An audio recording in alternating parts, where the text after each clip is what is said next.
Ad break incoming.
Yo, what's up, guys? We were up till 6 a.m. This morning. Now 4 p.m. This is the fastest turnaround time I can possibly do for starting the stream again. Here now. Deep Web, what's up, dude? Evan, what's going on? Boom, you're here. What's up? What have you been up to the last couple days?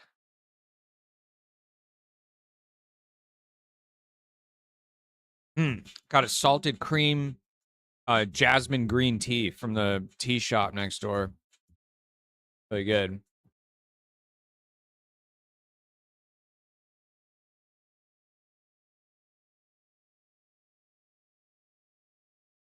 Cat's here. A tetocopter? What even is that? I don't know what that is. I've never heard that word. Stealing code? Typical.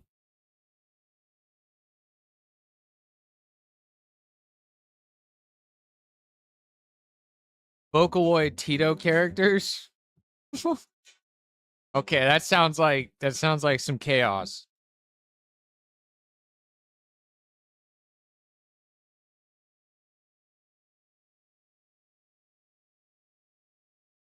It's a dumb idea.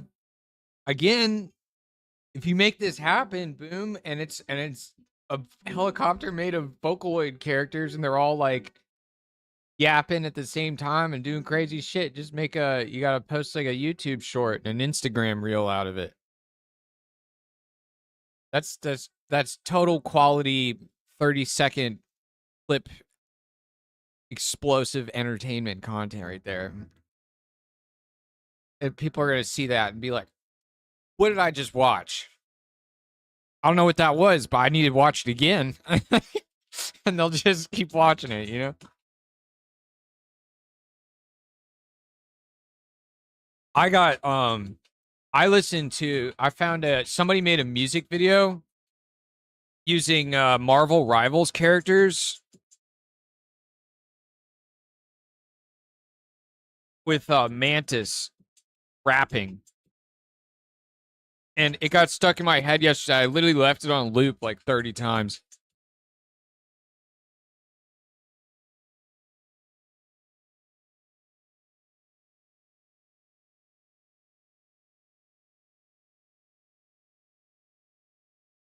You want to hear this? It's pretty good. I was looking at the camera transitions they were doing and stuff. Let me see if I can refresh it. So this was pretty solid short form content. I literally left it on loop in a browser tab yesterday for a little while. I'm not a Marvel Rivals player, but I still thought it was cool.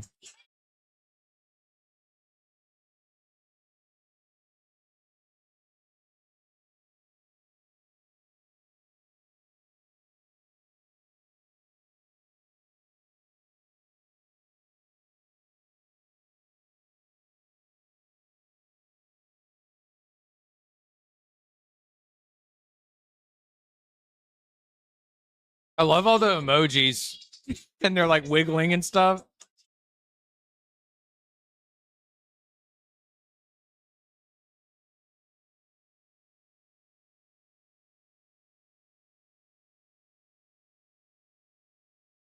Right.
Yeah.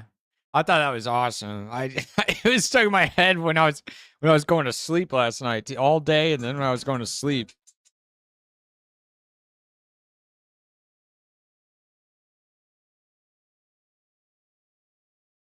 You better stop that vehicle.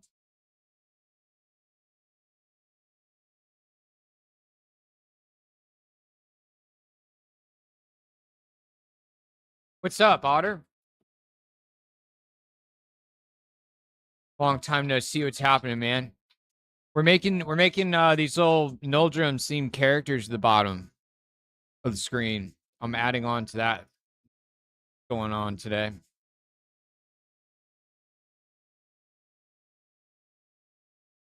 Yeah, it was funny. Last night I was showing I stress tested the characters. I stress tested the characters for 1,000 of them at once.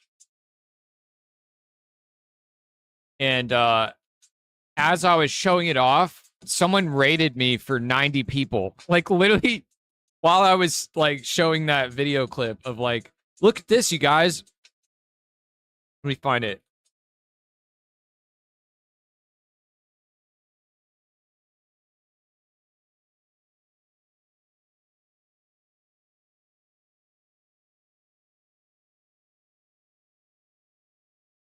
Oh no, it's under videos, streams, clips. Yeah, here it is. I was literally like showing stream. We had like 20 people watching last night, and I was showing stream like uh this literally this video clip. I'm like I was showing people literally this video clip on the stream. I'm like, look, I stress tested the avatars this morning, you guys. It can handle 1,000 characters on screen with 100 nameplates. And my GPU barely even flinches.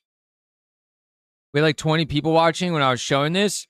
And then as I said that, I was like, look, can handle 1,000, the GPU barely flinches. And then boom, this person rated me for 90 people. Like as soon as I said that, they were lurking at like the exact right time. It was crazy. Looking for someone to raid. It was her name was Cyber Steffi or something.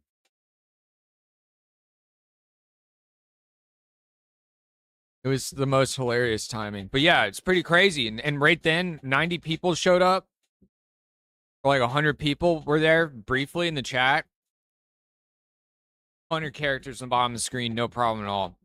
Just pretty epic.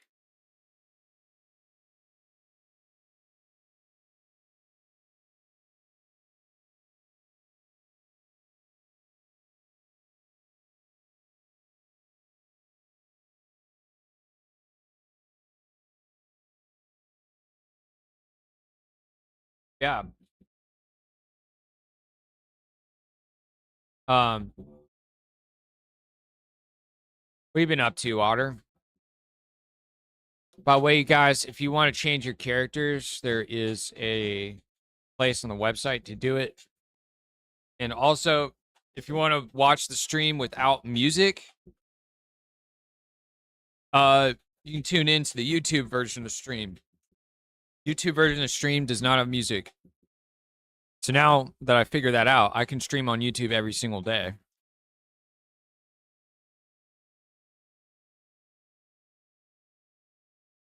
And give people the option. You're a spooky skeleton? That's an awesome emote. Boom, you want to help me brainstorm some emotes at some point? I need more. I only have 4.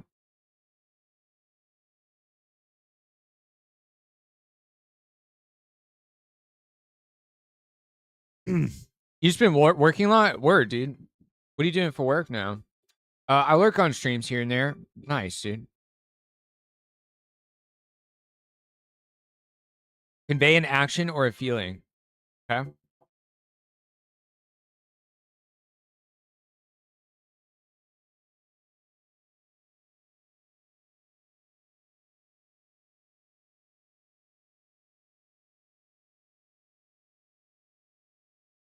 You're a manager at a Burger King?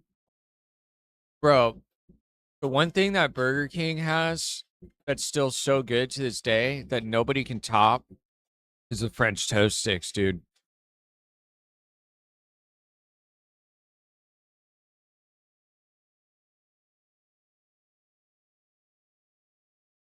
Freaking love Burger King French toast sticks. Trying to motivate yourself to go to school in fall? What are you going to go to school for? Do it, man.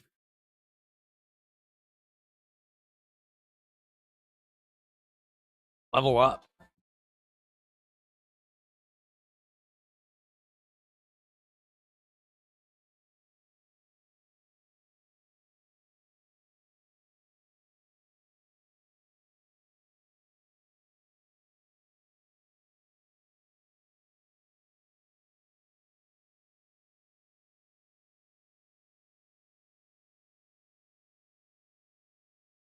Psychology?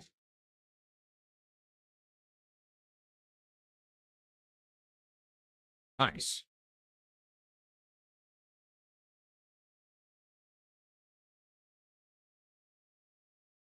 Okay, cool. Next thing is I ran the setup stream script this morning, and since going to LTS, it looks like things were all on the wrong monitors. Yesterday we had to fix after a reboot, like the monitor names got shuffled, and we had to fix a couple things on the system to go off of like literally like hardware IDs and hardware names, not like monitor names. So we had to do that fix for the tiling layouts. The tiling layouts today are the exact same. They're exactly what they're supposed to be. So the fix that we did for that, and that we also had to do for the switching to the Cintiq scene on OBS, it seems to be working. So look at what was done there, and then apply it to the setup stream script, because the stream tunes, they ended up on my Cintiq today instead of my upper right monitor, as well as my DC Face Avatar YouTuber program.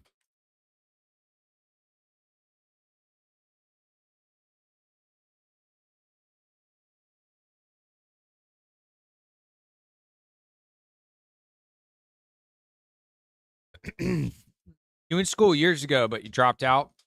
Word. That happens to a lot of people, man. A lot of people I know. One thing is, people's brains aren't done developing until you're like 25.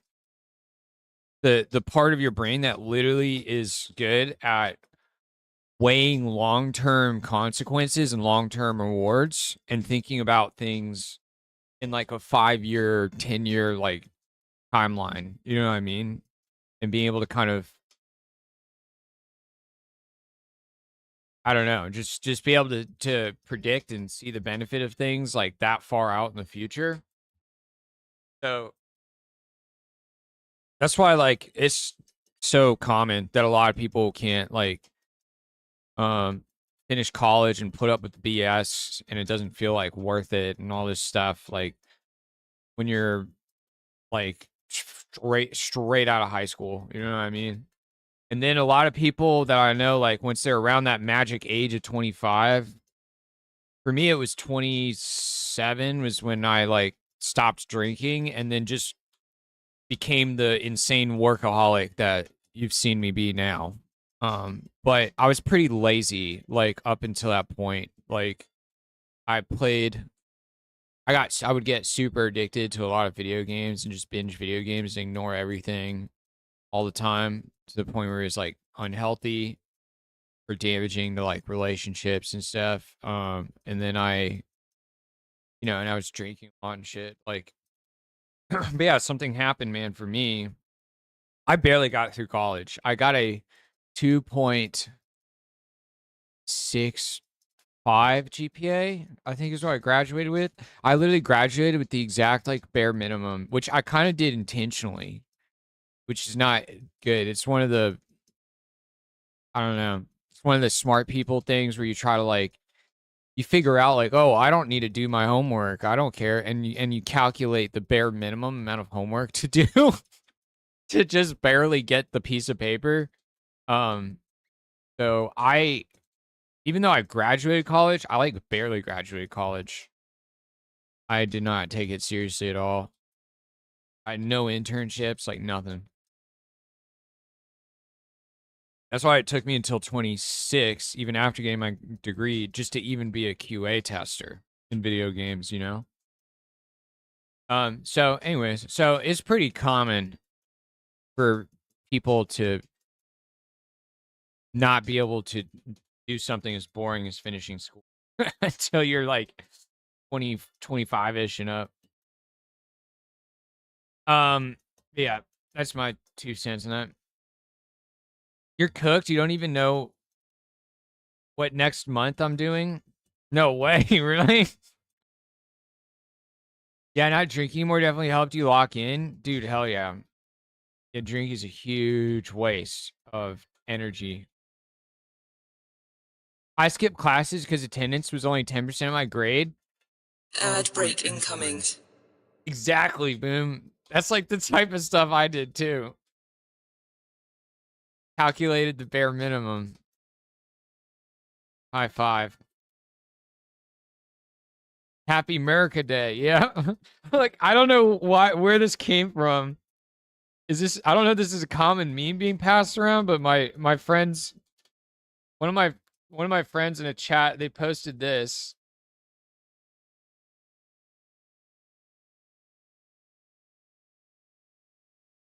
They posted this today. Oh, we're getting attacked by the ad gremlins. Power up on Twitch.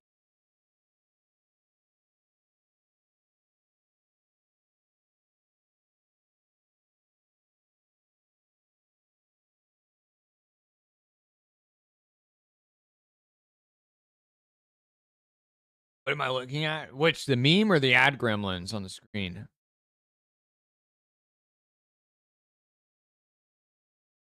You're looking at average everyday ad break now on the stream.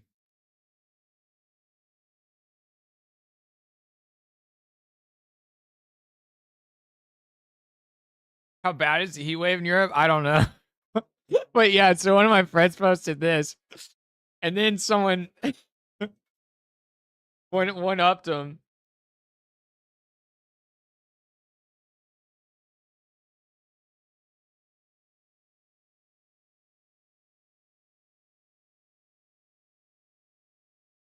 One upped him and made this one.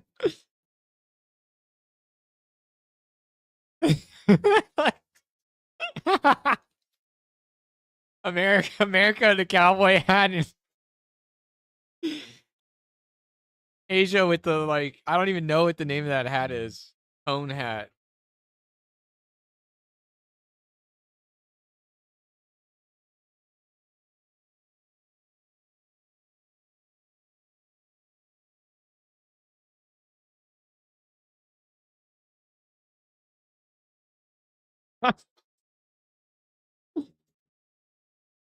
Yeah, a cat's here. Wants my green tea. Right back.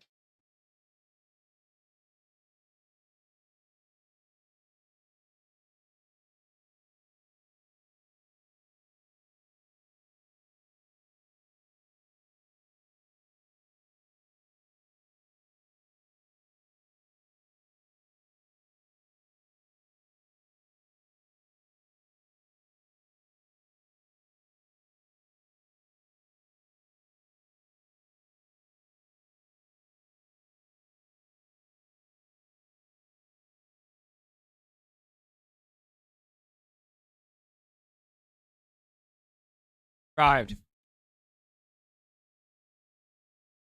All right, we're just kind of hanging out right now, but plan roughly, you guys, is pay another $50 to ramp up my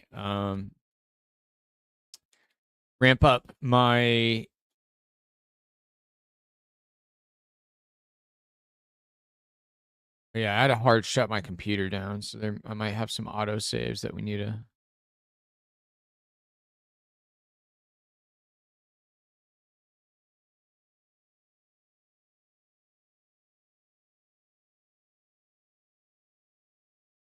Love the Man, I love the feeling and the like colors and everything on Linux. Been so nice. Open autosave. My my Krita feels so nice. It's been pretty sweet. Took a lot of work. Everything was super ugly and clunky when I first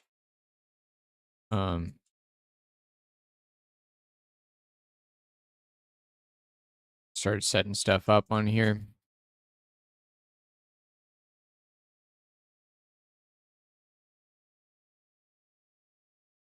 It's deadly hot in Spain and France. I hope they got AC laws fixed or whatever's the issue.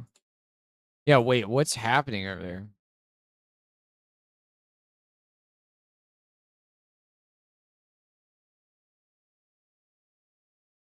$3,700 deaths.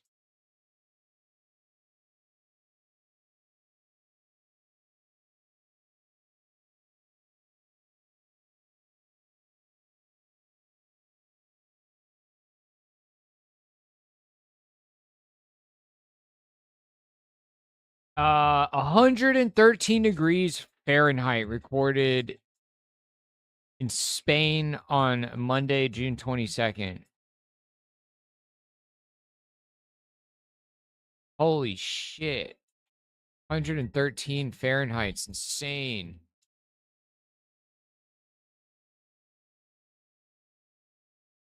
Crazy. Claude finished the fix.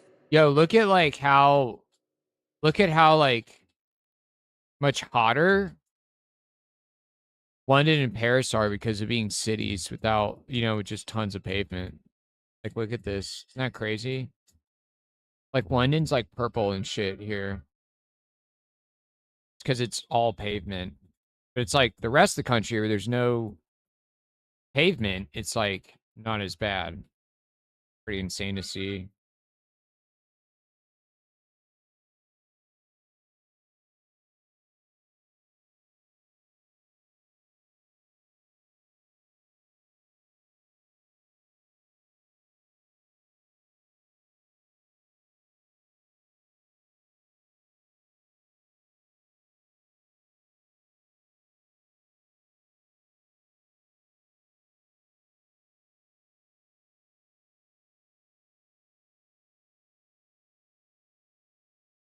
All right, guys. So, in general, what we're doing today is I am going to pay for ramping up my Kling subscription. Even though I only have about 12 days until the monthly reset. When I ramp this up, I'm going to get 5,000 video credits, which is a lot. And I've wasted probably about $30 in video credits over the last few months. It's pretty hard for me to use them all, but not anymore with these sprites. I have like literally an endless list of things that we could burn credits on now. Like, I want to give all of them. There's like, how many characters is there now? A lot.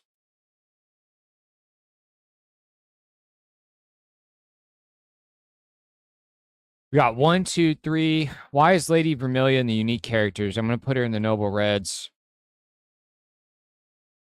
1, 2, 3, 4, 5, 6, 7, 8, 9, 10.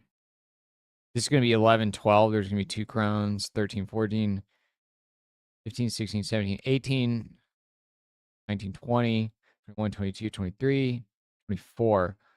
There's 24 characters total to choose from. So there's a lot to do because that I could spend video credits on. Because I want to give all of them death animations. I want to give all of them hit reaction animations for when you take damage. I want to give all of them like a cheer like emote, like a celebration emote for when we get rated or a follower or a subscriber happens or something. And then I want to give them like eating emotes and like drinking emotes. Um, and people to be able to use their channel points to activate those emotes. And the eating and drinking one they're going to do automatically when the keg shows up and the feast table. Even though these tables are terrible, I need a side-on perspective, not an isometric one. This keg looks good for side-on. So that's all the plans, and that's a lot of animations to do. So I've got plenty of stuff to spend video credits on, and I still have to generate videos to finish the video YouTube series, which is still not done. But I will get it done this month for sure. So yeah, so we're gonna ramp the Clink subscription up, and we're gonna start the machine, the factory for just pumping out animations for everyone that's left. Because right now there's 2 goblins that aren't even animated. There's 2 witches that are going in. We made the witches yesterday, so I generated a disease witch and a crow witch. I had to try a bunch of stuff for the crow witch, and eventually I got her. This one I thought was the sickest. Crow's on the shoulder. The hands aren't too mangled. The pose is interesting and cool. You can tell she's like controlling the shadow orb with the way her hand is. So this one was pretty good. And I have a process now where I tell Claude, like, hey, import this image. You know, we just I tell Claude, hey, yo, go import this image that I just exported out of Midjourney, run the whole process to remove the background, and now there's a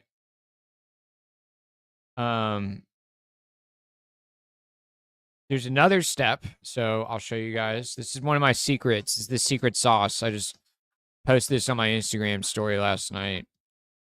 I'm definitely gonna make a YouTube video about how to make these animated sprites stuff with AI. Yes, check this out. The base sprites that you get out of Midjourney are, when people say that the AI art looks like soulless, what they mean is it's kind of like there's 2 parts to it. One is like the quality, and the second is like, well, I mean, it's all quality actually on both. But one is like, by quality, I mean like the width of like the quality. I don't know how to explain that actually. I don't know if that's a good word. I don't know. The point is that like Suno, like the same way that like the arrangement is pretty trash on sometimes on Suno. You can't do a lot about that. Kind of like how like the details or the hands or something are so mangled and messed up in Midjourney, you can't do anything about it. It's not worth trying to save. You know what I mean? Like everything's so messed up and gnarled that it's not worth saving. And Suno's like the same way. So you have to keep rolling the dice until you get either the drawing is clean enough and good enough in Midjourney, or the composition is decent enough in Suno, right? So you got to roll the dice to try to alleviate that problem, and you can never fully solve it. But then the other problem is like the quality, like on Suno, like the bit rate and like the high-end information sounds like garbage. You know, it sounds very low quality.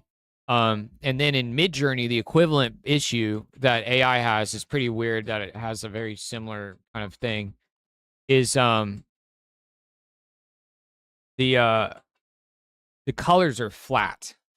So you don't realize this until you stack up and have a sea and ocean of Midjourney stuff. I mean, you can see it right here in these wizards. Like, they're all bland, right? And when people say it's soulless, it's because, like, this orange is not that bright of an orange. Everything, and then this is all, like, the same shade of brown, like, across all of his armor and stuff, just barely any different. So there's not a lot of contrast. So to alleviate that, I built a skill with Claude where it, adjusts the levels and increases the contrast and makes sure like one big thing is like black is never true black on Midjourney with this stylized art. It's always a little bit washed out. Like everything's washed out here. Like this looks cool when you look at her at first, but then when you look closer, you're like, all the details of her armor and stuff or her robe kind of blend together because it's all sort of this same like washed out look. So this is a very important step is check this out. Here's the difference. Boom. Look at that. The pink is like way brighter. Her face is like actually a different color than like her hat. Like her hat and her robes is more like a blue gray. And that's like a different color than like the band on her hat up here now, right? See, like here's the old image. Everything just kind of blurs together on her robe and crap, like bandages. And then here it is with the null paint punch skill applied is what Claude called it. The punch. Yeah, see like this detail, these layers on her robe now are like kind of a purple red, and then the robe is still like a black and blue. So that these all get separated out, and her skin tone is much more separated from the robe now. So anyways, so that's a really important step that I typically have to apply to Midjourney images. And somehow I forgot about it, unfortunately, before making most of the characters. So what I had to do on Thursday, the whole day, I wasn't streaming on Thursday, but the whole day I had to process all of the characters, like frame by frame. The AI went through and applied the contrast. So that's why they all like look better today than they did a few days ago. Like the Fire Wizard's a good example. He was super washed out looking, and now he's like bright red and orange. So anyways, so that's a pro tip if you do some Midjourney stuff. Is you need to adjust the levels and the contrast, and you'll make a massive dent in fixing that problem of the AI art looking so just wash everything out. The other stuff that I have to do, so that's the processing. We're not making any new characters today though, so I'm kind of done with that. But we do have a swamp witch. We're both swamp witches, but one of them's crow themed, right? The other one's like disease swamp themed. And I have to do a lot of cleanup on her. I started last night, but it's a lot of work. She had all this extra detail here, which is cool, but it's going to be very noisy on the screen.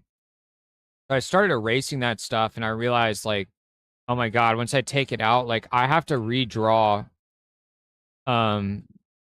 Like, I'm going to have to erase this chunk here, and then these leaves aren't going to make any sense. And I'm going to have to redraw the bottom of her staff and the bottom edge of her robe quite a bit. AI masking tools to erase or redraw things. Yeah, we could totally use AI to help redraw her robe here. 100%. Yeah, I do that a lot in Photoshop. I try to fix hands sometimes. I have tools now in here for doing AI redraw stuff. I just null paint AI. I haven't tried to use it yet. We need to try though. Yeah, I have fill, outpaint, repose. I'll totally try to use some. For erasing though, I just erase stuff, like this, like these extra little like cringy details that don't make a lot of sense that it adds on. I just go in and like this little junk on her hat here. We can get rid of that, I mean, I use my tablet to do it a little more controlled, but we're gonna go through and clean up her edges. I saw Windows Hermes 8B. I don't know what to use it for. I think I should use the 40B one for coding C++. Yeah. 40B is a lot. But you have 32 gigs of VRAM, so you might be able to fit it. I could barely fit like a 26B model on my 4090, so you might be able to fit all of that on the 5090. What you should actually use Hermes. I don't know about Hermes for coding, but for coding, what I use that's pretty good, and maybe Claude can do research for you and tell you. I used Quencoder Next.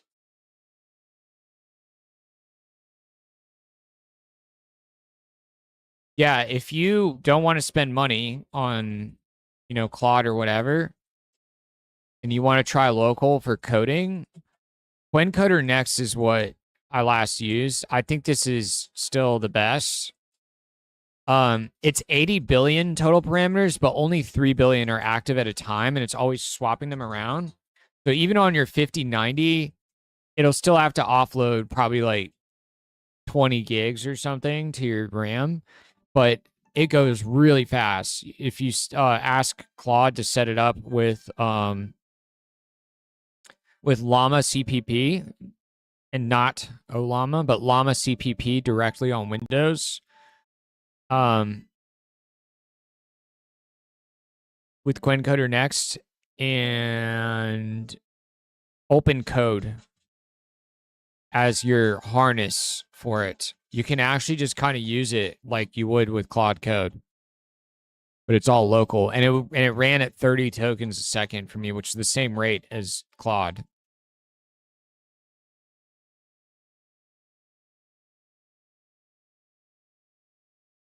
Yeah, here I could probably give you like a prompt or something.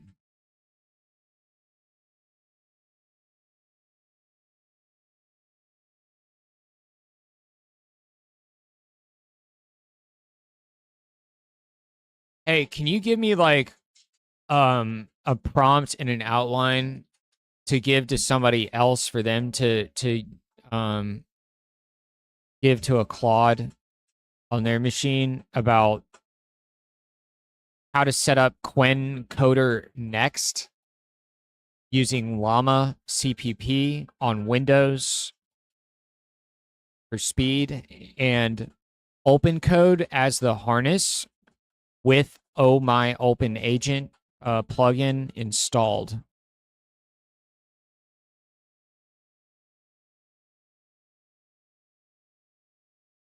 Yeah, do you have Claude installed like this, Boom? Where it's in the terminal and it can control it can install stuff for you in Windows and stuff and set things up? No? Okay. Do that, because it'll do all the installing, all the setup for all these plugins and the harness and the model and all this garbage, instead of you looking at a wiki and like going to these 5 separate websites and pulling it all together. You should just install Claude and use oh wait, you can't use it unless you at least have the $20 subscription, because you only have the free.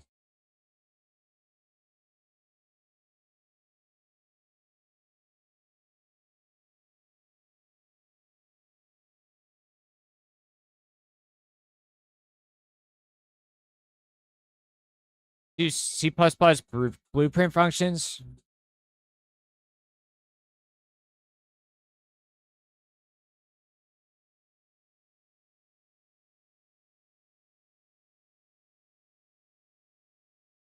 Okay, you don't have Claude or code installed into your terminal. So let me give you the human. Claude wrapped up the investigation. Hey, so this person has a 5090 and 64 gigs of RAM, so they got plenty of RAM for it. But I'm also telling you the specs in case it changes setup. Can you create a version of this actually for like a human to install and set this stuff up, because they don't have Plotter Codex CLI.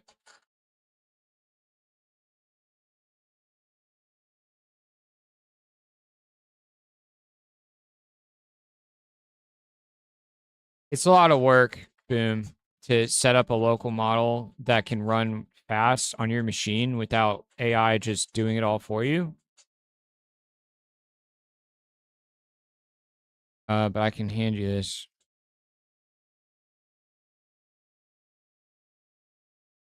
You really would save yourself so much time if you get the $20 plot or the $20 codex for just even just for like installing stuff on your machine.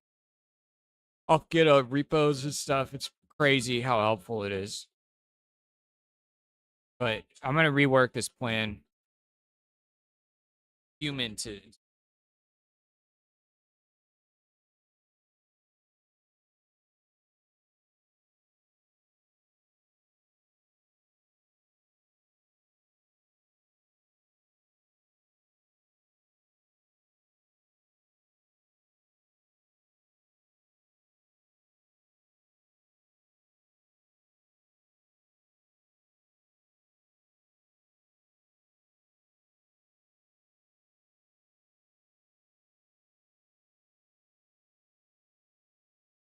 better Linux? No, it's actually it can run a little more freely on Windows. Linux, it's blocked from running the admin command all the time. Windows, you can tell it like, yeah, just go ahead and run that as an admin.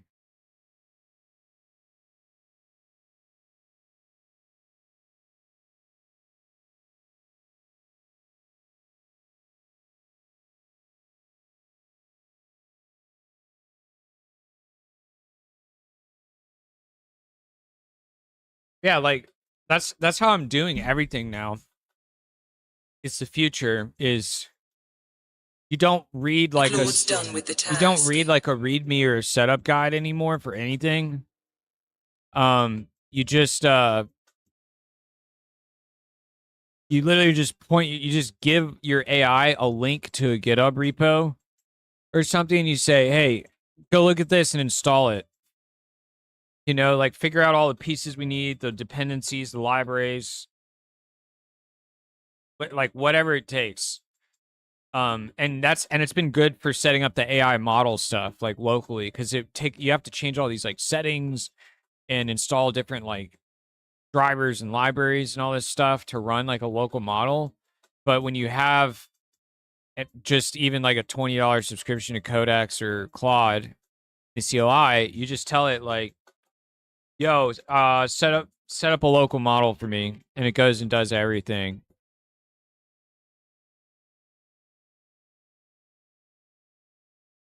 Like it did for my speech to text, my text to speech model on this machine, and my background filter on the camera.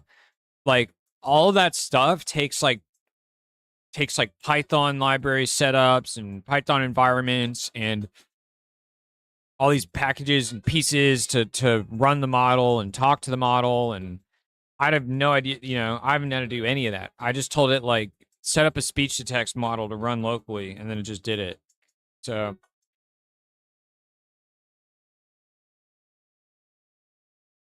like a whole day of yeah, exactly. Exactly. Copy paste a million, yeah, exactly. And then the AI just does it all automatically. That's how I set up all the stuff that's running on my machine right now locally. Bro, where is this?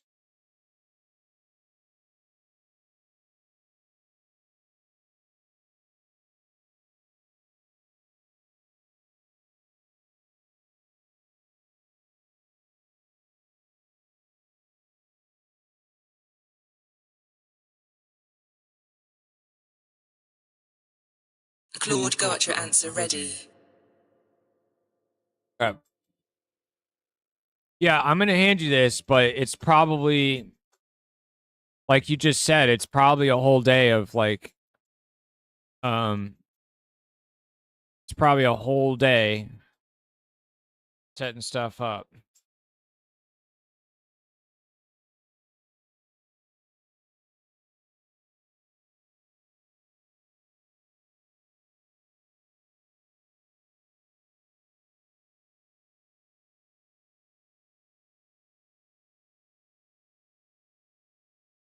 Is Oh My Open Agent in here?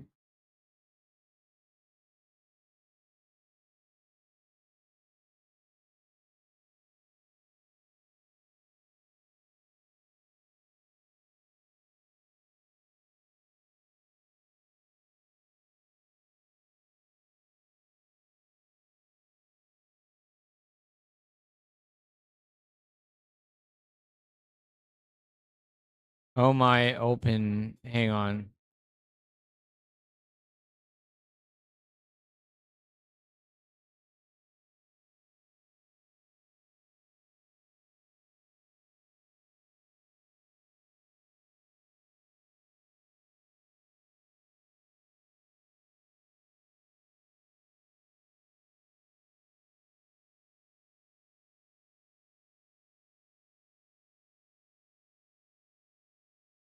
Oh yeah, that's the wrong one. Hang on. I have to make one change to this.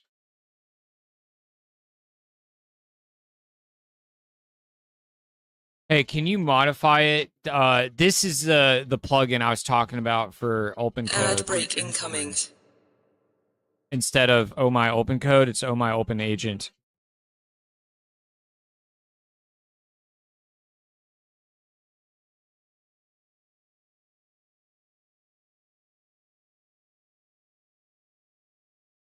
You're gonna end up needing a second 5090 machine with 128 gigs, and you can do all things. Yeah, true. There was a guy hanging out last night. He has 2 DGX Sparks with these connector cables for them. It's like a $10,000 setup with 240 gigs of RAM.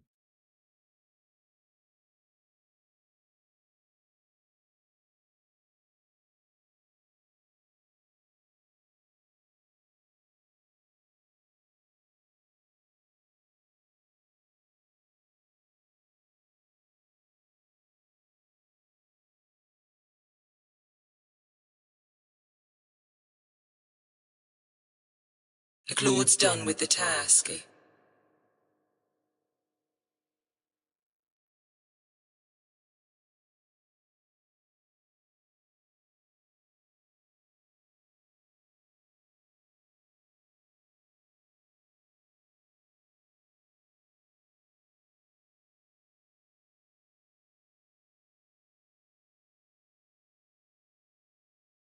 Hang on, I'm gonna update this boom. Let me it had the wrong plugin in here. I'm gonna delete that.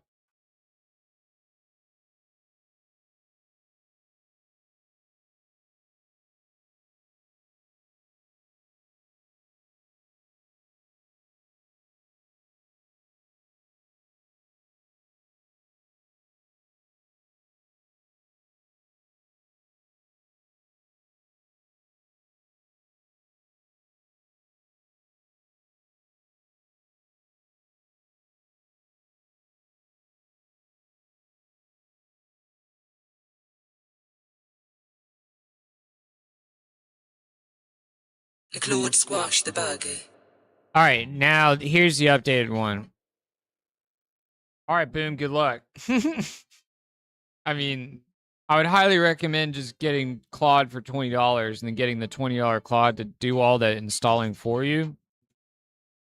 But if you want to go through it yourself, you can check that out.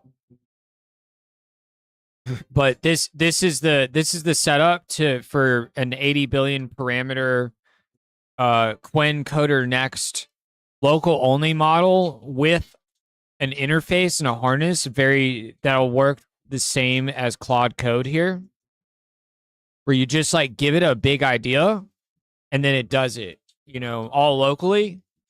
And the other important part that makes that setup more difficult and time consuming is that instead of using Ollama, which is a really popular way to host models, but it only works in Linux, so it's basically a mess, and it slows the model down to like 5 tokens a second on Windows if you try to host a model with this. So instead, you have to set it up with llama.cpp,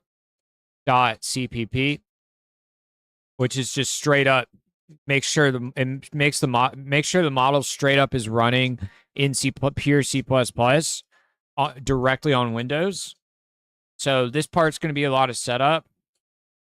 But it's really important because before I was using this, I was at 5 to 10 tokens a second on Windows with the local model, and it was so bad. I was like, this is unusable. How is anybody telling me local models are decent? Then once I upgraded and switched over to using Llama C++, it went to 30 tokens a second with that model that I just do, the Quinn Coder Next 80 billion. It was running at 30 tokens a second, and it was pretty good. I was like, wow, this is close to Claude. You're not going to be able to, you can experiment with it, and I would love to hear how it works out for you and any kind of like roadblocks you run into, because I just used it for trying to do some simple coding tasks, and it worked.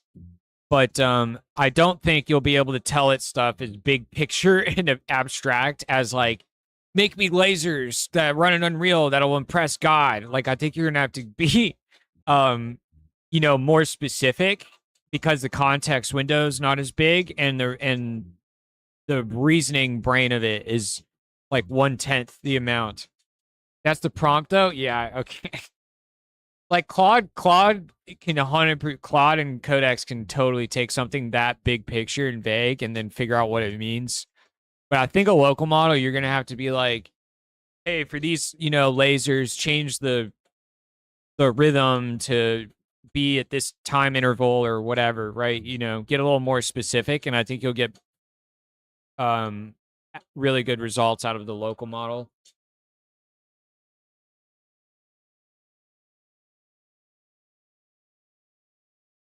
And you could even use your free Claude for doing the outline or the planning or the tech stack research stuff for things, and then get the local model to just be the workhorse.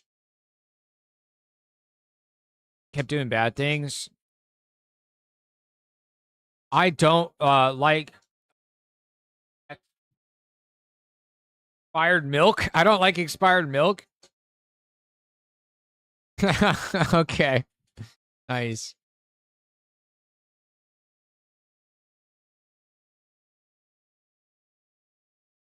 The fuck's going on, bro's computer? What do you mean, bro? We're just in Linux land, man. And we're also in the Nuldrums. See all these little characters at the bottom? They beamed in from the Nuldrums. The portal is open, dude. Our worlds are crossing over. It's spilling into the earth. You're not expecting much from local? All right. Yeah, that's a good way to have some guarded expectations. But that setup I sent you really surprised me because it was actually functional. Like, I could treat it like Claude Code, and it actually made code changes, and it didn't like just break the code and fail to compile. The setup I had tried before that, it just broke all the code when I asked it to do something simple, and it couldn't even compile. So that stack was the first time I actually got local to do useful work for me.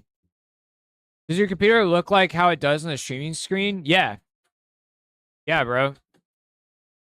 And my taskbar is only on my middle monitor. My other 3 monitors don't have a taskbar at all. It's so clean. But we can go to red. We can go to red. We can go to green.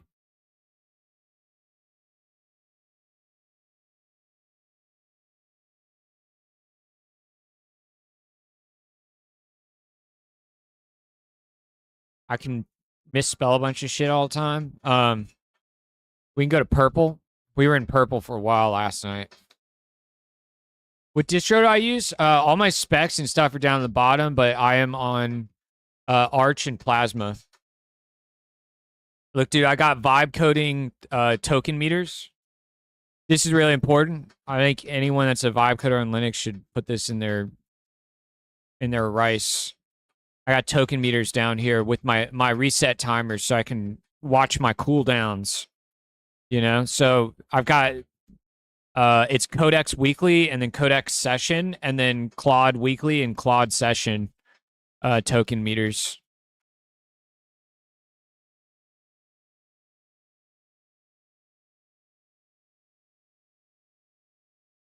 Yeah, I'm on Arch and Plasma, but that's still not good enough for the Linux elitists. Some guy showed up last night trying to clown on me because he's starting to be like, "Oh, what is this? Oh, LOL, you're using Plasma? Oh my gosh, I bet you're on Ubuntu too." I was like, "No, I'm on Arch," and he's like, "Oh, oh yeah, sure, okay." And I was like, "What are you, man? A fucking Gentoo user talking like that?" And sure enough, I was like, "I bet you're Gentoo and NixOS," and he's like, "Yeah, I'm Gentoo." He kept talking shit, but it's just like I call him out immediately. I knew he was a Gentoo OpenRC NixOS person. I've had one other guy with that stack show up for his Linux distro, and he's really chill and super nice. He was really cool. But then the guy that came in that's just talking shit, I'm like, the only person that would be thanks for the follow, man. I'm like, the only type of person that would be like trying to flex their EPing size or whatever for Linux is gonna be that's being what are you doing using Plasma? Oh my god, you're such a noob. I'm like, all right, I know who this is. This is a System D hater, a Gentoo user, fucking NixOS user. I just totally called him out. It was amazing. I'm really digging the Linux land, the community around it. A lot of opinionated people, man. Emacs number 1. What's up? Halkany?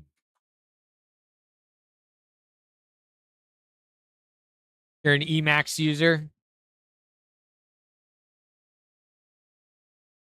I haven't used Emacs that much. I used it like once or twice in school in college. You were for a month or two. I feel like isn't Emacs kind of like it's almost like a mini operating system in a way, from what I understand. I don't really get why some distros get like hated on and people get hated on for what they use, you know? It's just like if the whole vibe of the thing is do it yourself, anything that's like a hardcore do it yourself thing attracts hardcore people. And hardcore people have like highly opinionated brains. You know what I mean? They like everything in one specific way. I don't know. But the wrong thing to do is to I don't know, if you're very highly opinionated on something should be this exact specific way and that's it. Um and you lack self-awareness, that's when you hate on other people. But if you have the self-awareness to be like, I'm somebody that really likes building everything myself and doing everything myself, and I have strong opinions about stuff, on everything, um, which means probably most people I interact with are not gonna be on the same page with stuff that I have strong opinions on or something. I don't know. Then you realize there's no reason to hate on anybody for not being the same way because you're like, man, I'm really strongly opinionated. So it's actually going to be more rare than not for somebody to like want to rice their Linux to look the same way as mine or something. You know what I mean? I think that's just it, man. It's just opinionated people because it's a do-it-yourself scene.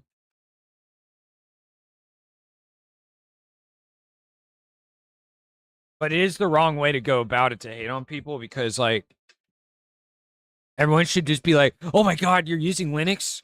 Thank you. This is going to pad our stats globally. It's going to show Adobe and all these other companies that we actually exist as a user base and they should start releasing more applications to be Linux native with as a build option or as a install option."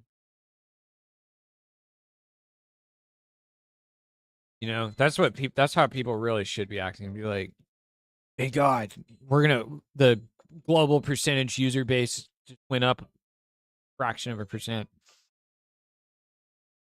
Because I think if it reaches I think if the Steam hardware stats reach like 15% on Linux users, I think 15% is going to be like the dam breaking for every major company to start supporting it officially with their software releases, you know?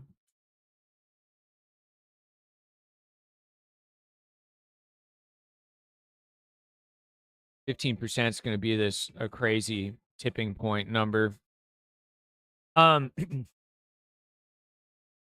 It's the best, but you don't prefer it in a way. It runs on Lisp, which is really cool and extensible for Emacs. How much does it cost you like per month from all the tokens? I've spent I think I said yesterday I spent a total of like 1,200 maybe on everything for AI over the last like four months. So that's video generation, image generation, audio generation, and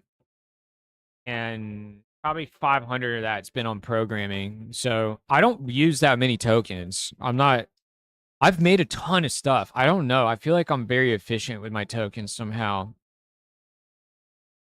LL Rising. I did Linux anime Rising in like 2013, Blast in the Past. Wow, you were ahead of the curve. Now it's like mainstream. Johnny B, thanks for the gifted sub. Yeah, dude, he'd be gifting all the subs. Happening, man. I feel like Linux now is probably mostly just wannabe hacker. Think so? Nah, says how can he? As a newbie Linux user, I feel like one half of the pain stems from chicken or egg issues, so I'd like to see the user base become large enough to cater to. Yeah, that's why people should never hate on other Linux users. They should be like, "Holy shit, we're another person. We're making progress like towards the tipping point of like 15% user base on Steam survey is going to make a lot of people take notice, I think." So it's just me seeing sudo apt install open SEC Mr. Robot videos on TikTok. What? Yeah, dude, your algo sounds so specific. What the heck? Does sound funny. I'm a pro Linux user. The reason we use it is Windows 2 lockdown, use cutting edge tools. WSL helps with most of that. Yeah, I'm getting into it more. At first, I just did it for fun out of interest because when I've tried it in the past, there's a lot of bugs. There's a lot of weird bugs. There's a lot of annoying things. Like my tiles, I rebooted and all my tile layouts got fucking shuffled around between all my monitors. And so I had to tell Claude, like, hey, figure out why my tile has got shuffled around. It's like, oh, it's using these temporary names of your monitors instead of like the hardware ID of your monitors. And I'm like, all right, fix that. You know what I mean? There's just tons of small things that are like little annoying quality of life things that you're used to in Windows that you don't even think about. And now with AI, you fix all of them. You know, every time you hit some little thing where you're like, hey, why does my video preview tool, why does this not, when I hit play button, restart the video like Windows media player? You know, it's like that's so annoying. Like, why does that not work? And you just tell Claude, fix it, and then it fixes it, you know? So that's the reason why I finally went to, and why I think a lot more people are going to adopt AI, because you just need like 1 month of like $100 Claude subscription to fix every single problem that you want to fix with Linux when you first install it. You just need a $100 Claude sub for 1 month.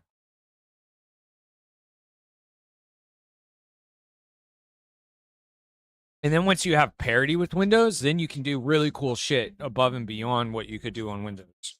But first, it is kind of a slog of vibe coding with Claude, just to get all the quality of life features back online that you're used to in Windows.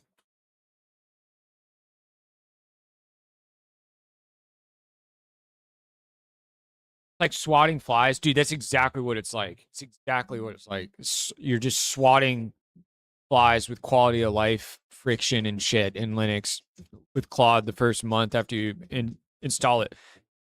But here's an example of like how it then becomes better is, you know, I didn't even have a video previewing tool at all when I first install it because it's Arch. There's like nothing installed, right? No video preview tool. And I'm like, okay, what's the what's the lightweight video previewer, like Windows Media Player equivalent? It's like, okay, install, it's like Gwen Media or something like that. It's the KDE Plasma previewer video tool. So I install it. And then, like I said, I hit the play button on these things, and then it's frozen there. And I have to literally drag the slider back just to replay it. I'm like, that's stupid. Claude, fix it. Where if I hit the play button, it restarts the video. So it fixed that. But then I took it further. I'm like, okay, Claude, let's add some features to this that I didn't have in Windows Media Player, like that I need for doing sprite work. So now I have a loop. I have a loop button in my preview player. So my preview player is designed for doing like sprite work now. And here's the other fucking sick thing that I added to my built-in operating system preview player. I have a frame counter. Not only do I have a frame counter, I step through with the arrow keys frame by frame on any video at all that I'm watching, which is important not just for sprite work, but for any video game stuff. If you're trying to do my stream is a bad example. Like, who cares about going frame by frame on my stream? But when you're trying to break down gameplay polish in a video game, you have to go scrub through frame by frame a lot to see the squashing and the stretching of animations and stuff like that, and when VFX get triggered. So that's an example of how, like, at first, the video preview player on Linux for me was shittier than the Windows one with default out of the box settings.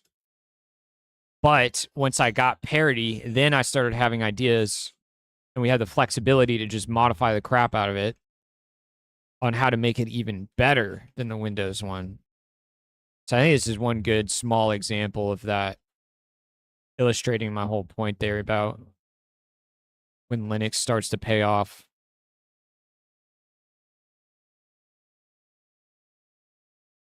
Once you're done swatting the flies. I started because Chrome OS is not good for coding. Oh, definitely not. I keep a journal of Linux bugs that help when I'm troubleshooting.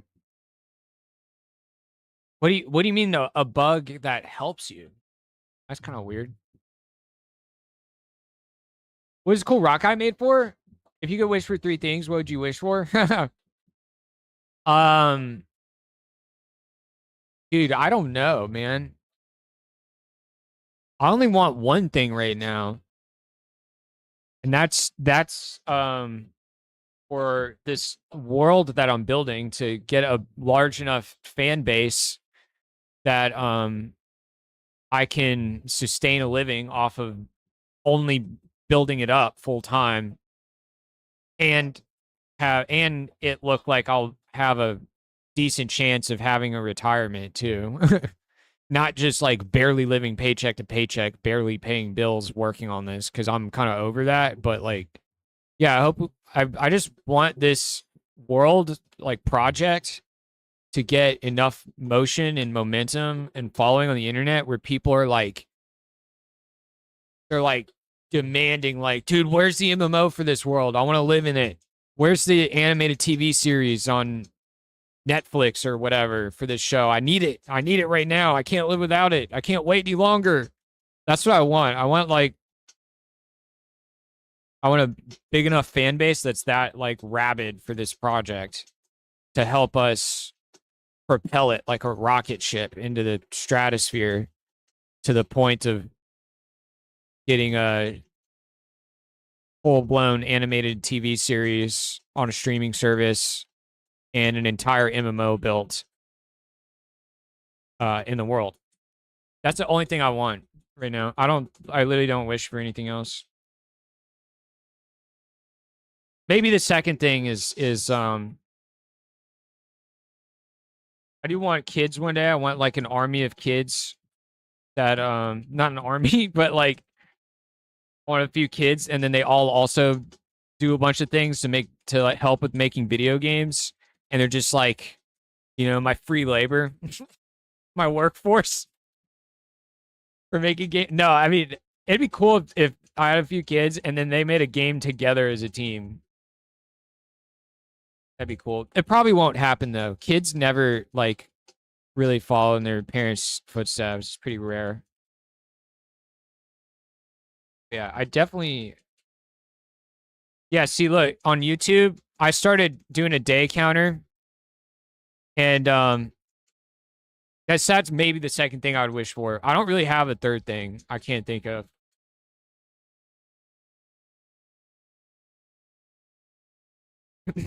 But yeah, like I started trying to copy Bridgemind's title here to see if the algo picks up more on YouTube. But he does his YouTube series is like vibe coding a company to $1 million. I care more about trying to reach 100,000 subscribers on YouTube. I feel like 100,000 subs is when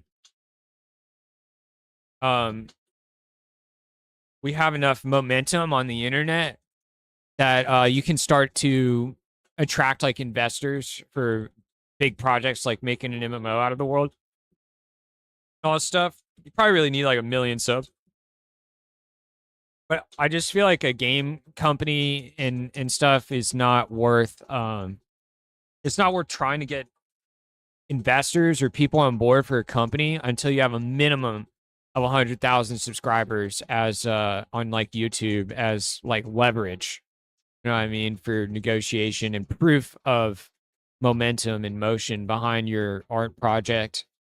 So this is what I really care about right now is trying to reach 100,000 subs across my YouTube channel and the company one. This one only has 18 right now, but that's understandable. There's not a lot of content on it yet.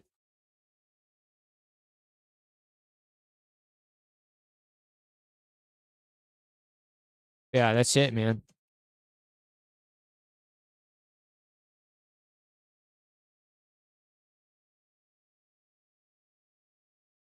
Yeah, here's if you want to check out the world, go to the website. A lot to explore here. 100% vibe coded.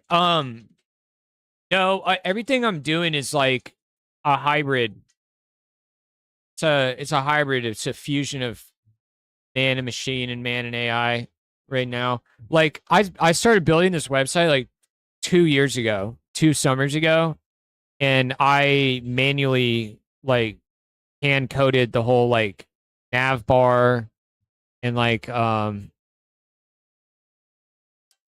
drew all the social media icons and the pieces of the nav bar here and like this bordered window and stuff. So I did a lot of this stuff uh manually, but then like the background is generated by AI, right? So everything I'm doing, the videos, the characters at the bottom of the screen here is like they're all like AI, but I'm still having to go through and by hand like actually redraw some pieces of them and recolor and repaint some pieces and erase some pieces on them, either the base image or even frame by frame. Like we're about to go through and clean up um frame by frame. We're going to clean up some stuff like this wizard guy has these stupid like smoke clouds. So there's like a mixture of AI doing a lot of stuff, but then also me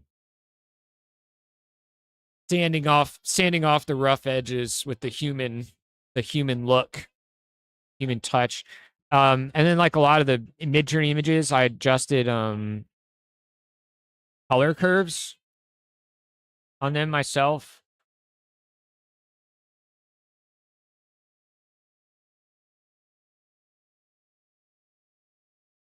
Damn, actually I forgot before I animated her, I was supposed to do some more color correction on her. I don't know, she looks good enough. Let's see. Yeah, a lot of these mid-journey images, the colors are kind of shitty, and you have to oh, I don't know, it's sort of bringing out some weird details in her face. Yeah, a lot of these images I'm going through and like doing stuff like this where I'm adjusting colors like by hand even after AI did some post processing. So I would say most of what's happening in my project now is probably about 70% AI and like 30% human, but it's a huge mixture. Sound design, I only do sound design manually. I don't use AI to generate sounds. They're just too garbage and they don't give me what I want because all my sound design is like too experimental for AI to understand or generate. Um, and a lot of it's just stuff that Foley artists do, just mangling Foley sounds, but like AI doesn't understand that very well for some reason. So all the sound design Ad is break always incoming. done by me from scratch. Um, so ultimately the goal is I want people to be confused. I kind of like the confusion of like, is this AI or did a human do some of this or how much did the human do? How much did the AI? I want people to not, I want them to be confused and not be able to clearly like guess and just have it seem like some weird fusion.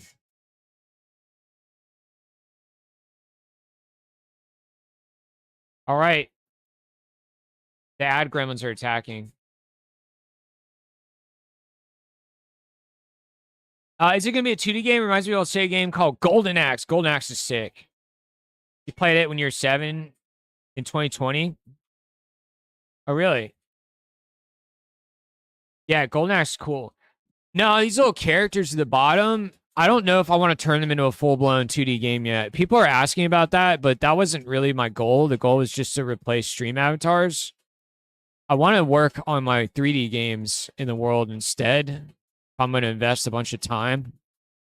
But I don't know. People seem to like the 2D characters.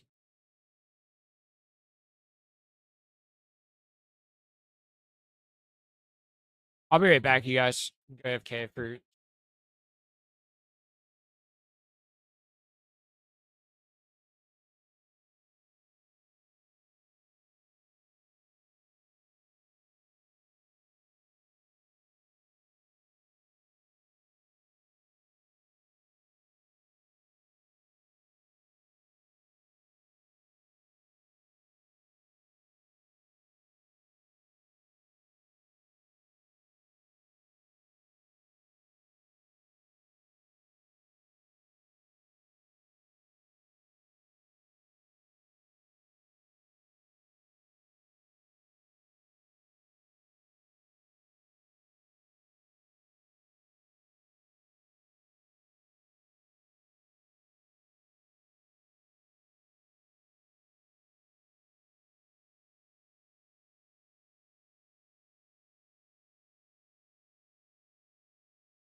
You're back? I'm back too. Okay. Get some work done, you guys. I was casually drinking my green tea and stuff for a little bit. How long have you been streaming? An hour and a half?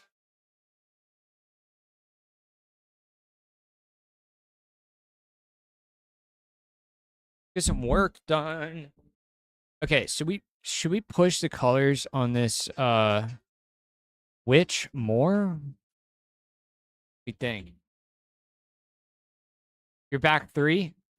Wow, dude. Nice.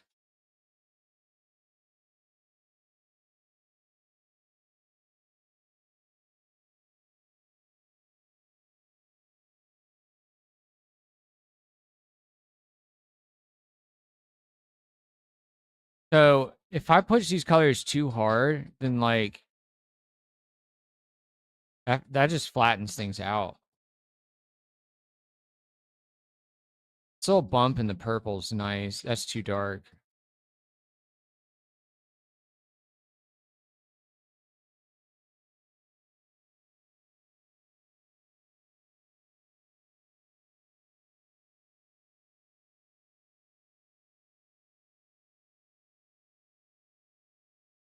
All right, we're going to create a filter mask so I can toggle this and preview it. Wow, that's just crazy, man. Some weird bug when you get Claude to fix. Solo button keeps getting reset if I toggle the...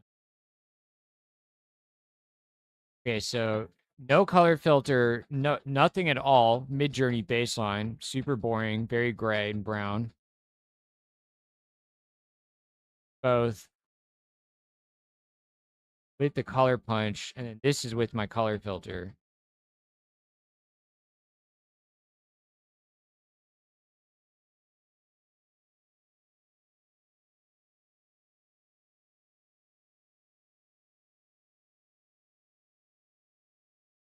Looks even better, dude. Yeah. All right, we already did one animation with her, so I need to process that animation, but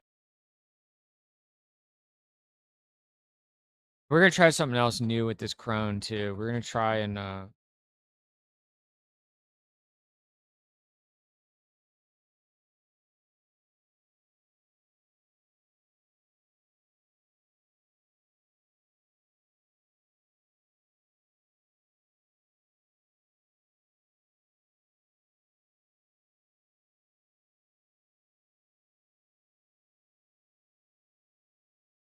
here we go. The colors are good everywhere else. I feel like the shadow from the pink ornament, which is just colorful. I mean, you mean this, the edge here, the highlight,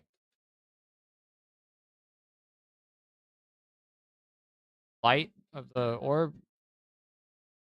What text to speech models do you recommend? Probably like the Notebook. Yeah, the highlight, lighting. Yeah, this isn't changing. This is actually making it more blended, I think, by adding this color filter. Not really changing the... Gonna be the same color as the orb. That's fair. I don't think I can fix that. I think that's too much of a lift. Without like drawing something totally new, unfortunately. We're doing a huge amount of manual work. Yeah, it's too much work to try to like fix that. I do want to add this extra level of color tweaking here. Make her all like blue and pink and purple themed for sure. So we're going to try something new here. I noticed last night when we were cleaning up some of the white edges. I know she has a lot of white edges on here. And then what happens to these white edges is they turn into green pixels in the green screen. So I'm going to try and do some extra cleanup on her and see what happens if we get better results. No, actually, it's not worth it. We got too much stuff to do. Let's tell Claude, hey, can you re-export Blighted Crone 2 to her no background version and her green screen padded version and stuff? I added a cross-channel color adjustment filter mask layer to further tweak her colors, so that's why I need her re-exported.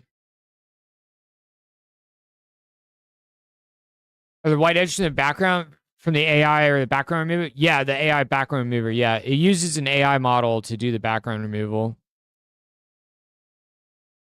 Like the subject selection tool in Photoshop. How that works now. It's a matte model or a segmentation model, depending on if you're doing object or person selection. Yeah, like we could go in and I could try to clean it up a little more. Like a really Deep Web, you're asking about text speech. Notebook LM level of realism? Dude, I don't know about that. All I know is I use Kokoro 1.0 right now. Kokoro version 1.0. Somebody said kitten text to speech is good last night, the other night. It's some new one. But I'm using Kokoro. It takes up about a gigabyte of VRAM. It's got like 50 different voices. You use Kokoro? Nice. Yeah, I mean, it's been fine for me for my British robot voice lady. Let's plug the Leap back in. The cat isn't on my desk. All right, let's see if this works or if this is broken.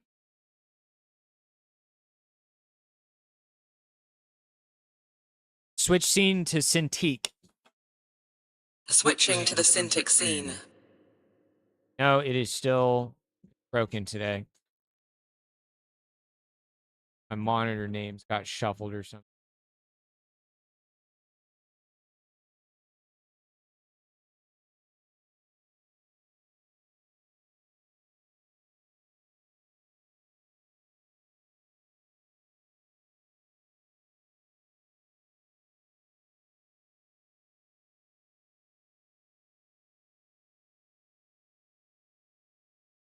All right, hang on.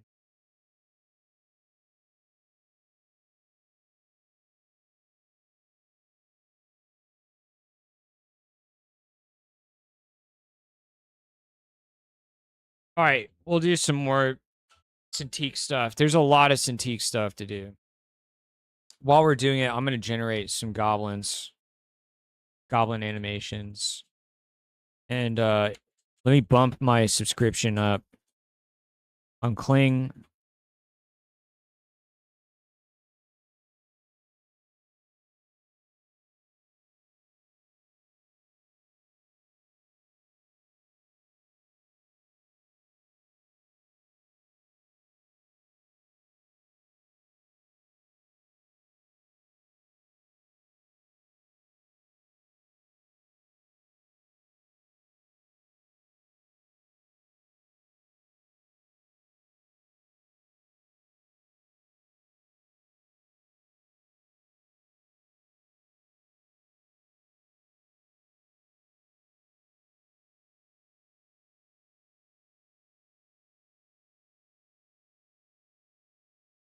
$8,000 credits instantly. No way.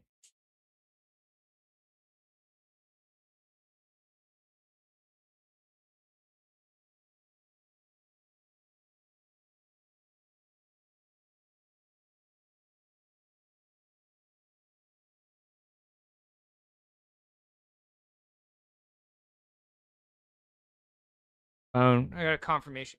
I'm increasing the video generation subscription, the $80 one. I'll be right back.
Woo!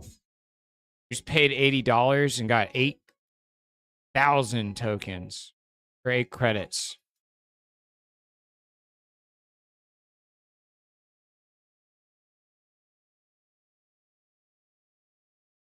We're going to use all of it now. Oh, yeah. Okay. Let's work on the witch. Setup looks cool. Thanks, man. What's the point of using local AI instead of just Claude on the website? What do you mean? What do you mean by local? Do you mean like in the terminal? You mean like using Claude inside of your like terminal instead? It can control things on your computer. So it can like install stuff, it can configure everything on your computer. It has full control over computer.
You know, history asking. I thought you were asking about local running. That reminds you of VS Code AI.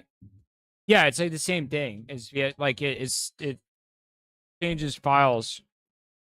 If you're like, I need to install something on my computer or whatever, it can do it.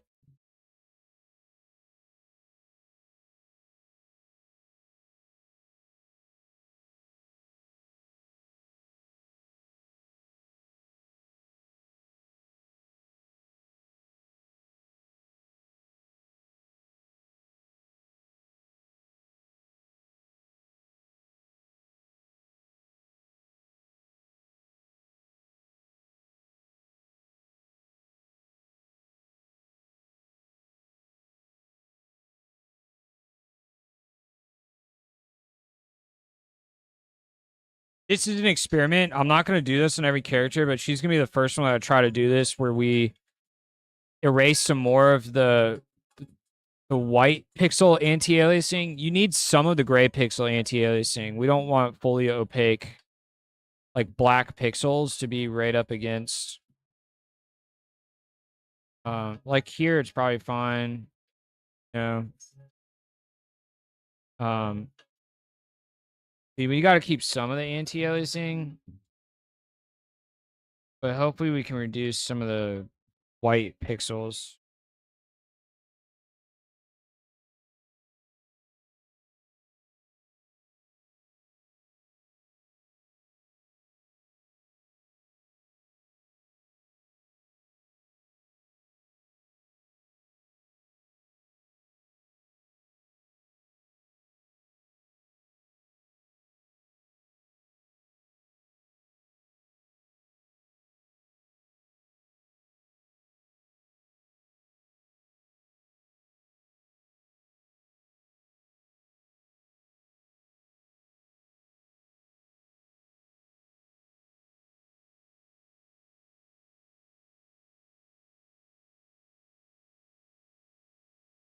My audio sounds like it's crackling.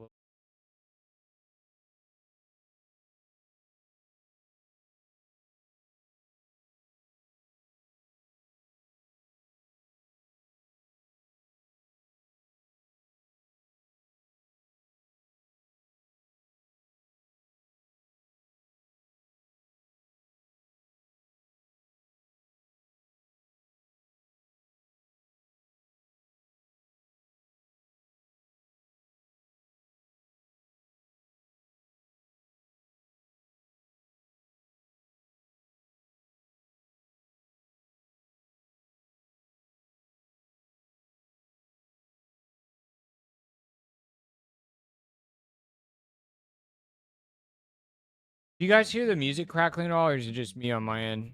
Just out of curiosity. Not very noticeable. Wondering. How long have I been an artist for? Also in my United States. I started like drawing when I was like a kid. I'm not a very good artist. My drawings are not. They're kind of like scratchy. Like you can look at my Instagram. My actual art is on there that I've done with pen and like ink and stuff. They're kind of cartoony like drawings. They're not like professional artist level. But I can spot like how to clean up AI art.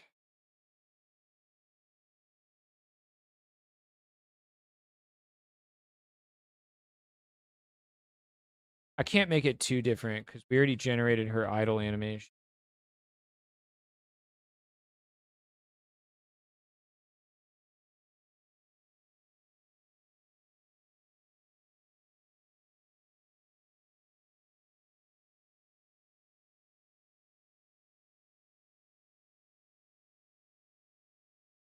It's just you. Also, you should add text to speech for the chat. I might at some point. I have my AI agent. Hey, Ornex, should we add text to speech as a bit redeem for the chat to be able to talk to you?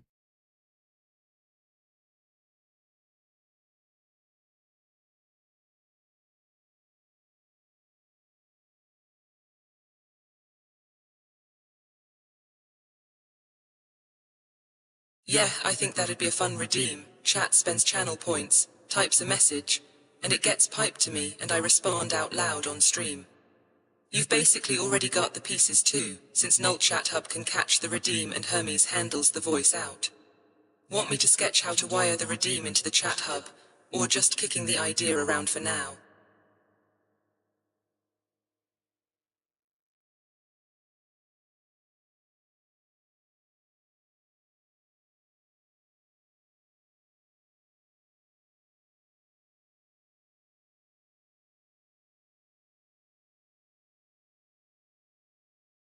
I have an audio file set. The audio sounds a decent quality. What's up, Molly? Okay, that's good. Yes, something is. It's the music from the browser on my speakers is a little bit of crackling. But I don't care as long as it sounds good for you guys on the stream. I'm just curious. I'm running on I booted into Linux LTS instead of the newest version of all the packages today because I was trying to see if it fixed a flickering issue on the stream. So that's the reason why I'm having new problems. I'm on the LTS kernel for the first time today. In my United States, yeah. I'm in Southern California. I live down the street from Blizzard Entertainment.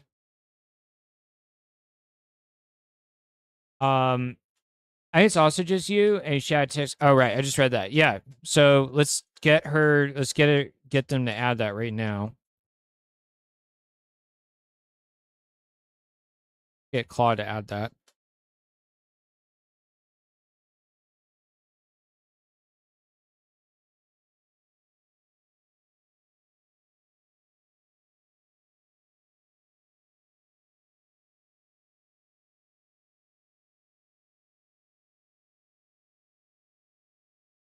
Raining hard in New York, and I know it was sunny. Yeah. Yeah, I'm in California. Always sunny here. Just all the time. Nonstop. It rarely rains here. It's rarely even overcast. It's crazy. And it's like always 75 degrees.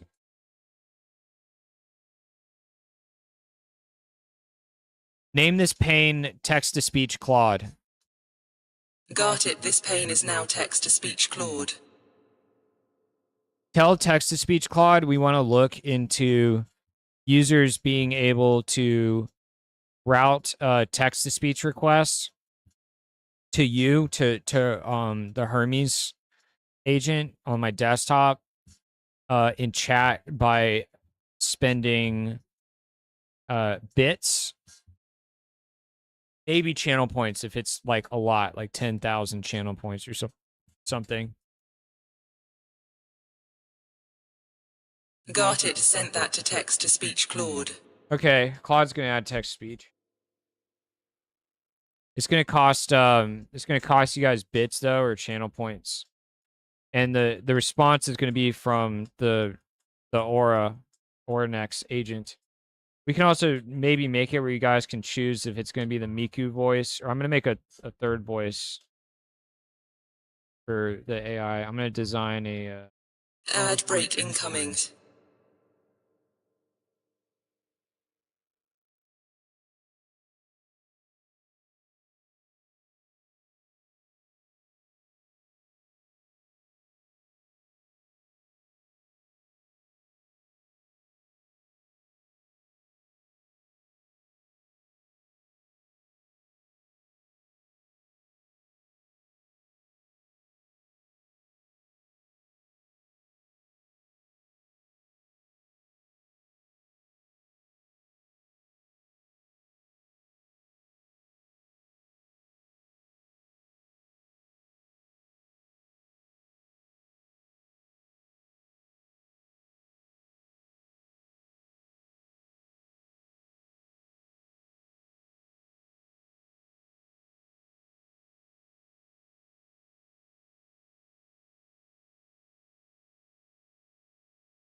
Text-to-speech Claude has 3 questions for you.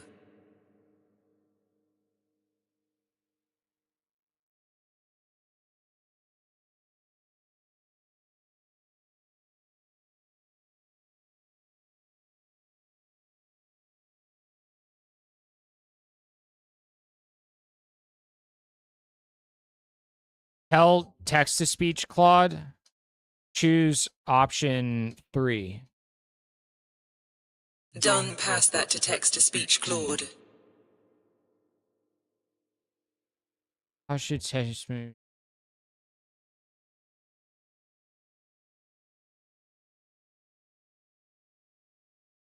Tell text to speech Claude option 1. Sounds good. Over to text-to-speech Claude.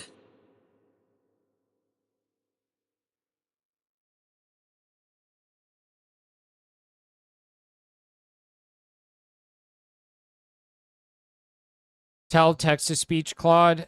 Check option 1 and 2 and then submit.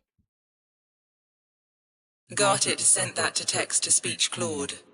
Okay. I couldn't handle a multi checklist from Claude yet with voice only.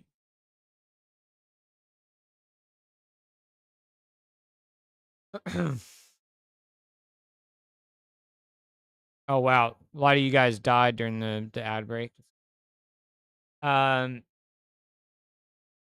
I hate delivering to California as a truck driver due to the 55-mile-per-hour speed limits, even though I sometimes find a truck going faster and just gets behind him so you get pulled over first. Nice. On which highways? Like the interstates or normal interstate speed? You go to sleep. You deserve to be famous like 1,000%. Keep going. See you tomorrow. Thanks, man. Appreciate it. It means a lot. Give me a subscribe on YouTube, dude. Text-to-speech Appreciate it. Claude needs your input before it A continues. follow on. You already gave me a follow on Twitch. I appreciate that. Tell people about the Nuldrums, dude. It's gonna be real. There's gonna be Nuldrums. There's gonna be an animated TV series one day and an MMO. Bunch of games. A VR world and a and movies. I see a commercial for the Noldrums movie one day, and you'd be like, "Oh wait, I remember that guy." What happened to the audio?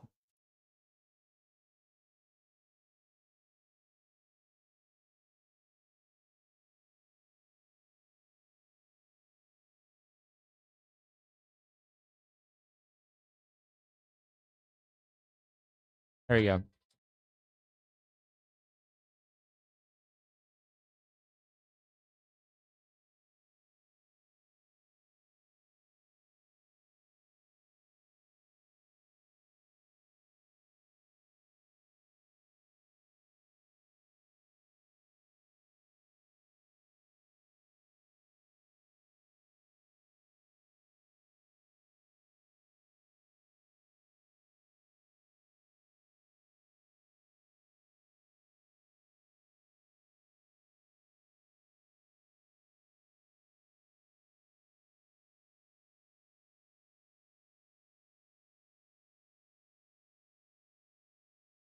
Hell yeah. Hell yeah. California 55 mile per hour speed for semi trucks applies statewide. Wow. Okay. I didn't know that. That explains why they go so slow now when I'm on the interstate. Crazy.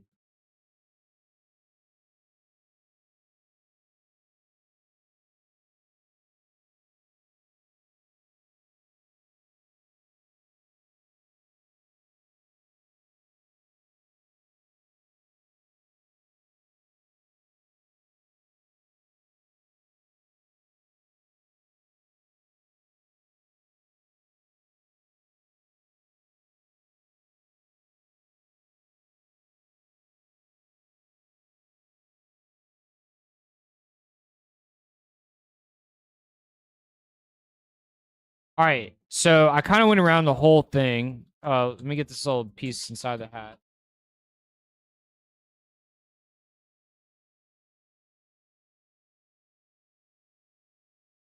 Let's keep some of these transparent pixels, but the idea was to reduce the amount of bright, like white ones.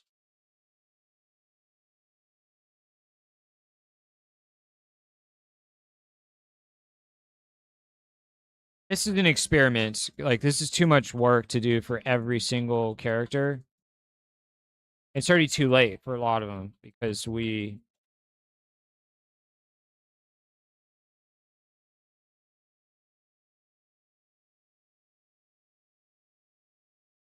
Dude, oh, this thing shuffles the buttons around every time.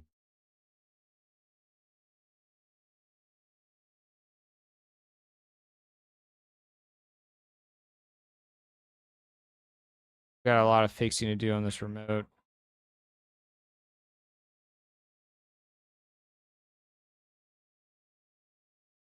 From test viewer, hey trickery, hello from chat, ignore this link.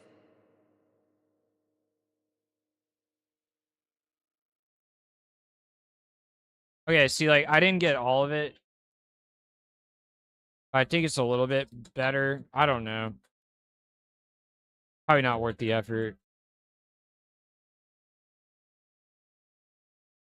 Well, it was a test. I don't think it's worth the effort to do that. She's still gonna have green screen pixels that we need to use the green edge tool on.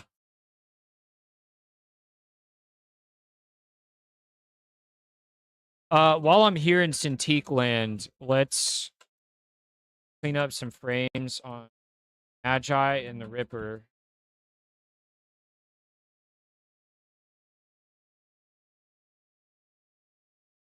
Oh, where's Ripper 2?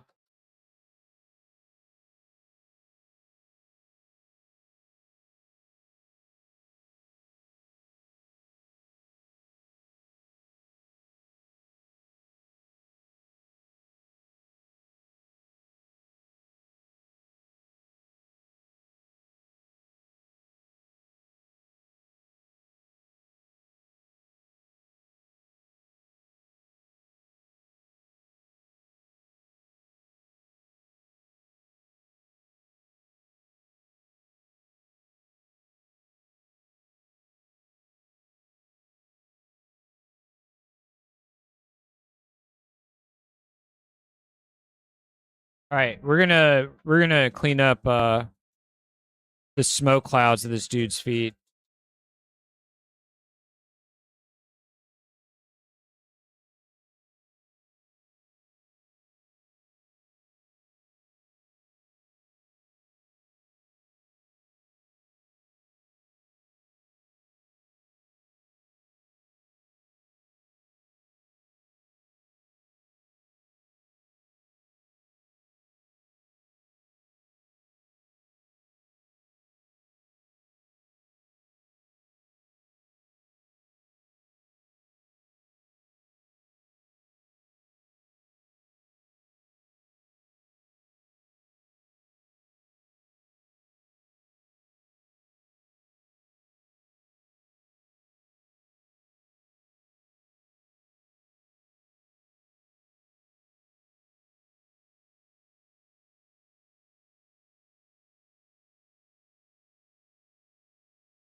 All right, I think that was the only animation on him that had the smoke clouds present.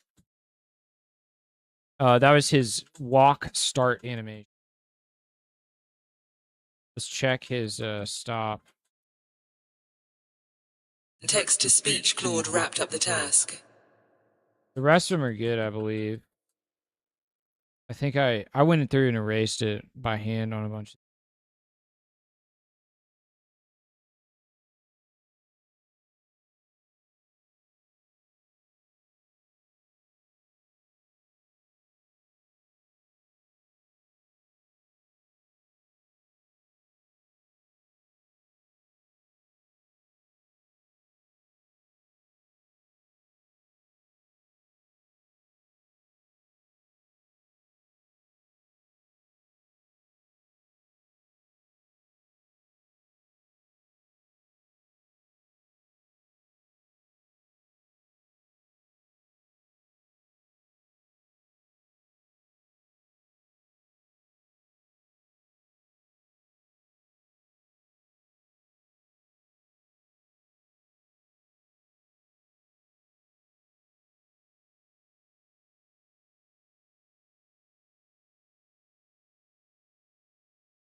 What is this drawing software? This is Krita. Krita is free and open source. It is made by the same group that made my desktop software, Plasma, desktop environment. And it's pretty popular. A lot of artists use it. It's kind of like a little bit like the Blender of 2D image editing. So Krita by itself is really solid. I forked it though, and I modified some stuff in my fork for it to make it a little bit more to my liking. But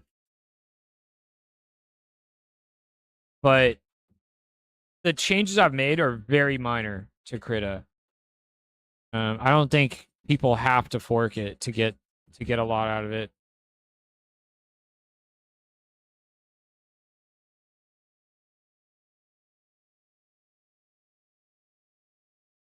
I think we should use Nano Banana and see if it can complete the other side of this.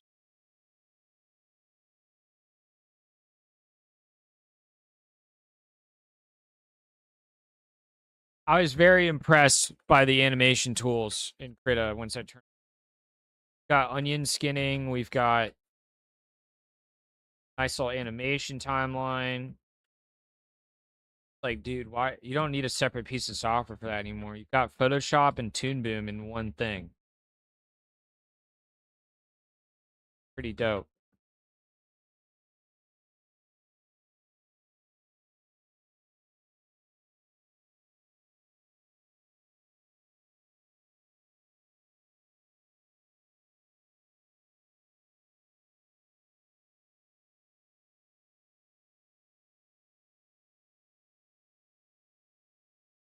Colonel, did I stay up all night? No. I went to sleep at 6 a.m. and then I woke up at 2 o'clock in the afternoon, and then I walked over to the coffee shop and got a tea and a donut, and then I immediately turned the stream on.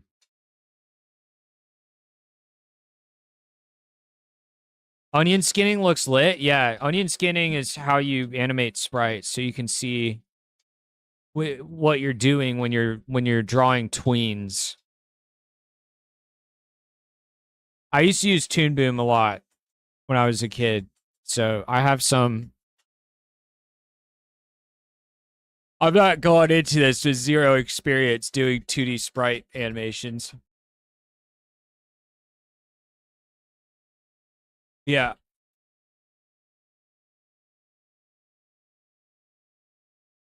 Is this your fork? Yeah, this is my fork of Krita.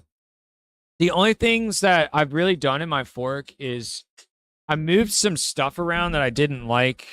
I have a hardness slider on my brushes, like Photoshop. You don't get this normally in Krita. You're supposed to just make different brush presets. If I do a selection, Trickery is going to cover this up. Item. Don't really need.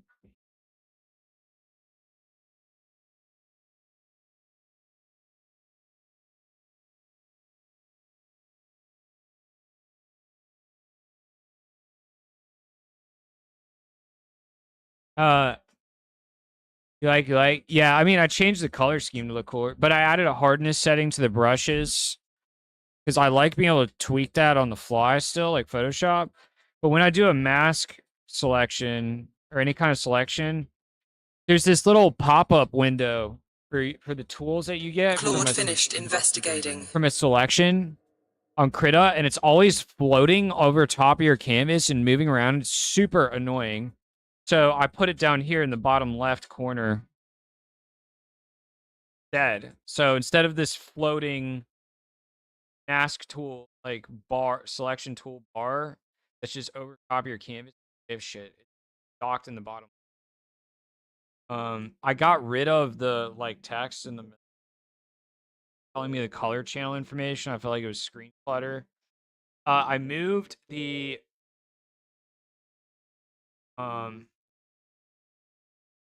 zoom value UI. It was all the way in the bottom right of the whole window. I moved it so that it's anchored to the bottom right of the document viewport. I don't know why. I just felt like it belonged there instead. Oh, I changed the mouse zoom levels. The mouse zoom levels jumped from 130. It went 100%, then 133, then 200. Really stupid. Yeah, you can see these were the default zoom settings that each click on the mouse wheel would zoom by. It went 100, 133, 160, 200. I'm like, dude, that's so stupid. I need values like in between these, like really often.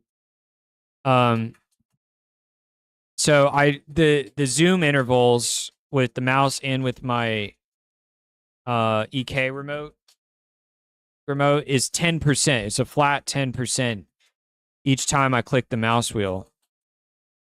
So I changed that in the fork. I think that was massively helpful. What else did we do?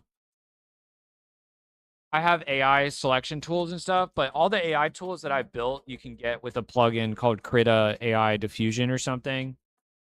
I changed some of the hotkeys to be like Premiere, or not Premiere, Photoshop. What else did I change? Oh, if I'm in a brush mode, this required a fork also. If I'm in the brush mode, and if I'm in erase, so there's no eraser in Krita.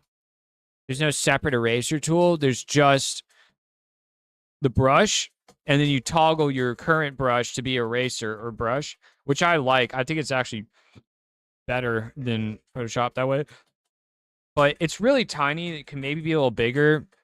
But if you look, Yeah, you can see here. There's a little E on the upper left of my brush.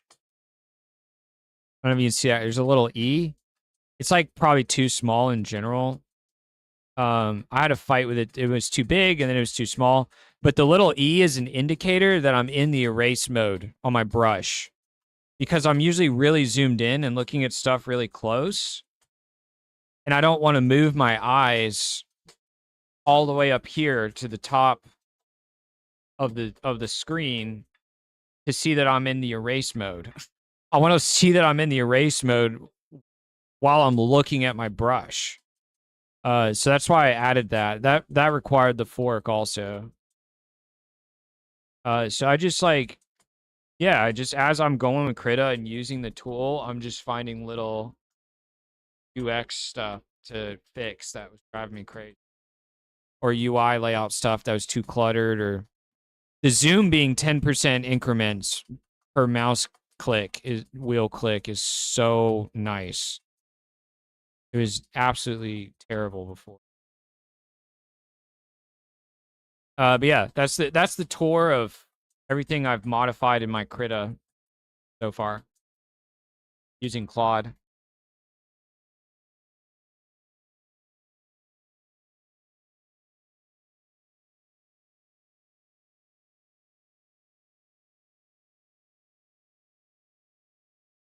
I'm going to switch over to Spotify music in a minute because I want to see if this audio crackling issue on my end can be fixed by just like not using YouTube maybe.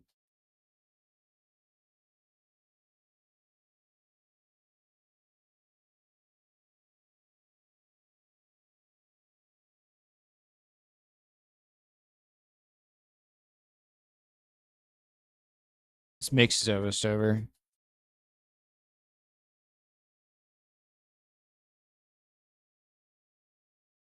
It's crazy you can make projects on GitHub so much better by just doing a couple prompts. Yeah, for real. It's the future. I think this is the future, but it's the UX for it is going to be way more streamlined. It's not going to require you to be like as technical as any programmer person is to do it. Instead, the end user isn't even going to know that they're prompting AI to change software generally. They're just going to have a feature where they just like on their phone, on their iPhone, they're just like, "Hey Siri, move around this notification bar or whatever. Just change that. I don't like it." Or it's going to be like, "Hey Siri, I just ran into this bug. Can you fix it?" You know? And it'll be like, "Okay," and it makes like a local fix, and then they'll have telemetry at Apple or whoever. They'll have telemetry of like, okay, 1,000 people had the AI fix this bug on their software, so we're gonna fix it, officially in an official way and roll that out in the next patch. But everyone's gonna constantly have this layer of like AI modifications to probably every piece of software on their desktop or on their phone, that tweaks it to be laid out the way that they want, as functional as they want, and have temporary fixes for any kind of bugs that are driving them crazy in every piece of software. And it'll just be a process for like integrating those, being able to see with telemetry, like what the most popular changes to the UI is or the settings or whatever. And then it gets officially put into stuff. I think that'll be kind of the process. Everyone's got a monkey patch layer in between their software and then like using it. But right now it requires knowledge of how open source works, how GitHub works, having Claude or Codex CLI installed on your machine, and knowing how that works, where it can like manipulate stuff and you can point it at a GitHub repo and tell it fork this, make our own copy of it, change it, whatever. Like, it's still too technical for the masses to be operating this way. But I don't think it'll take long before that changes. I think it'll be like 3 years. I think it'll be like by 2029, 2030. That's how Windows and shit is going to work in Mac, where you can just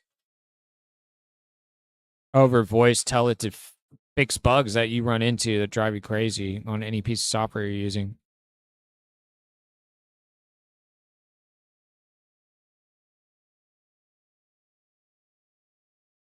Okay, we got rid of the smoke clouds on this dude's feet. The next thing we're doing is this guy has pupils in his eyes, and he's not supposed to. They're supposed to be blank eyes, but that's a little bit too outside the box for a video model to think of every time. And trying to prompt it to keep the eyes blank will sometimes make the eyes completely black and really give us something terrible. So like this attack animation's fine. He has no pupils in his eyes for the whole attack animation.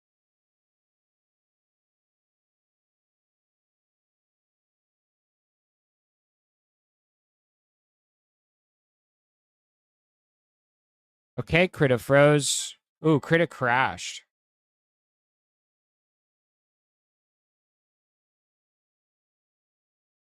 Let me go to this 90s playlist. I want to see if let me refresh this actually.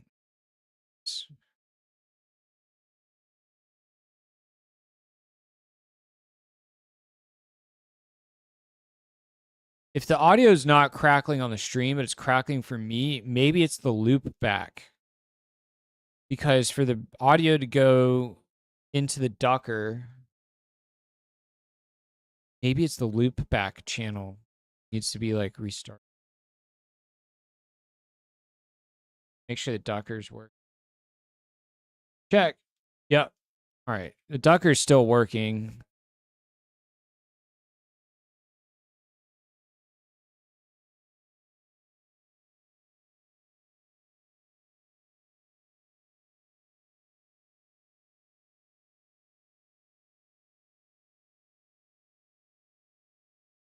Oh, we crashed Krita.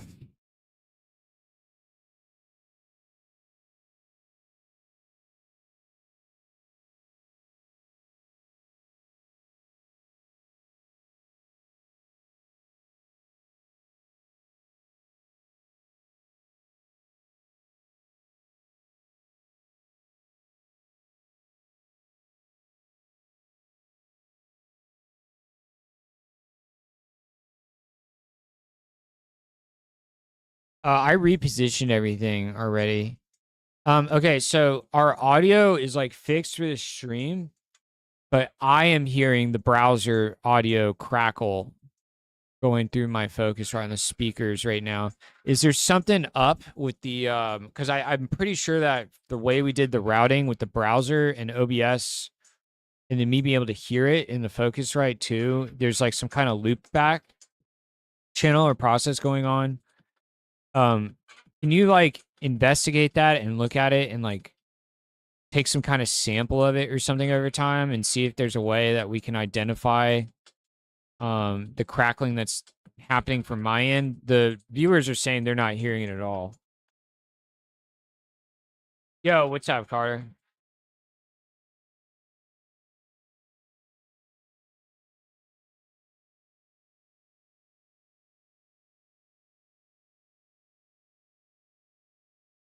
What? I just lost that whole text. The windows are on the right monitors now. Can you see what's going on with my browser audio, like loop back to my Focusrite and see if you can like take some kind of recording or sample of it? It's crackling for me on my speakers, but my viewers are saying that it sounds totally fine to them on OBS. So that tells me that has something to do with like I think we had to implement a loop back channel or something. So that I could hear it and it be routed to the Docker and stuff correctly. Get ready to shoot out some fireworks? Hell yeah, dude. Hell yeah. Probably just gonna get my ladder out of my closet and climb up onto my roof and like look around tonight and see like a bunch of fireworks in all directions. Ad break incoming.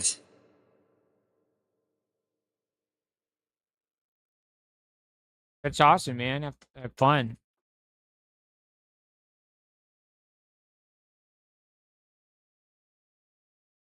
I just paid for $80 of Fling credits. It's a lot. So I'm gonna be generating animations like all day, man. Pretty much all that's going on here. A lot of fun art stuff. The video editor, the basics of it are working last night. And it's like, dude, the scrub through on the video editor, the playthrough, super smooth and responsive. Insane. Massive difference from Kdenlive. You literally can't even scrub in Kdenlive. Prescott, nice. I'm going to drive around and see if I can find you. A lot got canceled for heat. Really? That's crazy.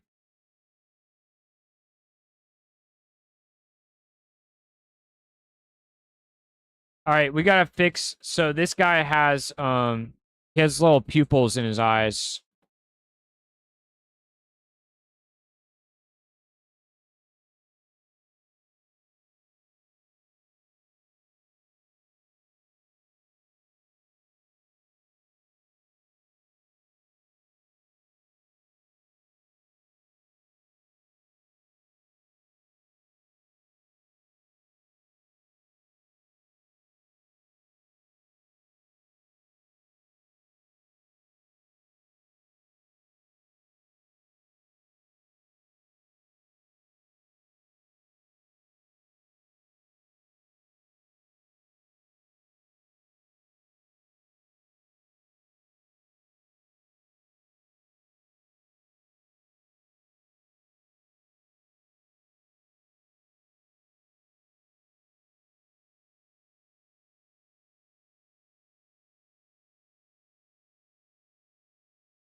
Ah!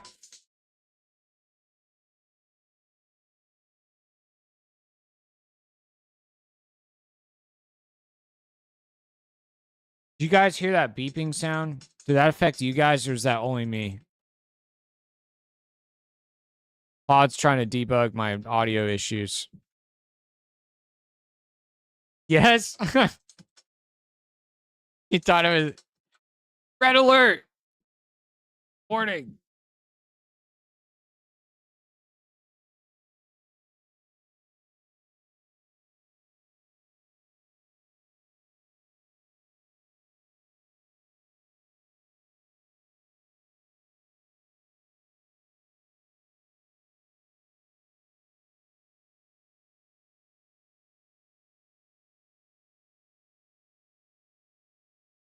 Whoops.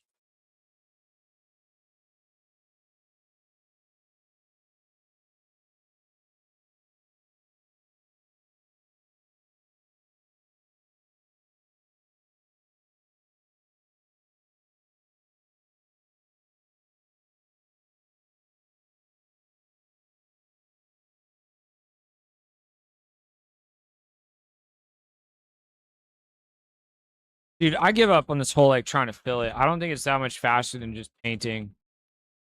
I'm gonna paint over the pupils because each frame the colors are slightly different.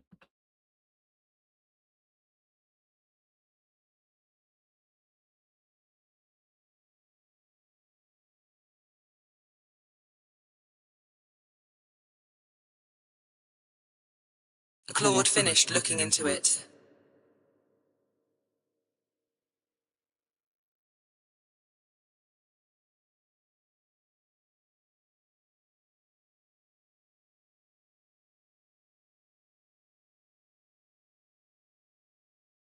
Yeah, okay, that looks a lot better than me doing the fill color.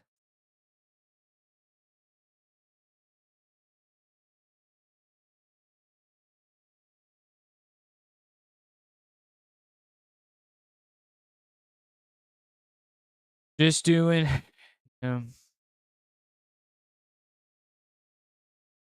AI cleanup.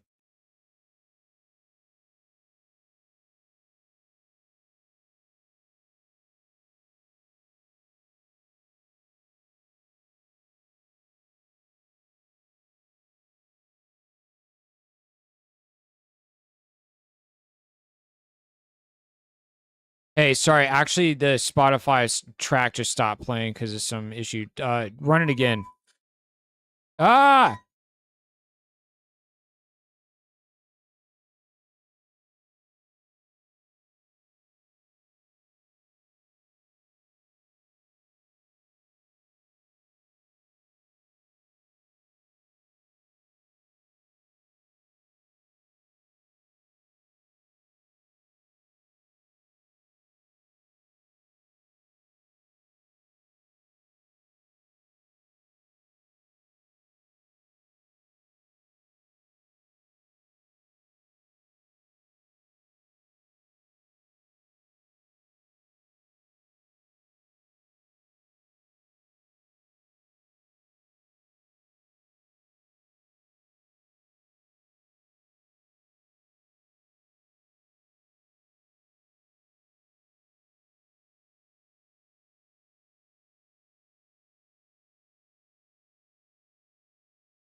there a loop bracket function in Krita?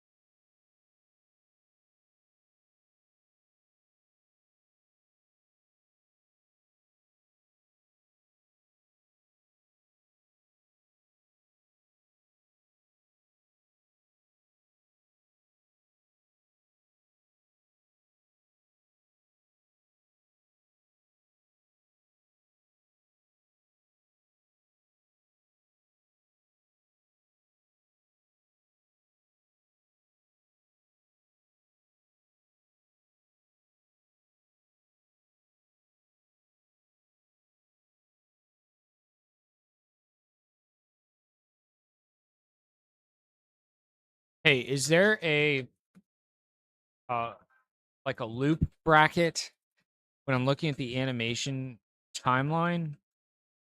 I would expect like if I select a group of frames, I can hit like Control L or something to make a loop bracket or a looping section.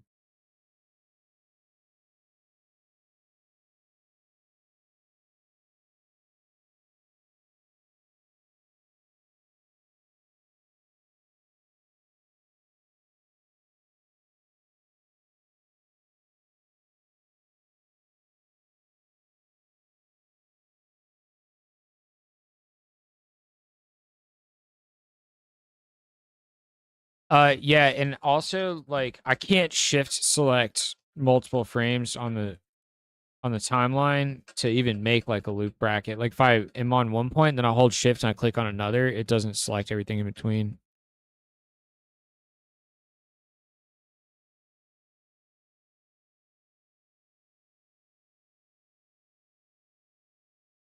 Claude finished digging into it.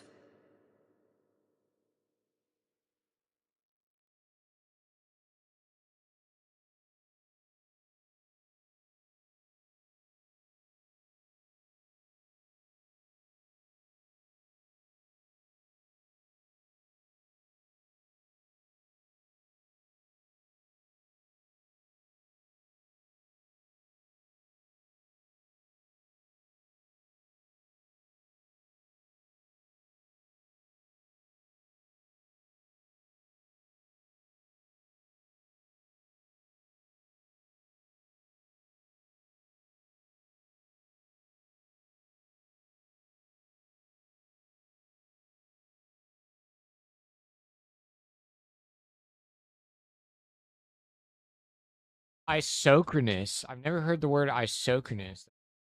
Okay.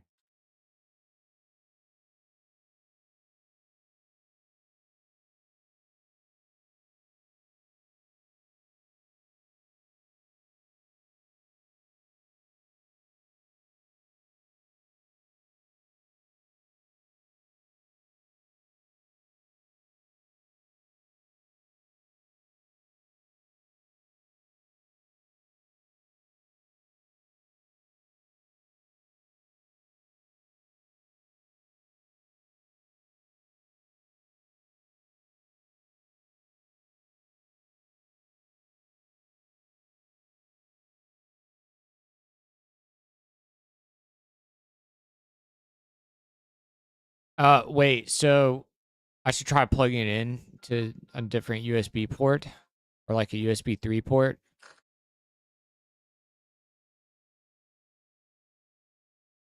Okay.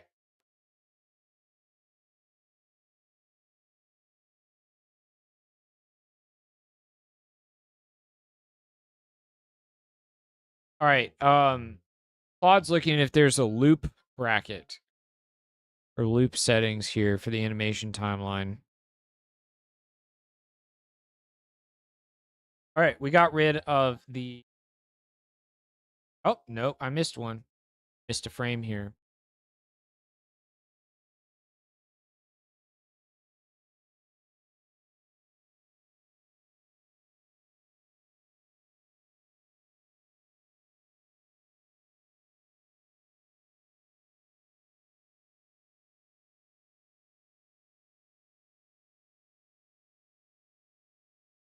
Claude wrapped up the investigation.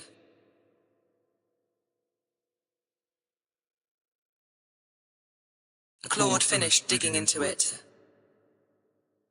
All right, fix the walk loop. Try to fix the run loop. Frame.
Hey, we figured out how to do a loop.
All right, let's keep fixing eyeballs. So I just learned how to do how to set up a loop here. So if I hit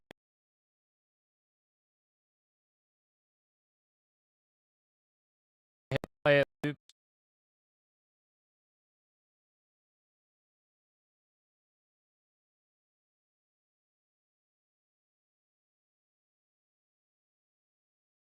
I'm asking Claude for a hotkey. I use Control L to loop these.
Claude completed the task.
His arms are just missing some.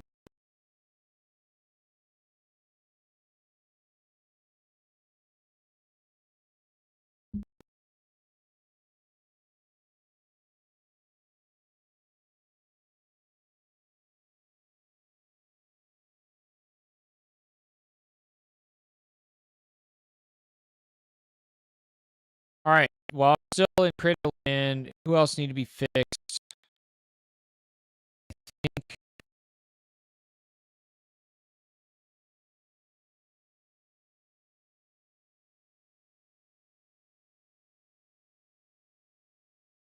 Gotta fix Swamp Witch too. These guys are super fucked up. All green.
Guy needs yeast still on him.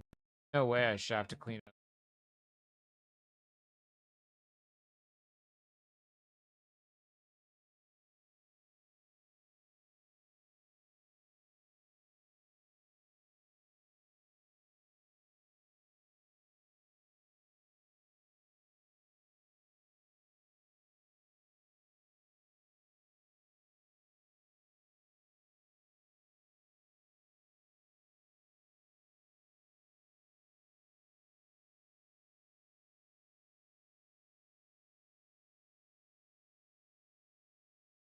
Ad break incoming.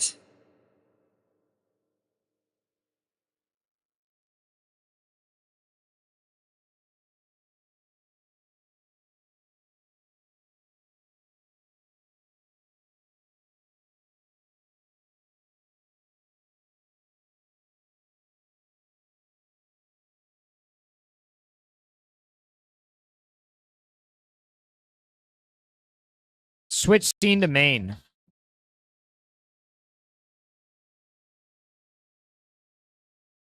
Switch scene to main. Switching to the main scene.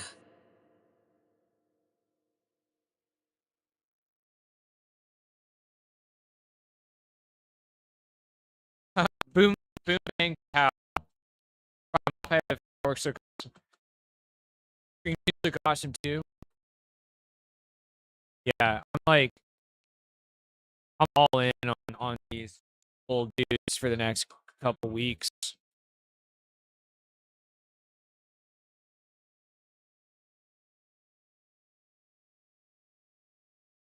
Blast, yeah, like water mage.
Oh, you survived.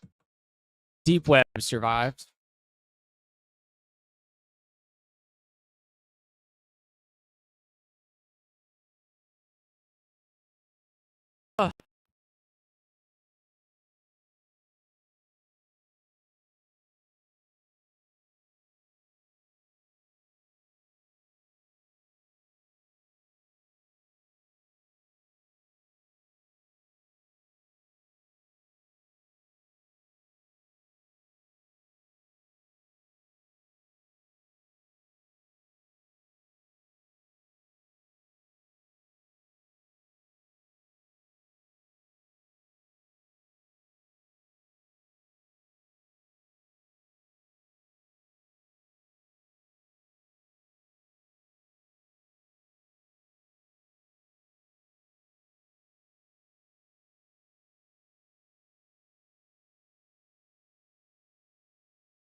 All right, guys.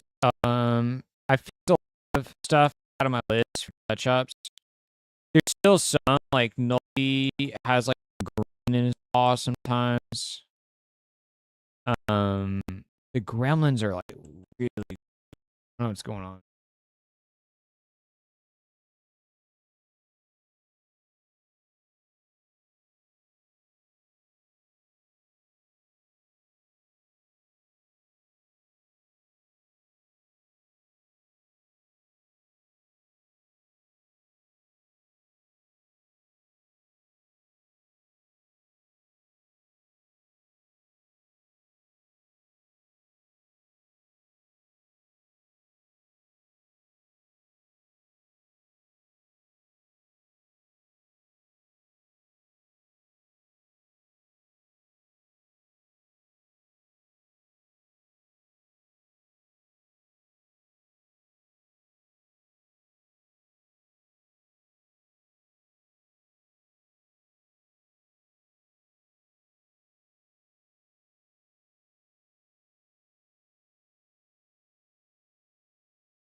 All right, so he's getting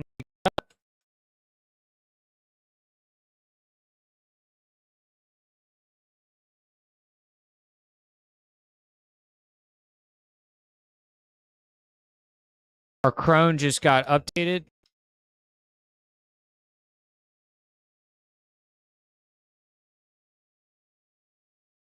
She now has brighter colors than before.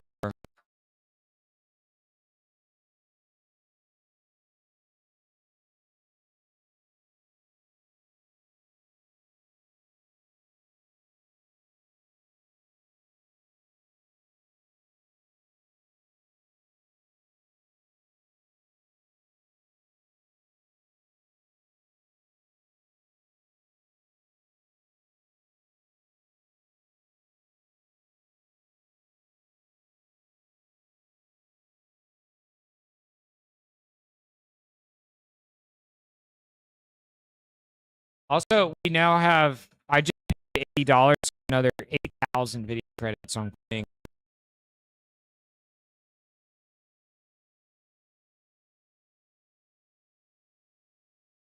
So we're just going to go crazy. Audio is back? What does it sound like? It's good to me. What did I do? Like Graph Quantum is now to 2048, up from 1024. Sounds like a bad connection. It's gone for me, but the stream says it's bad. Now, let me. Does my microphone sound? What does my microphone sound like?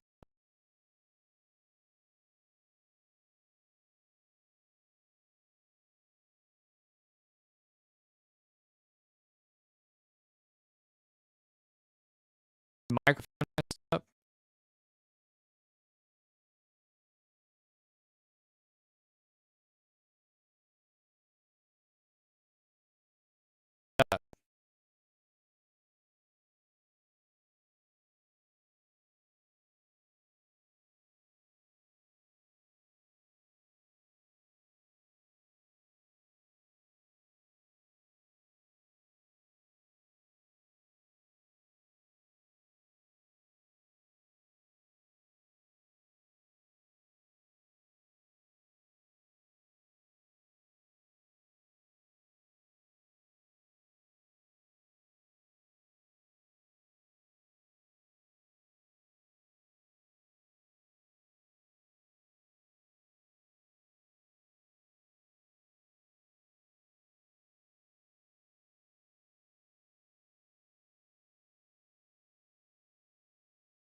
Right. It's something that Claude did.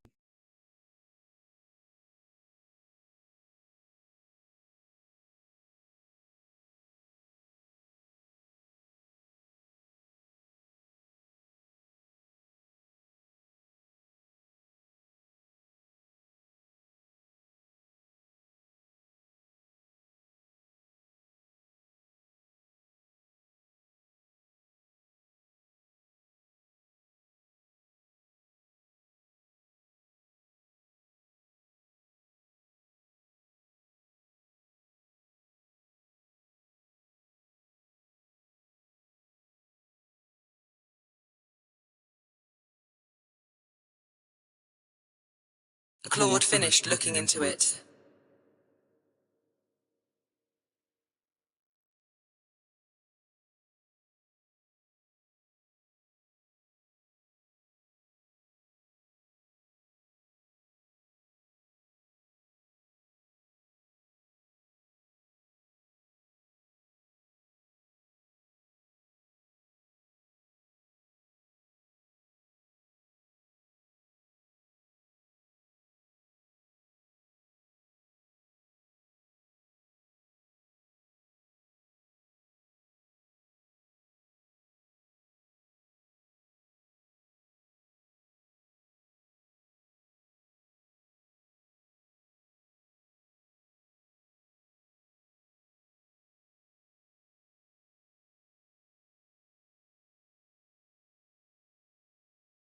Claude finished investigating.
Claude finished digging into it.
Claude finished looking into it.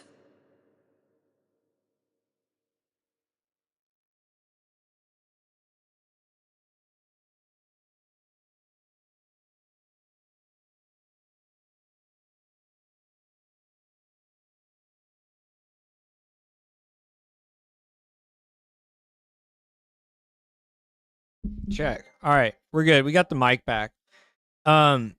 I'm back to my music sounds crackly to me, but as long as it doesn't sound crackly to you guys, I'll just live with it today. I'll figure out later. I had to switch to Linux long-term support. Try to stop an issue where the desktop kept flickering.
Claude finished digging into it.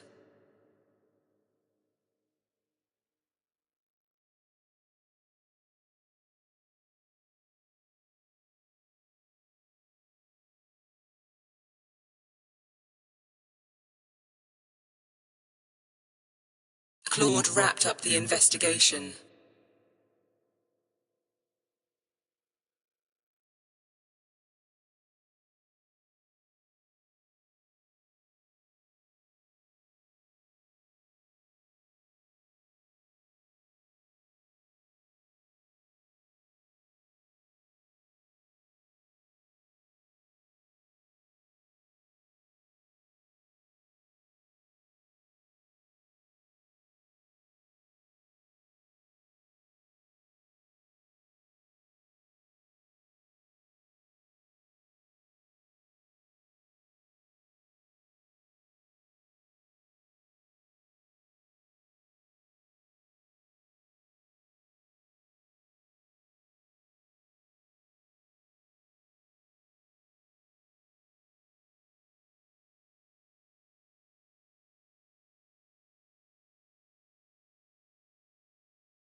How's the mic right now?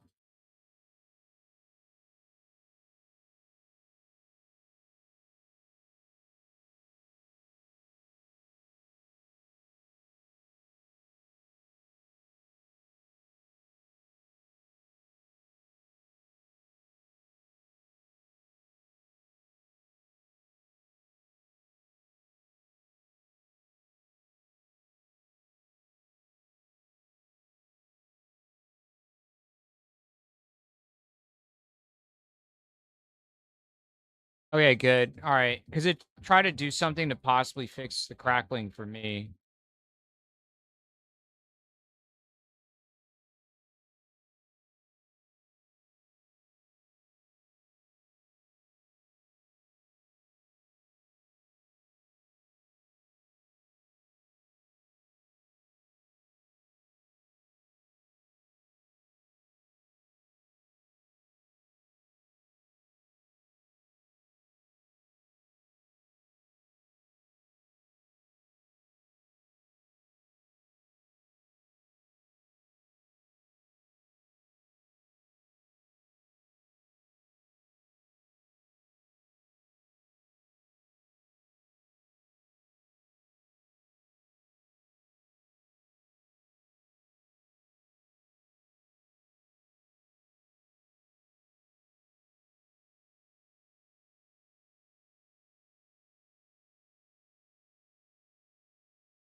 This is her death animation. That's sweet. The crow just flies away.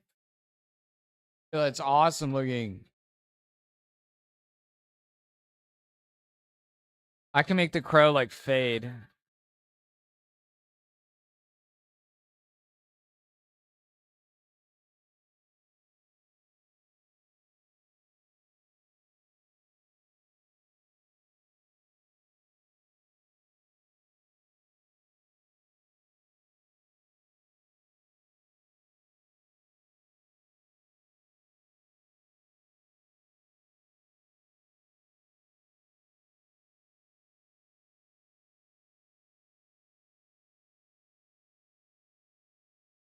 Claude's done with the fix.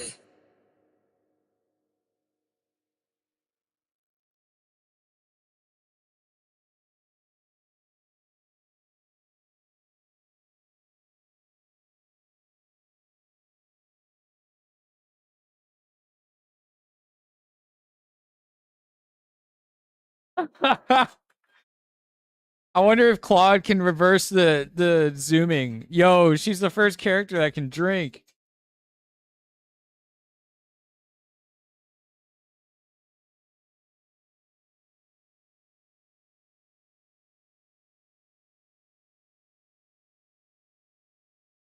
Claude finished the fix.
Oh, that's pretty sweet. All right, we got a hit reaction.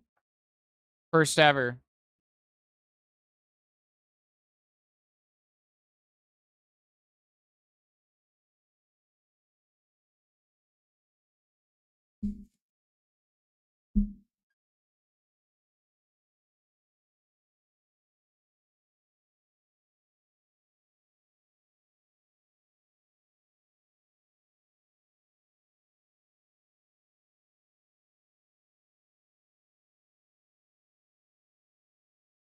Yes, dude.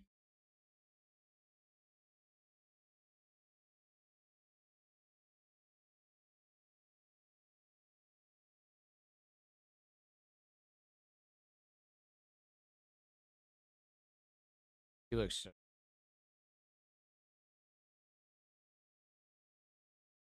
Ad break incoming.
Oh man, you guys.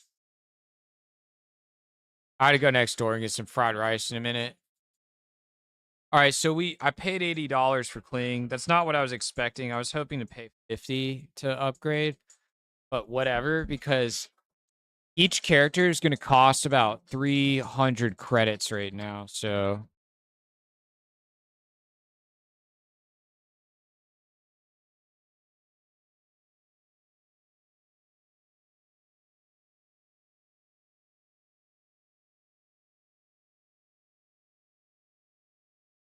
probably about 4,000 credits at least has to get spent to give all these characters what they need.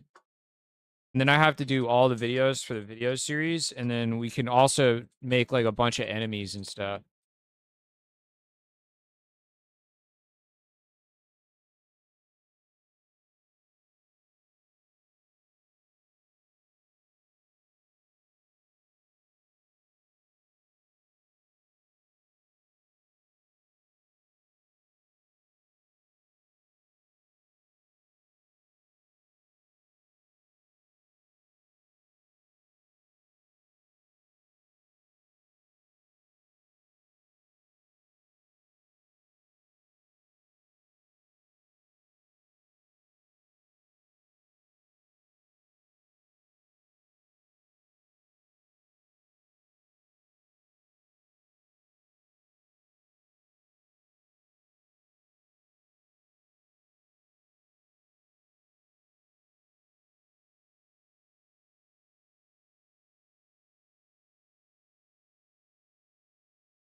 Hey, cool. Yep, Psycho's in. I just paid $80 today to bump up my subscription.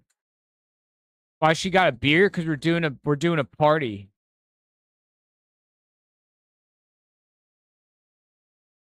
One of the things that's gonna happen is a keg rolls out.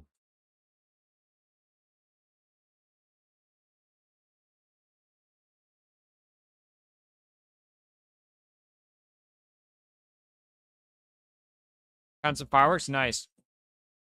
This keg is just gonna fly in the middle of the screen, land in the middle, along with the two like feast tables.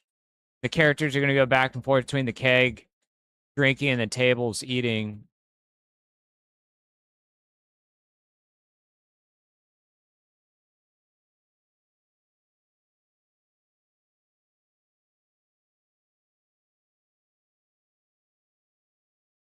And we got hit reactions.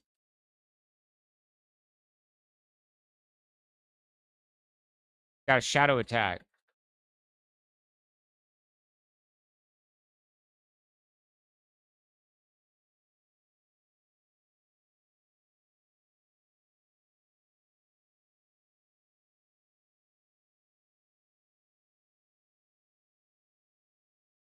We got a death animation too. Or cheering animation.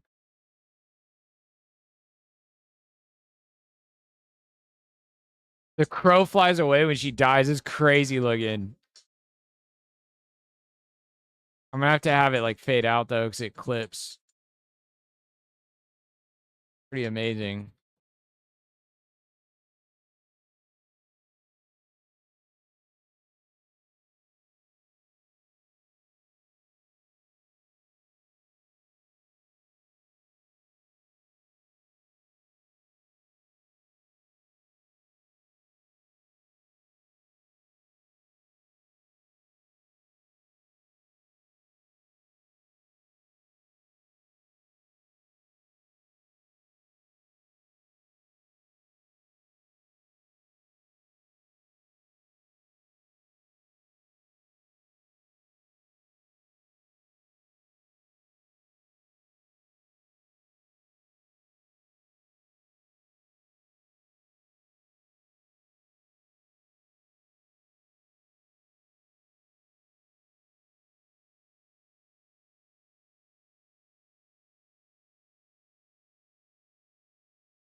Eating and drinking, where it's having to add a new object to the scene, it's really struggling with like keeping it in frame. So this is an interesting kind of wall we're hitting. All right, guys, I gotta walk next door and go grab some fried rice for dinner. I'm trying to do lowest amount of time and investment eating today. We can get as much done as possible. Show camera background. Showing the camera background. Show BRB message.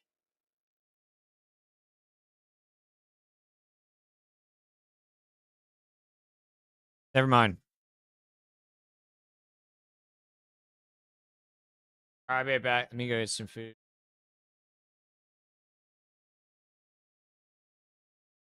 Sure thing, I'm here whenever you need me.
Right side movement. More power, more agents, more triggery.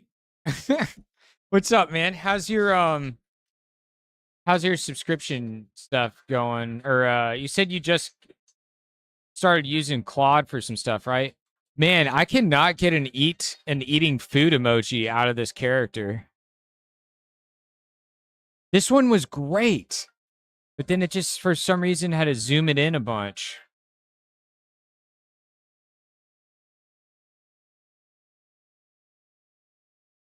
Maybe I should take the orb out for trying to get the food emoji. The shadow attack looks sick.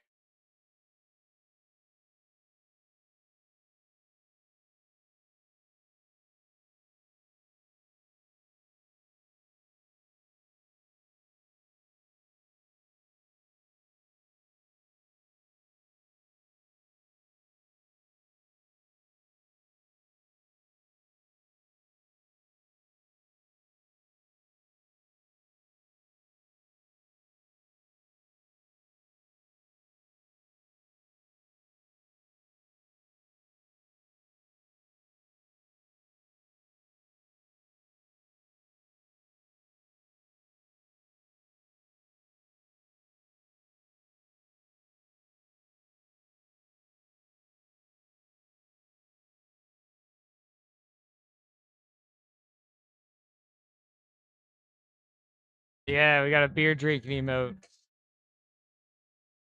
I love how comically large it is. It's so good.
Not an eating animation. What the heck is that?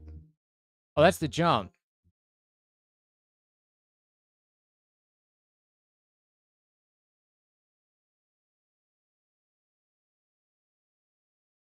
Oh, that looks sick.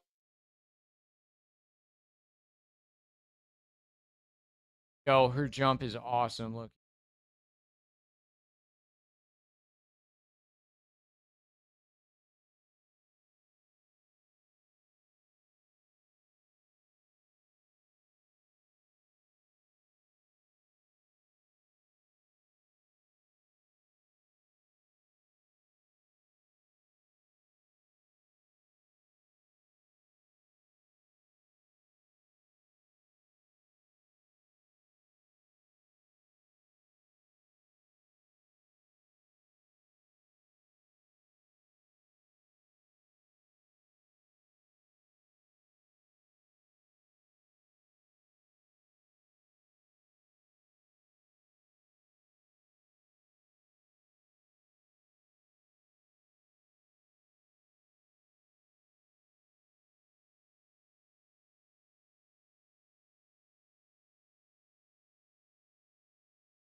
We have 5% left of Fable. Doesn't seem like it's enough to start any task with it. Yeah, that sounds like not much. All right, the witch is the first character to have a full suite of stuff.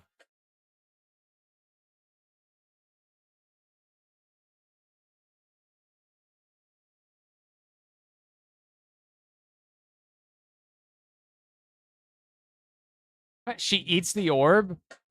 I don't know. That's kind of cool. It's like a fire eating thing.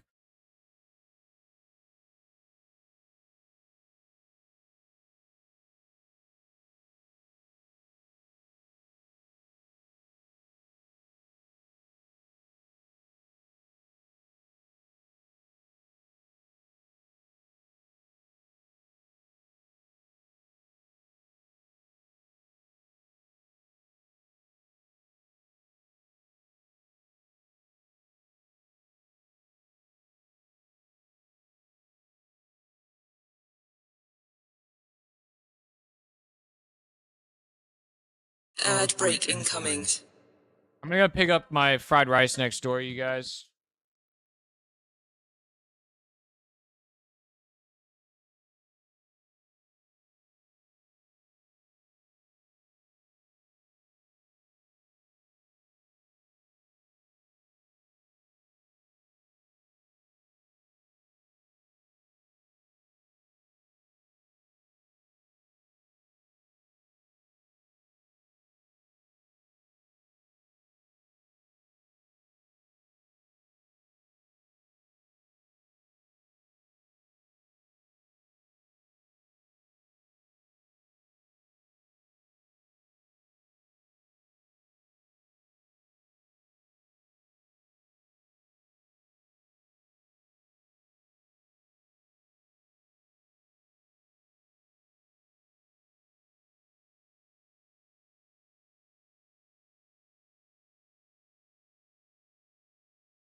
Claude wants you to choose an option.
Claude has a question for you.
Claude finished investigating.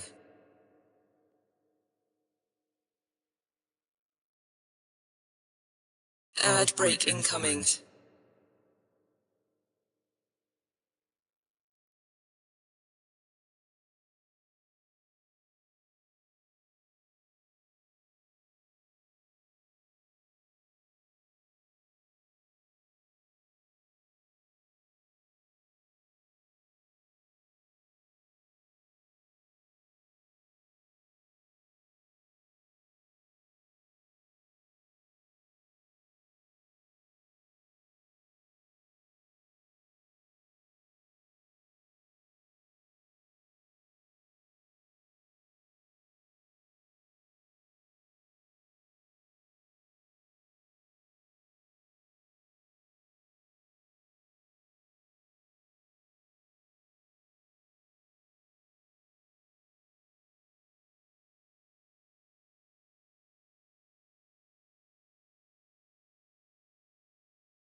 Claude has 2 questions for you.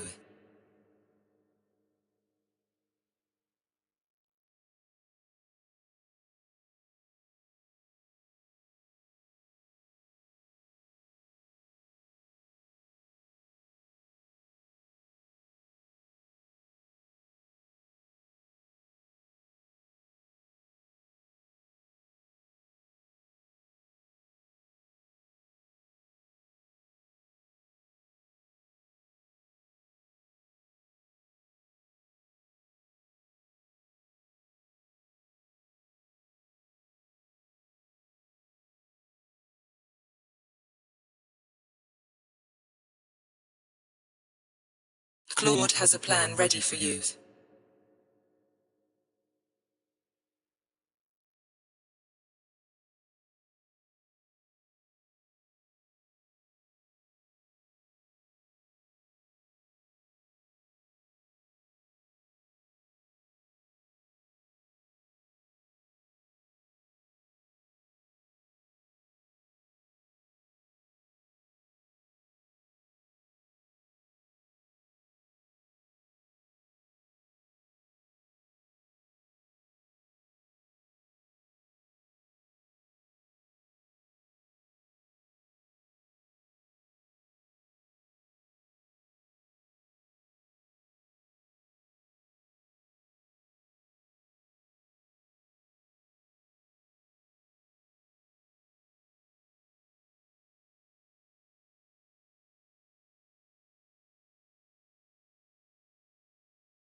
All right, guys. See, I am just grinding. Not talking about too much because You got to take advantage of the quiet moments when you're not getting rated or something, you know, to get a bunch of shit done.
Okay, I've been on $20 plans for coding. I tried OpenAI, now Claude. I like Claude, but I'm not sure how it gives better value for token use. I think Claude is smarter, but OpenAI has been nice in offering resets. What is your opinion or others here conviction? I think you're right on that. I think Claude in general is the best. I think Claude just understands like big picture concepts and stuff and abstract ideas like better in Codex, and it does better UI design. But you are right that it is insane how many resets you're given on Codex. You are given 1 or 2 resets a month on Claude, but they just like never announce it. It just happens randomly when like a new update comes out or something. Like it just happened this week with Fable. I got a complete reset for free. So it's not 0 resets with Claude. It's not, but it's not as many as Codex. I'm having a tough time. Like $20 Codex is crazy. Like it's doing a ton of stuff.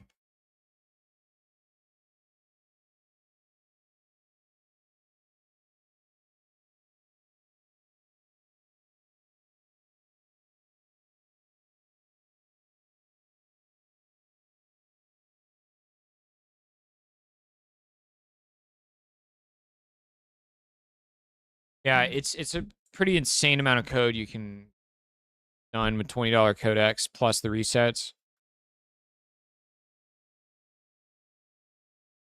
I don't know. My opinion is both. I think the best value right now possible is $20. The $20 plan on both. I think it's absolutely the best value.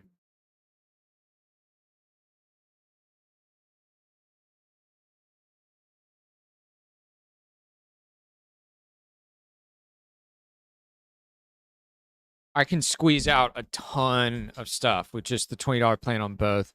I use Claude when I know that what I'm doing is a little more visually oriented. And I use Codex when I have the plans made by Claude, and Codex just has to implement it.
BRB? Oh yeah, it's true.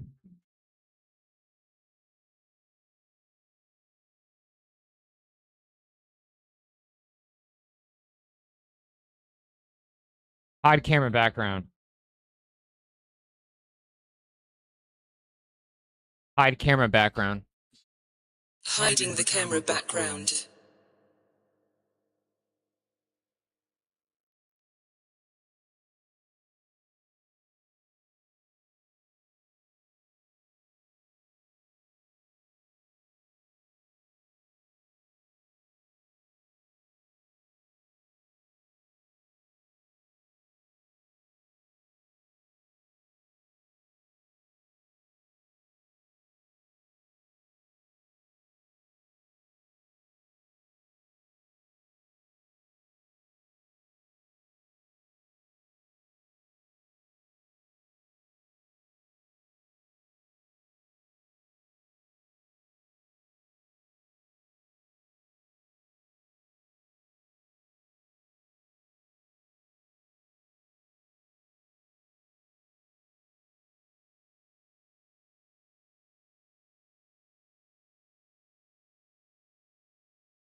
Claude has 2 questions for you.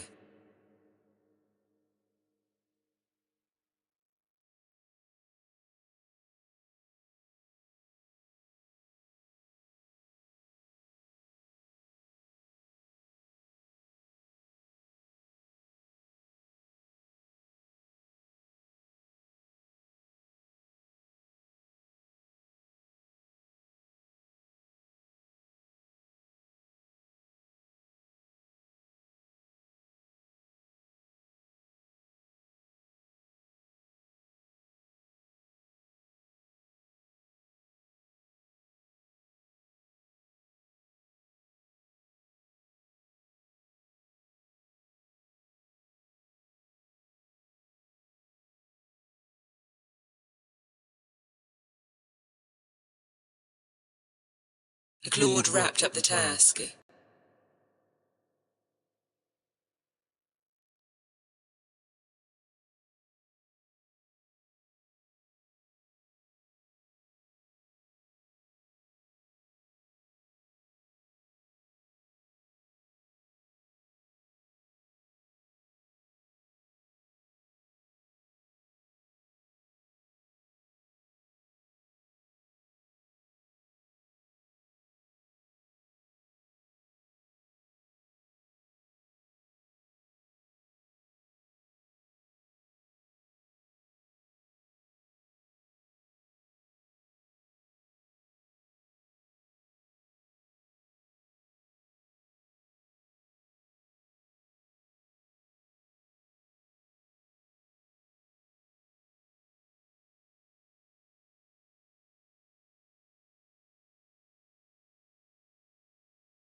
Claude finished the fix.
Ad break incoming.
Claude's done with the fix.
Yo.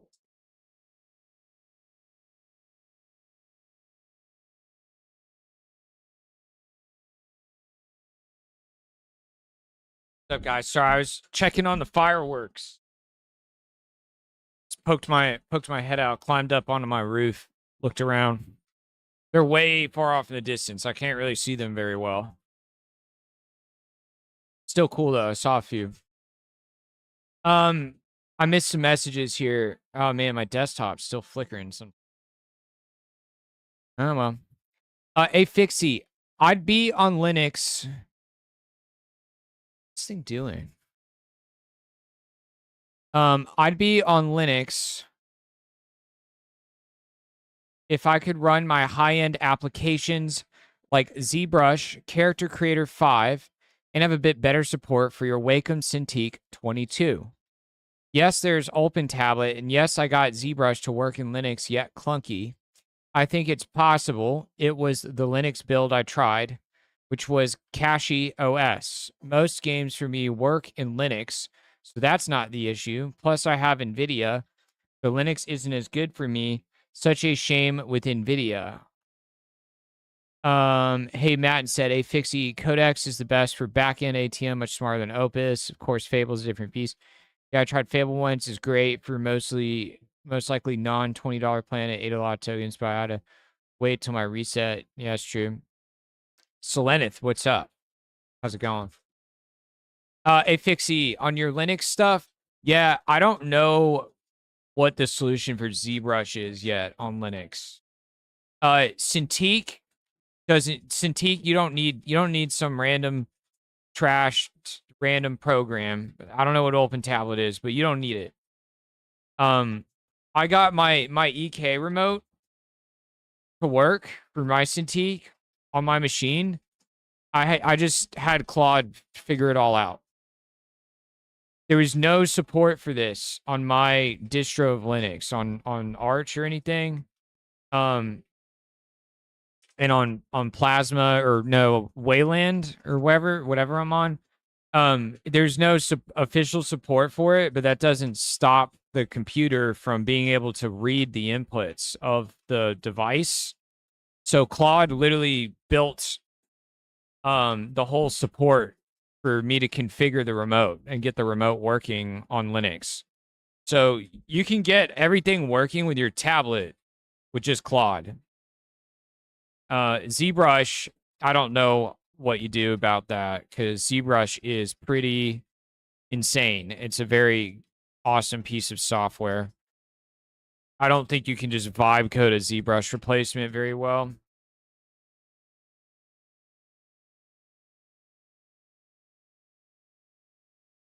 I don't know what Character Creator 5 is. I haven't used that. But so far, I can tell you that Adobe software is easily replaceable on Linux. Well, not super easily, but it's decently easy. Actually, it is easy for the video editor. You just use DaVinci Resolve. For photo editor, you use Krita. For vector graphics, you use Inkscape. But there's something about those programs that you really hate, specifically Krita and Inkscape. Before it continues. Then you just get Claude to make a fork of it, and then you just mod the crap out of Krita and Inkscape however you want. To have a good video editor, though, that you can modify, I discovered the only solution is to make your own from scratch. If you want something that is equally as performant as Premiere, but completely modifiable. If you want something as performant as Premiere, but you don't care about modifying it to be AI native or switch shit around, then you can just use DaVinci Resolve. So there's a solution for. Adobe, I have found the solutions for. ZBrush, I don't think there's a solution for, and I think you'd have to be very skilled at programming and vibe coding to figure out how to replace Linux or not Linux, ZBrush with your own vibe coded sculpting app. Be a massive task.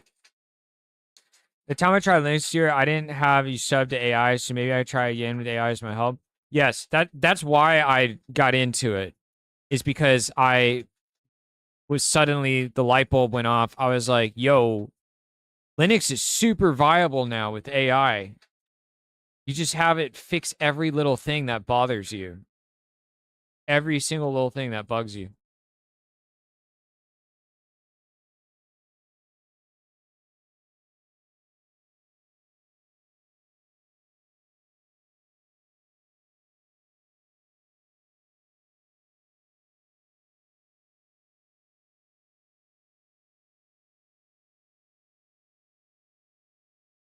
I hate how skippy this walk was, so I wanted to try some different walks for trickery. And the one that he has right now, his arms like flip out.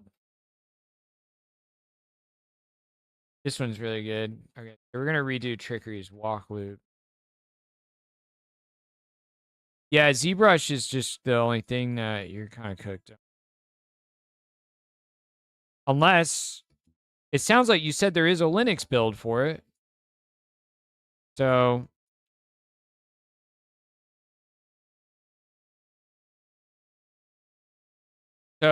whatever weird issue you have with the Linux build could probably be figured out by the AI.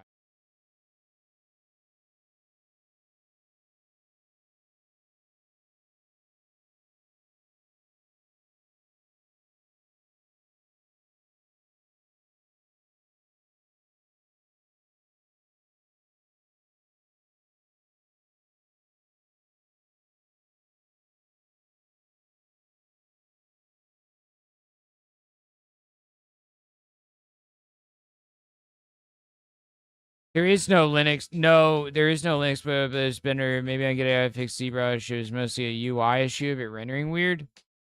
Maybe, but the Claude problem needs you to pick an option. is the software has to be open source. I'm testing a theory.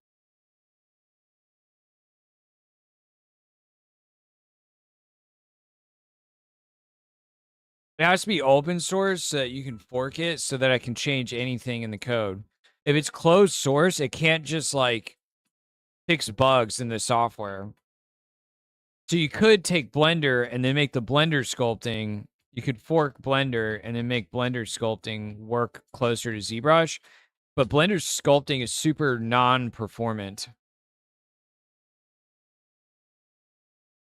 You know? And when the performance is an issue in a big way on a piece of software, you got to build a whole new piece of software from scratch. Like I'm having to do with my video editor. Because it turns out a lot of open source software that has performance issues, it's like that because it's built on a foundation at the lowest level that's not as good as a proprietary piece of software. At least that's the pattern I'm finding as I do a combination of building my own software from the ground up or forking and modding open source. I've tried both now multiple times. I got it to run as some kind of wine build. It worked. It could be a wine config issue. Yo, it totally could be. And I'm sure AI could figure that out. That'd be awesome. I know for Steam Deck, if you have the wrong Proton layer, then the game doesn't run and you change it and it works. Nice. Yeah, I think I figured out my screen flicker, you guys. You notice it's not flickering right now, but I think now it's going to start flickering. I think it's the transparency on the Z layers. Yeah, see? It just did it. We might have a really important clue here, so then I can get off the Linux LTS kernel, go back to the normal one where my audio wasn't crackling. This shows partial transparency on this bottom frame here. So in theory, this should have the flickering issue too if I'm up on layer 2. Layer 0 isn't having the flickering though because the tilings covers the whole screen.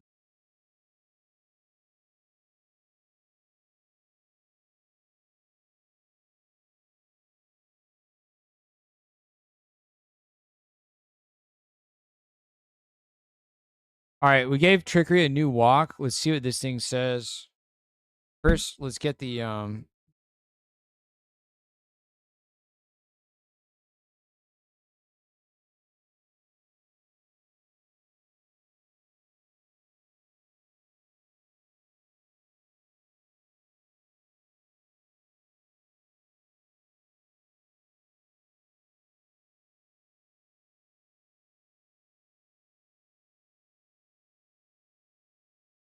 add the capability for yourself to open a new window with the active bridge.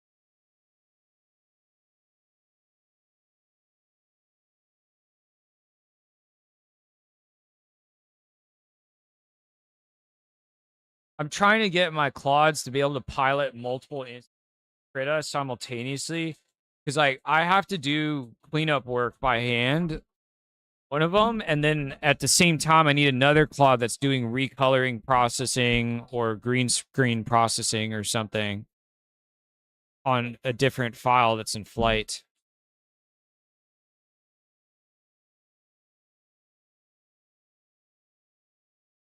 Music song's way louder. There we go. You guys, there's about to be a party at the bottom of the screen.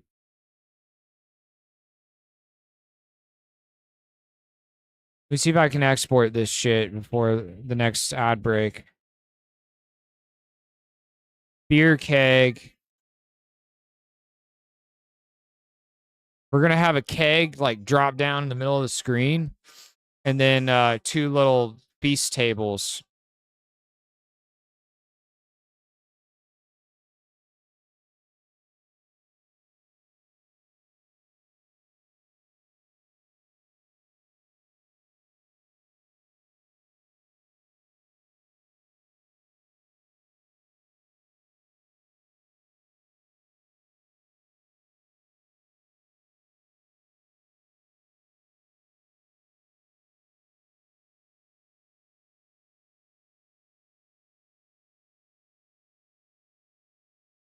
I can't wait to get the grass platform working on the bottom of the screen too. It's going to make all the characters look awesome when they're actually standing on like ground with like grass in the foreground and stuff.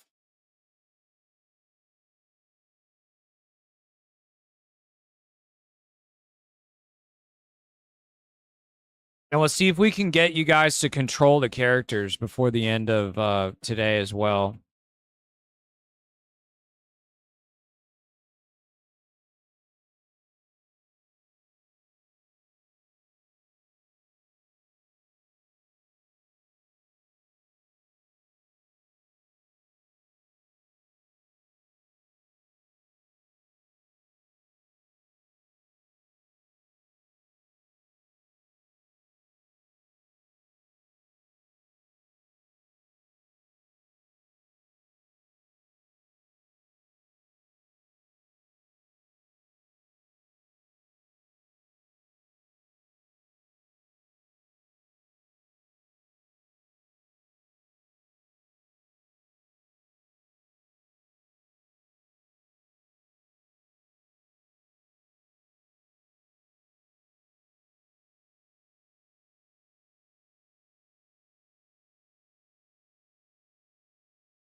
Let's restart. The Blighted Crone 2 should be available. Oh, wait. No, she's not available on the website yet.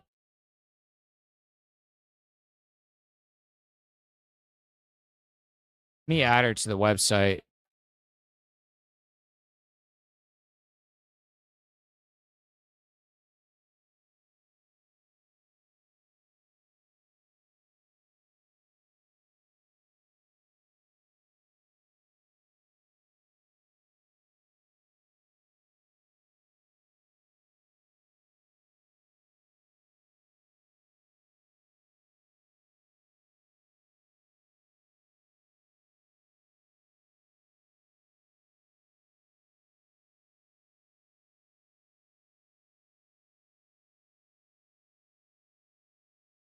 Name this pain website, Claude. Got it, this pane is now website Claude. Name this pane tunes event Claude. Got it, this pane is now Claude. Name this Claude. Name this pane tunes event Claude. Got it, this pane is now Tunes event Claude. Name this pane tunes animations Claude. Got it, this pane is now Tunes animations Claude. Name this pane video editor Claude. Got it, this pane is now video editor Claude. Name this pane DAW codecs. Got it, this pane is now DAW codecs. Name this pane system flow Claude. Got it, this pane is now Claude. Name this pane system flow Claude. Got it, this pane is now system flow Claw. Alright, I actually, I'm not trying to dictate to all of them, but I need, when she tells me back who's done with what, I need the names, you know. Name this pane Critta Claude. Got it, this pane is now Critta Claude. Okay, so this one, I'm going to tell it, I think I figured I still have the screen flash happening with my desktop capture. Website Claude needs you to pick an option.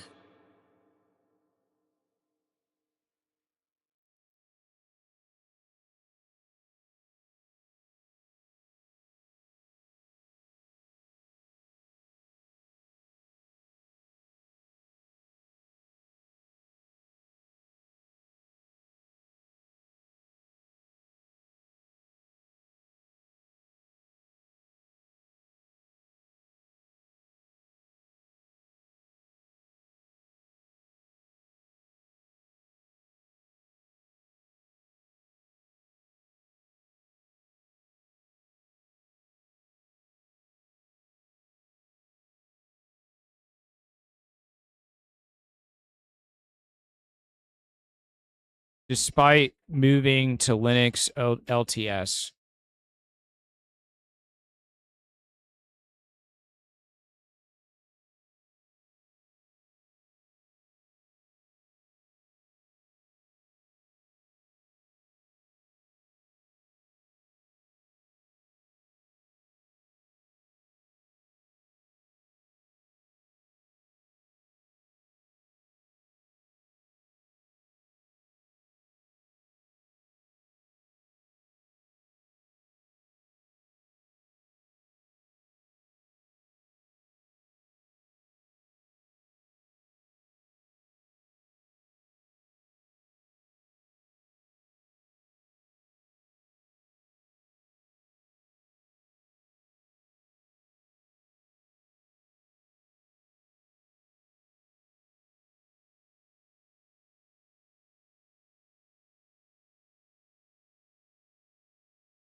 All right, this is our very rough video editor, you guys. Okay, let's see if this problem's fixed. It is fixed. So now I can scale. Okay. I can change the window. Website Claude has a question for you. The playback on this right now, what I'm seeing here visually, this is already better than Kdenlive. This is way smoother. The resolution's better. The playback is smoother. This is running in Zig and Vulkan. It literally took the same code that we had to make for rendering all the sprites frame by frame in the engine with Zig and Vulkan. I told Claude to take that same code that we had to optimize for the sprites and apply it to our made from scratch video editor, because all that video is it's frame by frame images being played back, you know? Amisha Stripe, what's up? Oh, nice Chocobo dance emote. Nice nollie spins, Evan. So my video editor right now, let's see what the scrubbing behavior is like. This is the big kicker. Look at that. Holy shit, dude. You guys see this right now? How smooth the scrubbing is on this video editor. Null Video is what it's called. You see this? I can't do this right now. If I go to Kdenlive, the open source one that I forked, basically what I found is I kept digging deeper with Claude into why the performance was bad in this thing, and I try to make the performance GPU accelerated and stuff. We discovered that the foundation this is built on is totally cooked.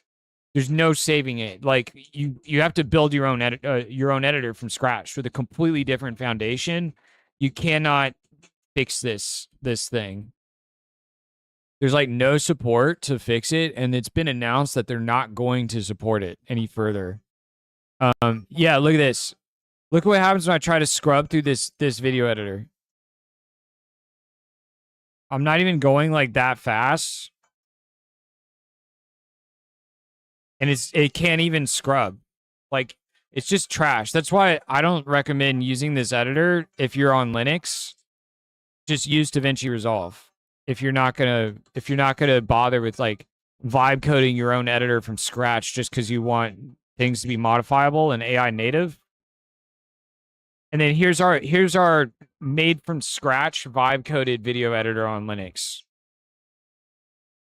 The core of it is Zig and Vulkan, and it's parallelized as much of the processing as it can. It has worker threads that are doing decoding on separate clips and stuff as you're scrubbing.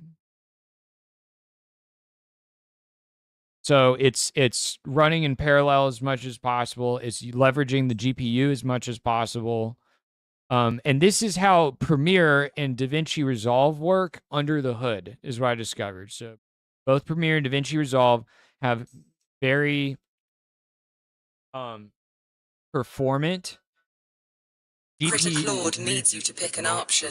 GPU accelerated rendering engines for showing the video underneath the hood. Kdenlive does not. It has some old garbage trash, and the video and the audio's combined. Premiere is extra crazy. I bet Resolve is probably the same way. Premiere, the video engine is GPU accelerated, it's multi-threaded as much as possible.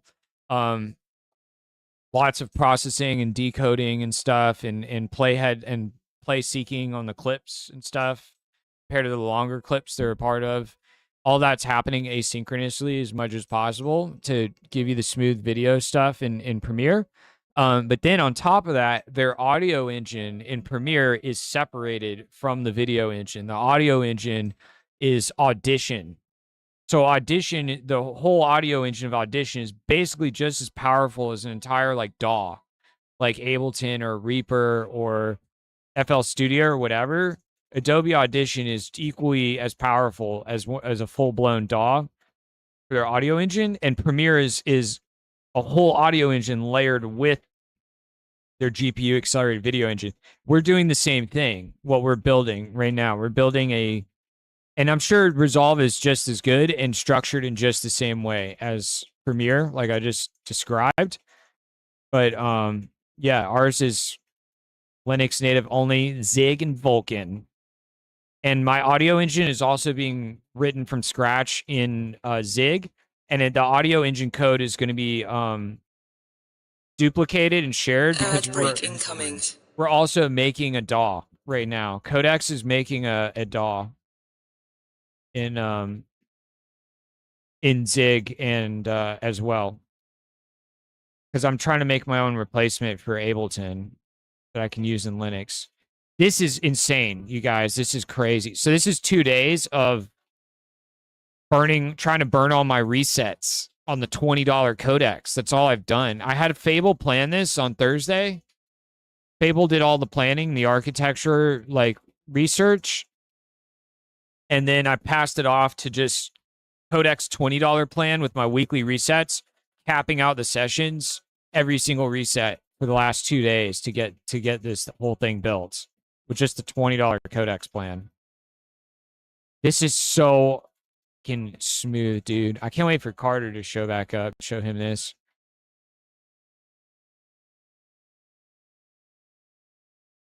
Let me power up too.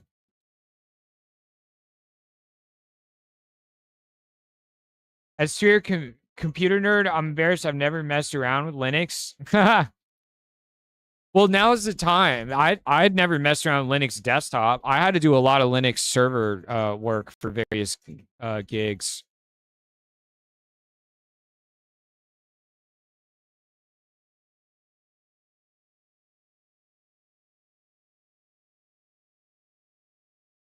But I'd never messed around with the desktop.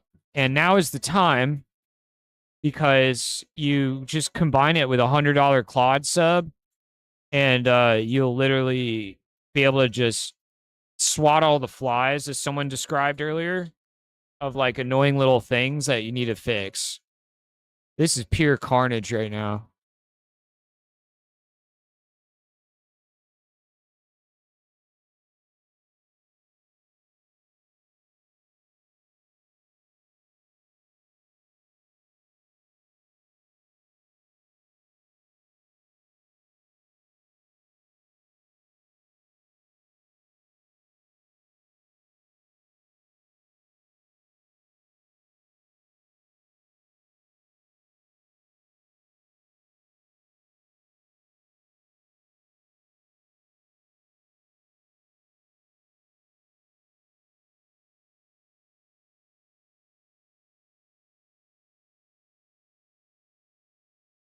Nice.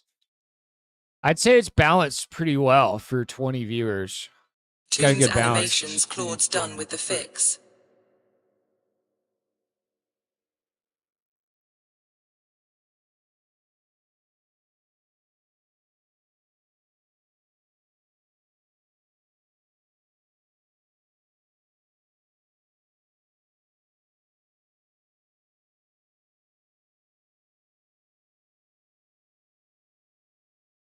A system flow clause done with the fix.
All right, let's see if it fixed the flash.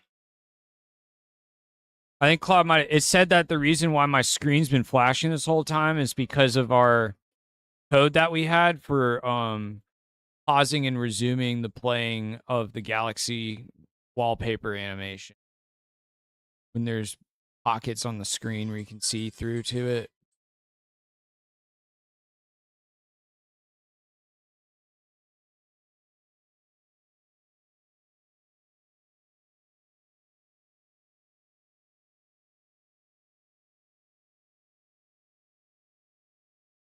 Watching the stream, I think we fixed it. Might have fixed the screen flash. Means I can go back to the normal Linux kernel instead of LTS, and hopefully my audio issues are fixed. Oh man, I just realized it'll be so cool one day to have another computer for the main driver, and then have this machine as the stream processing machine, because like that's pretty nuts to have a separate stream processing computer, because then I can literally just like, you can just reboot your machine if you need to, or do anything, you know. So helpful. Oh, there's more fireworks outside, I think. I'm gonna go check on them real quick. I'll be right back.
Yeah, there's a bunch of fireworks. I'm gonna take a little video real quick outside from the top of my ladder.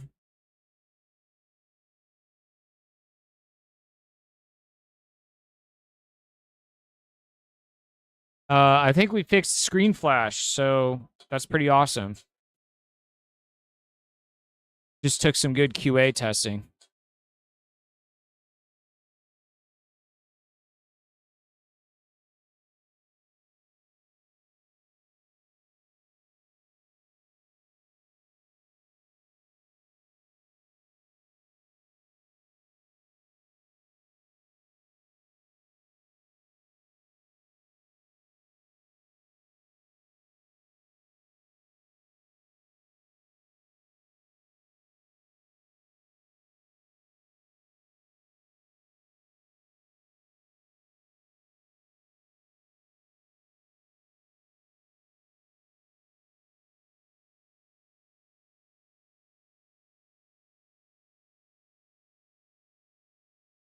The system flow claw finished the bug fix.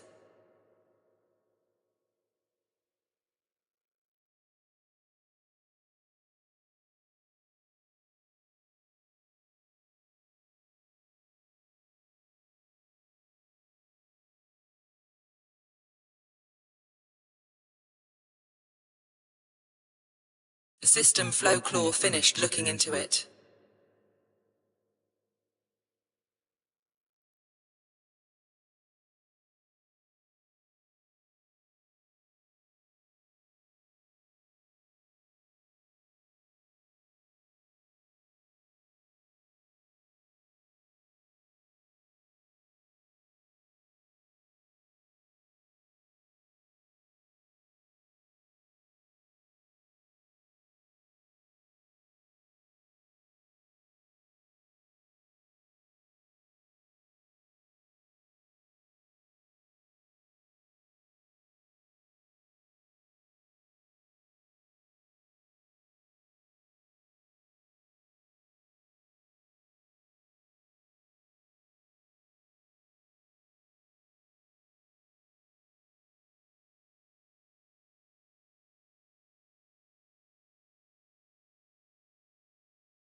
All right, let me get a little video of the fireworks just to remember today. 250th anniversary of America. 250 years. Crazy.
All right, got a little video.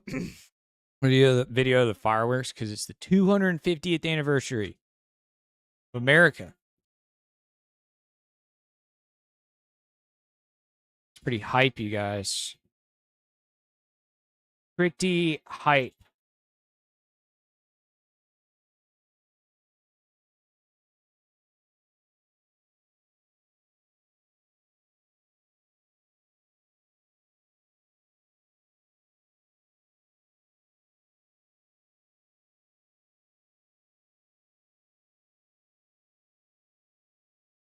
All right, let's restart the characters. Sneerlin 3 just got animated.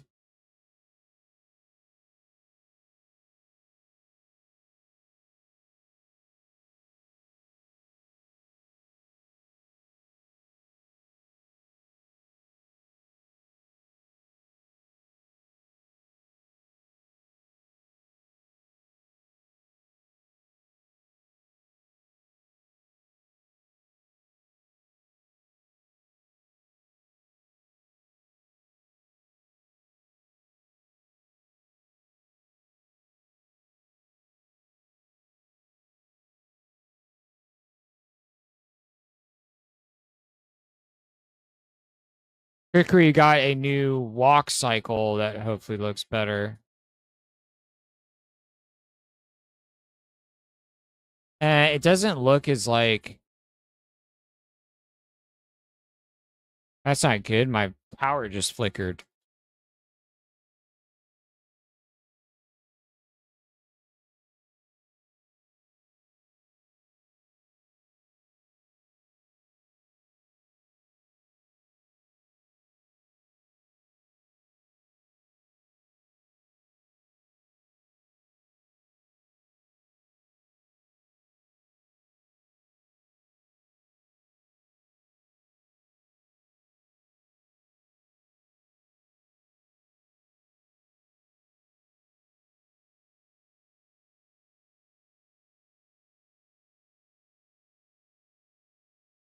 It looks like I can't have multiple Kritas open. They share an SQLite database. All good.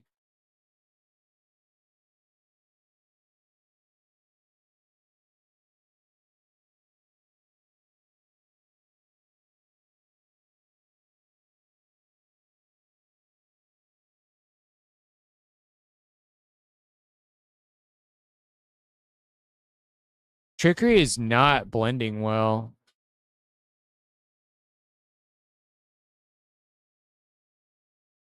His new walk animation. I think the image of him in the green screen folder is not updated. The world sense updated or are they washed out?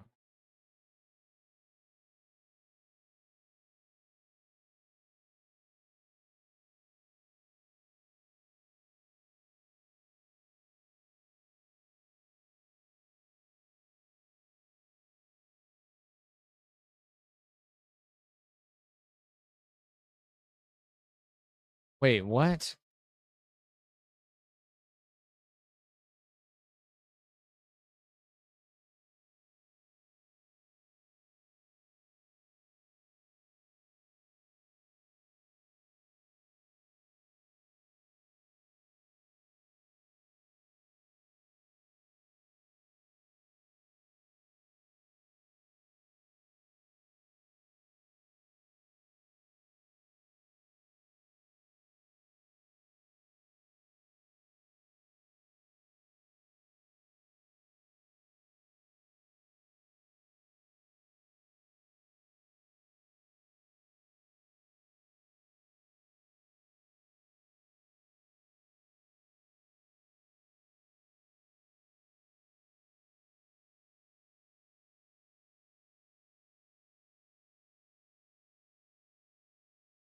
Video editor Claude needs you to pick an option.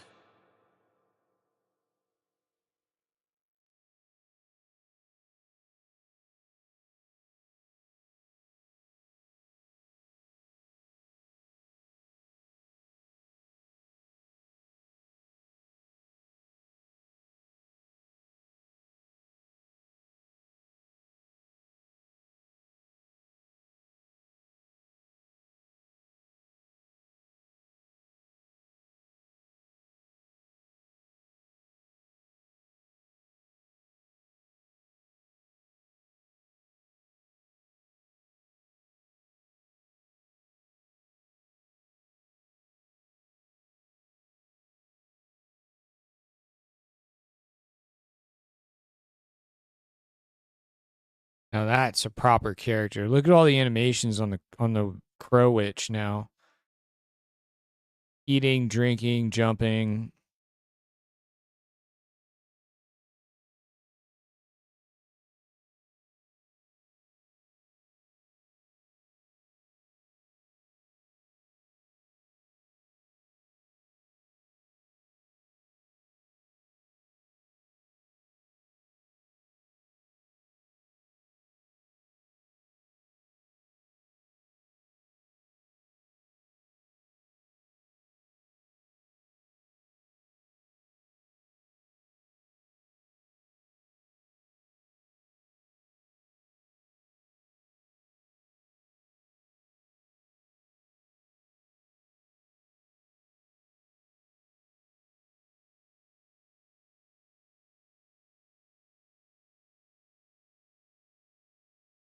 Um, Bro, animation is so hard. You change to a Sneerlin? Nice.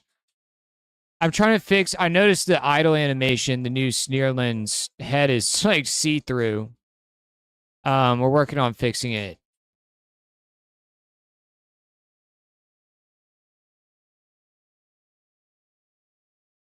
Animation's hard unless you have AI, and then it's easy.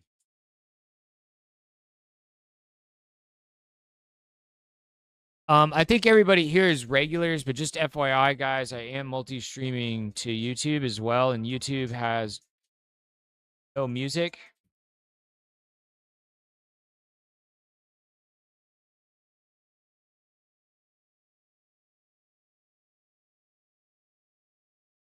Furman has no music.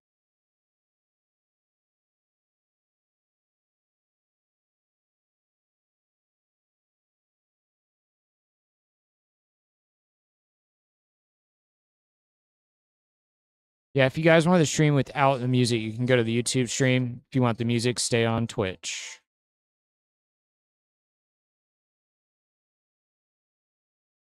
Also, only the Twitch people have the redeems right now.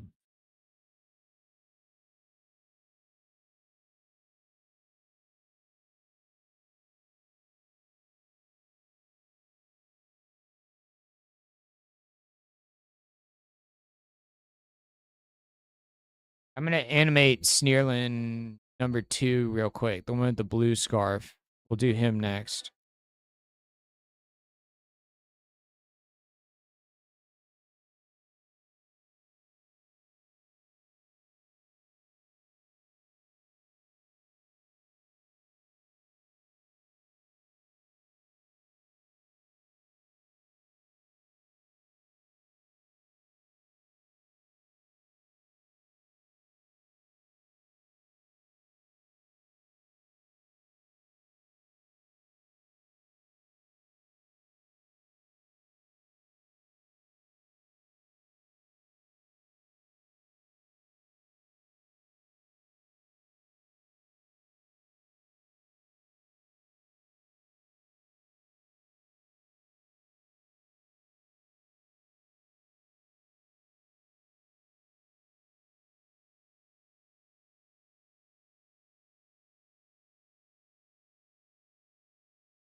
Website Claude wrapped up the investigation.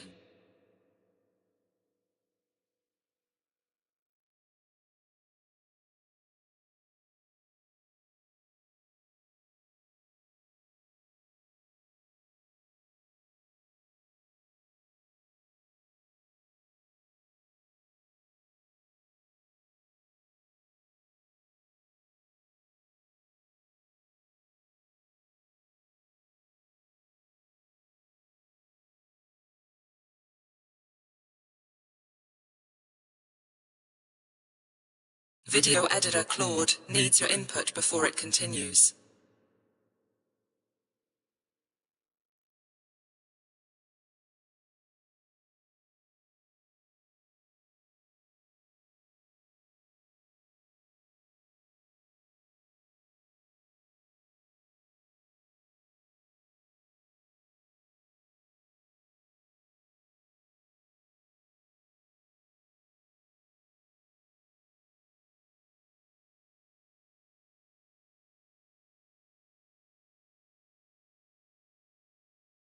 Website Claude wrapped up the investigation.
Hey, Fixie, what's up? I guess you're using Krita AI diffusion stuff. It's running locally, I assume.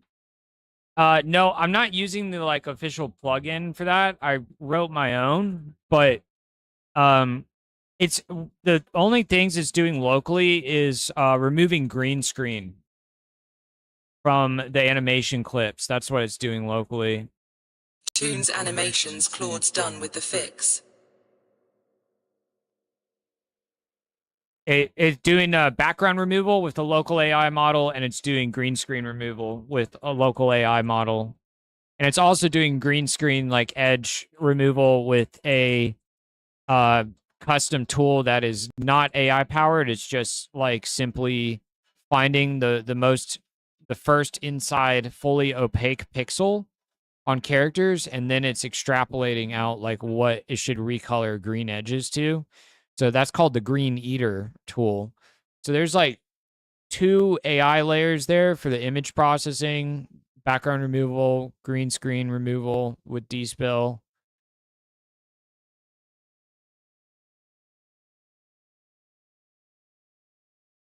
Having to hear myself talk as Claude debugs the video editor audio. And then yeah, I haven't tried doing any in painting or anything locally yet. I have the tools for it that I built. But it's what the Krita AI diffusion does, essentially. But I haven't tried it yet. I also have it hooked up to an API call through OpenRouter for Nano Banana if I need it. But I haven't run into needing to use it yet. I'm sure I will soon, though. Yeah, my tool is called, I could show it to you, but Claude is controlling Krita right now, so I can't do anything.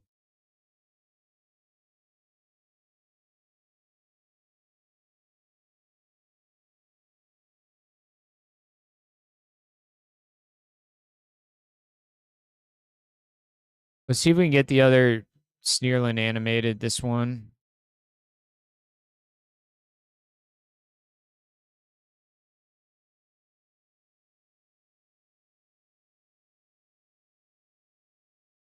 You guys will be able to pick Blighted Crone #2, the Crow Witch, once this build has updated on the website. She's the first character with a cheer emote, eating emote, a drinking emote, a proper jump, and a hit reaction and a death animation. You won't be able to trigger all those yet. A lot of them are going to be auto triggered from different events.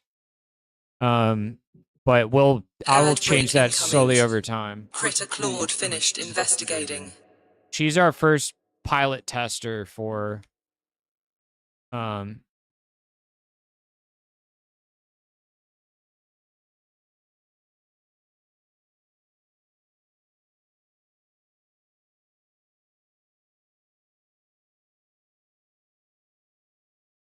she has 14 animations on the one witch. Where's our gremlins, dude? Oh, this is the party. The party's happening instead, but there's no keg or anything yet. Holy crap, the witch is tiny.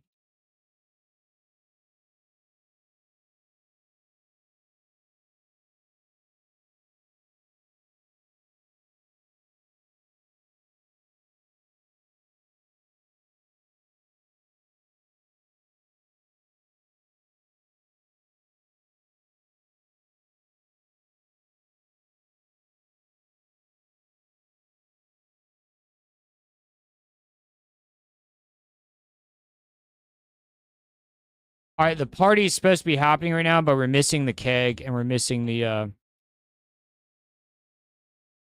feast tables and all the emotes. That's what you guys are seeing right now. I'll fix it.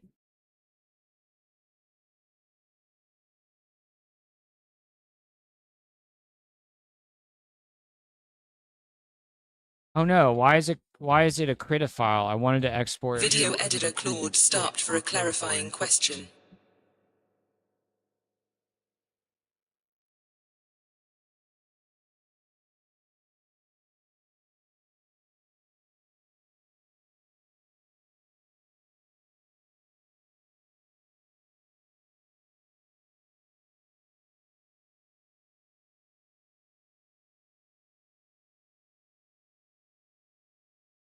Critter Claude wrapped up the investigation.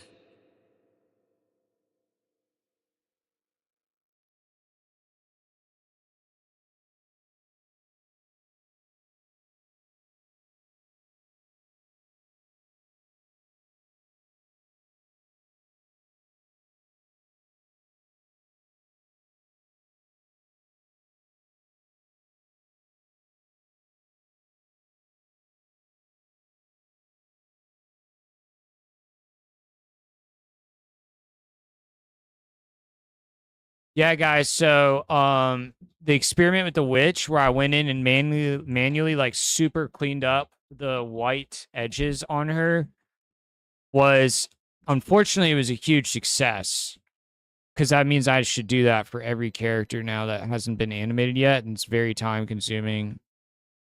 But yeah, you can see she has like 0 green screen on her edges. Part of that's her color palette makes it easy for it to remove the green screen.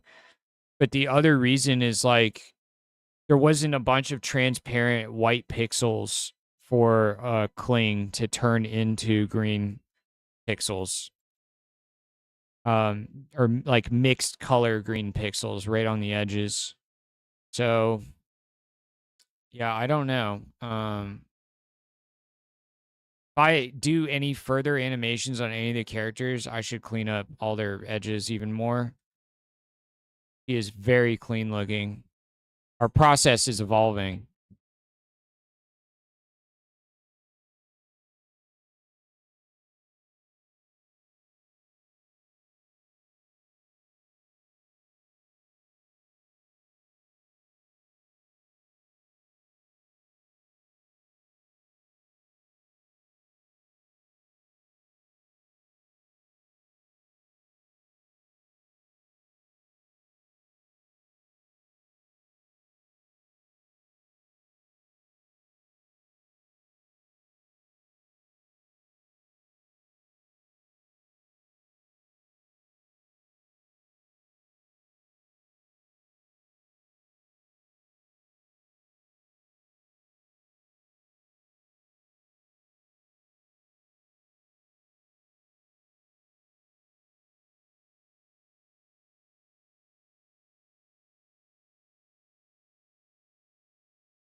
Yeah, the Blighted Crone is the best looking character now. Second one, because I just had figured out a ton of stuff with her. Man.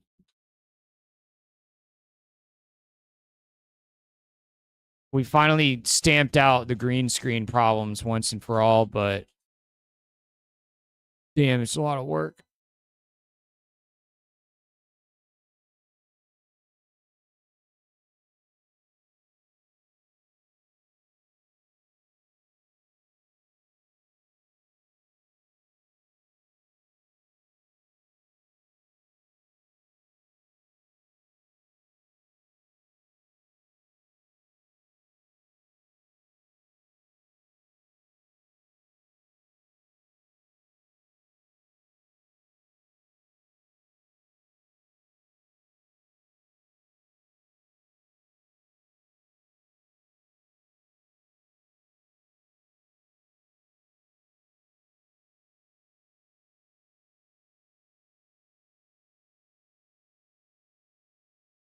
Hit the party.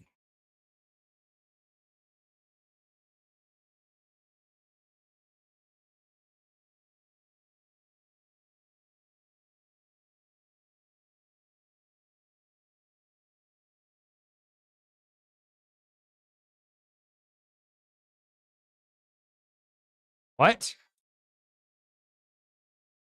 There's a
How's your guys' 4th of July going so far?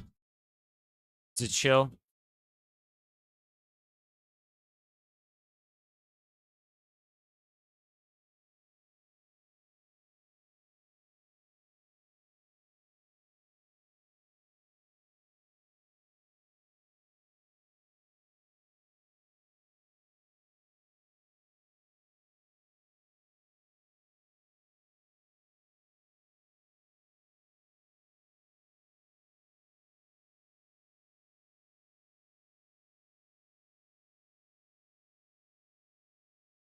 Video editor Claude completed the task.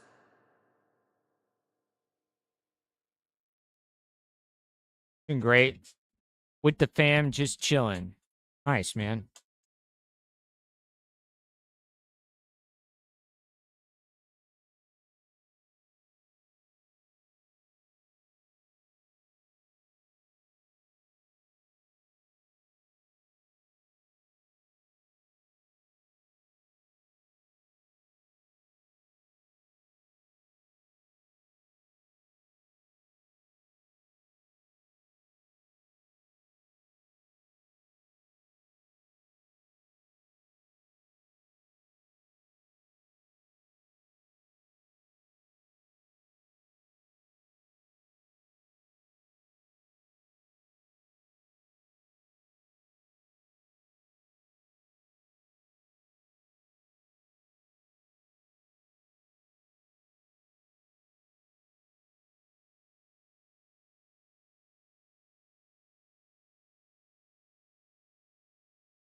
AI vision into your memory system. Toon's animations Claude's done with the fix.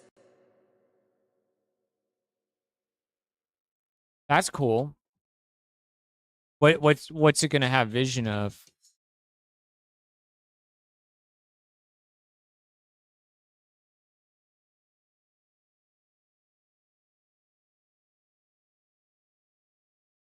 Like your whole desktop? Like your whole room takes pictures through your webcam continuously.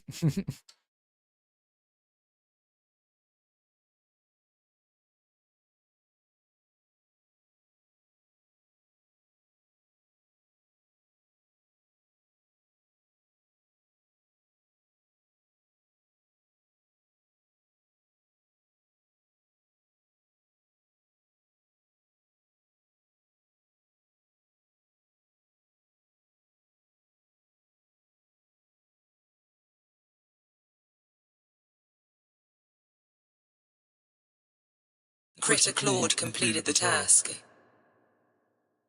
All right, let's see. Which two should be fixed up right now? There she is. Look at her. She looks crazy, dude.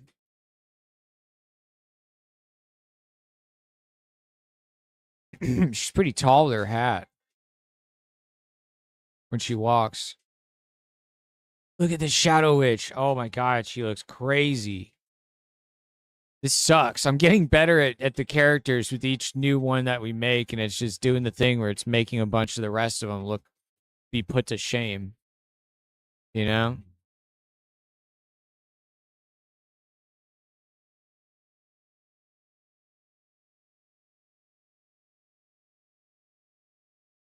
Yeah, we need the green one pretty bad. Need the blue goblin running pretty bad. Trickery's messed up looking. When he walks, I gotta fix that.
It's Wraith. Thanks for the follow.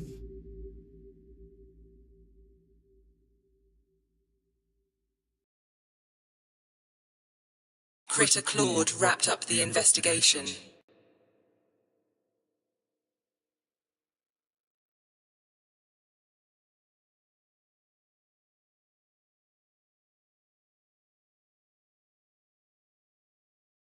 The Pro Witch should be choosable now.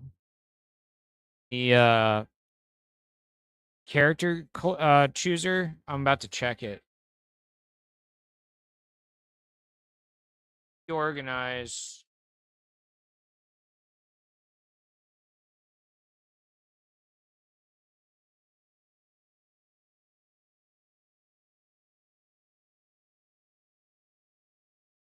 Lighochrome 2 is really small.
Yeah, it's the right size down there, but not on the website picker.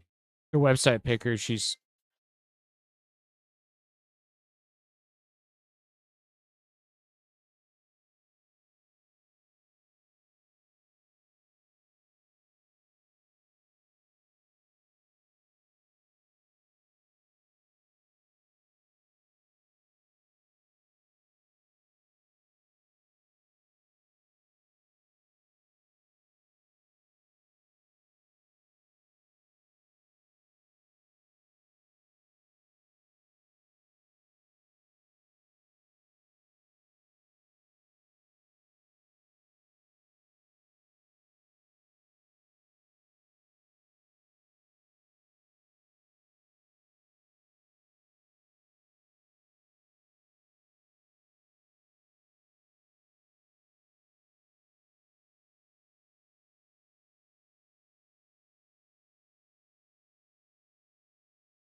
Yeah, okay, so the website images are not the colorful versions, they're the washed out versions.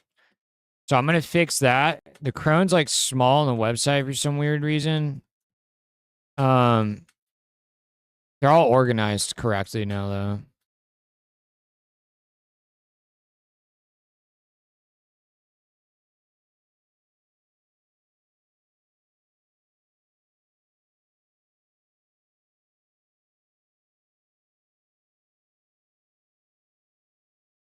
Yeah, holy crap, dude. The witch looks so good on the bottom of the screen. It's all because I went through and manually erased all those white pixels before running her through the green screen process. Every character needed that done.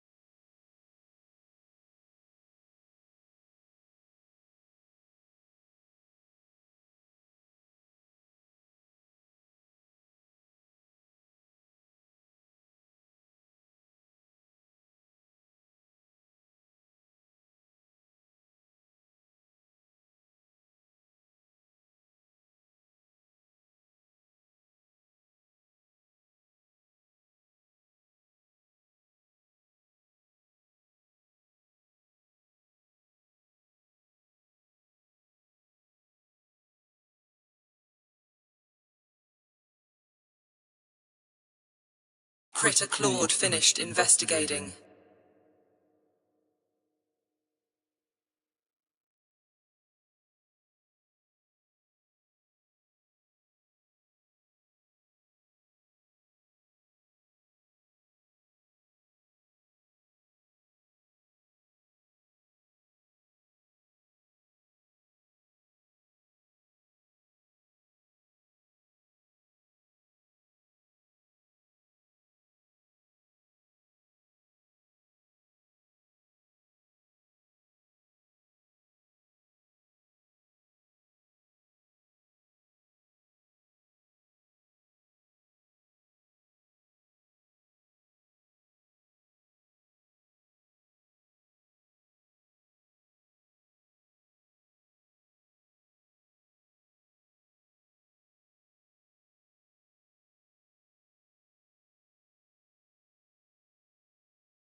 Critter Claude finished investigating.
That beeping sound in this song is tripping me out.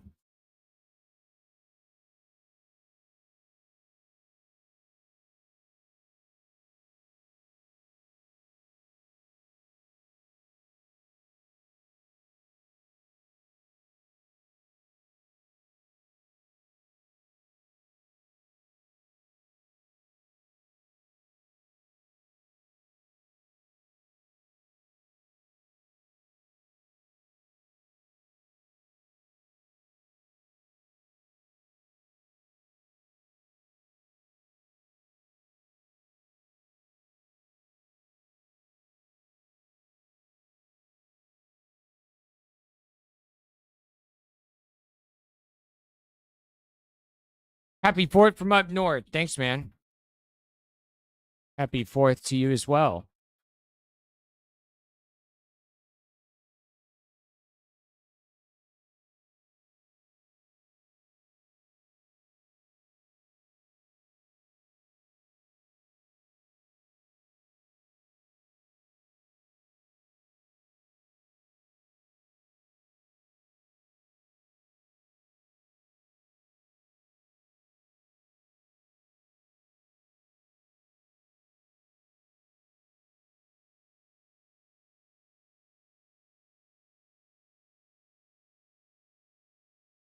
First for you. Nice.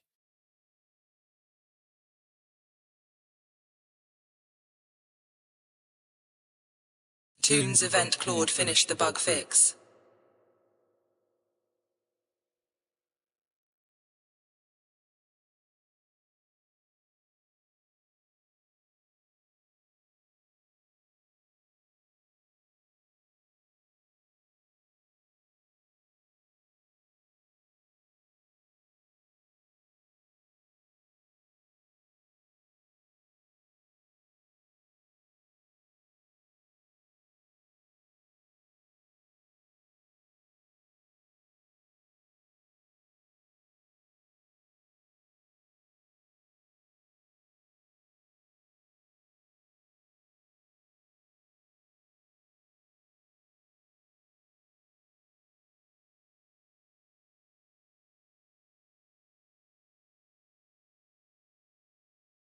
See if we get the party or if we get Ad break incoming.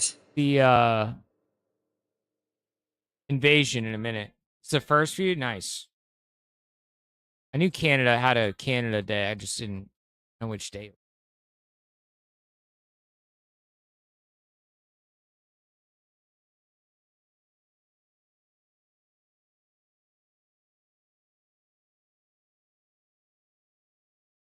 Oh, there's the kegs. Look at that.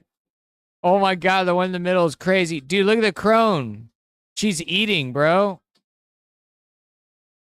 I want to go see her drink.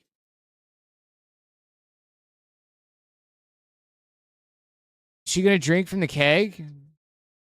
Come on, crone.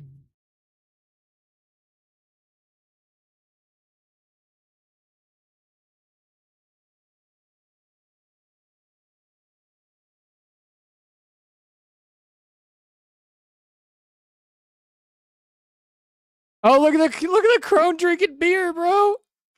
Look at that. Oh, that was epic.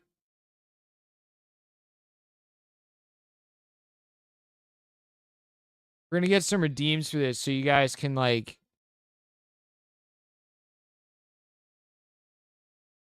it's gonna get so crazy. We're gonna give them little dances and stuff. The other characters don't have their eat or their drink animations or anything yet. The Crow Witch was the first test run. She's the first test run. She like grows inside when she drinks the beer.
All right, that was our first test of the feast ad break. It looks like I'm lagging. Like that was our first test run of the feast ad break. I'm gonna close out some stuff.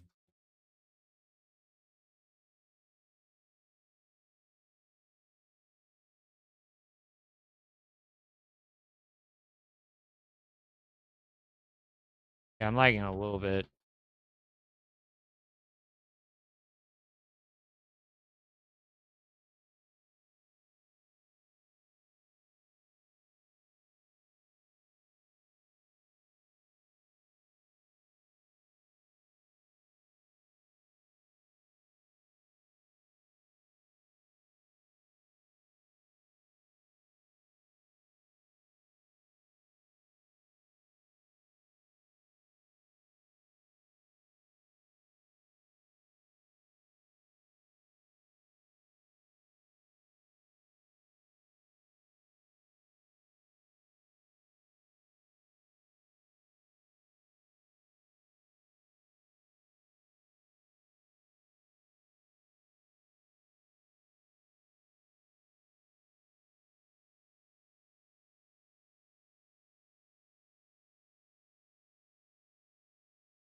My camera's still like,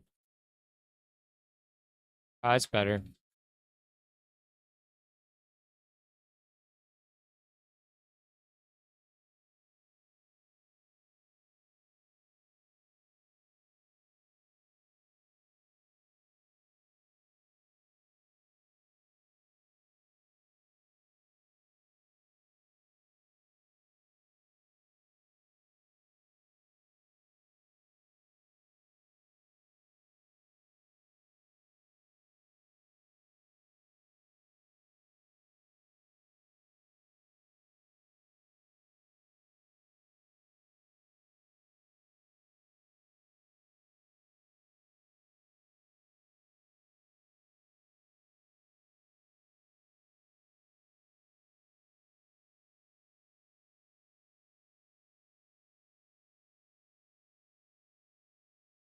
Video editor Claude squash the bug.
Critter Claude finished investigating.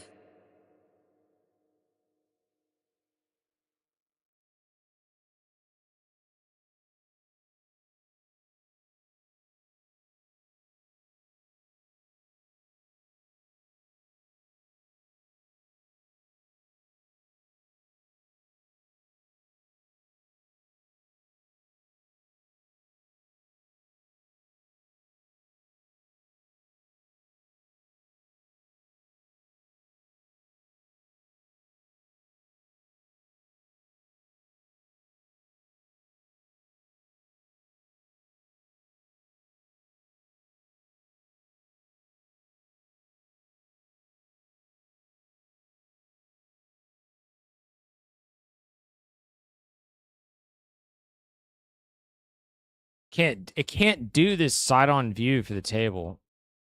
It like refuses to.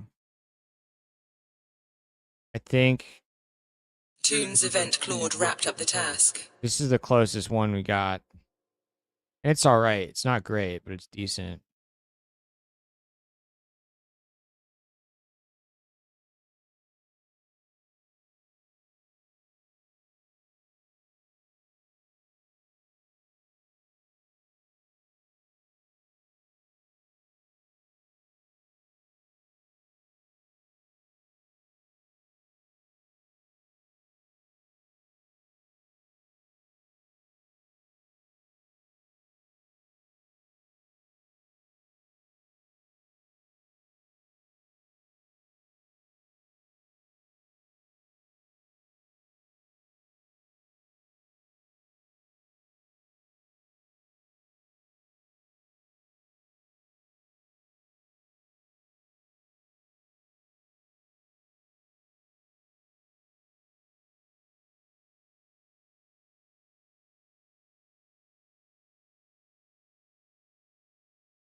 All right.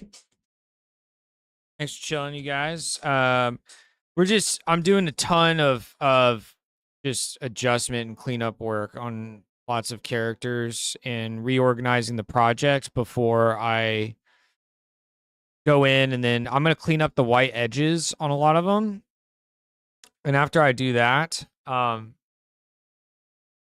then I'll have a better starting point with them to make the rest of their emotes and stuff with Kling, you know?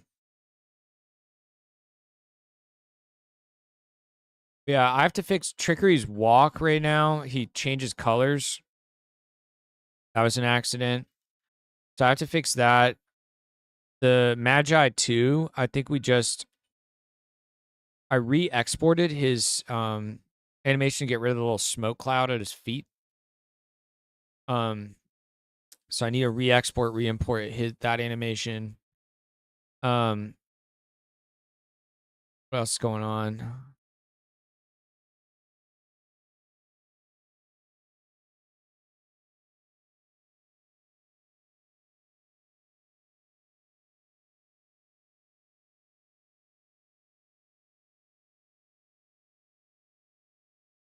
Sneerlin 2, I think I can go ahead and animate him, but I want to try cleaning up his edges too before I start animating him.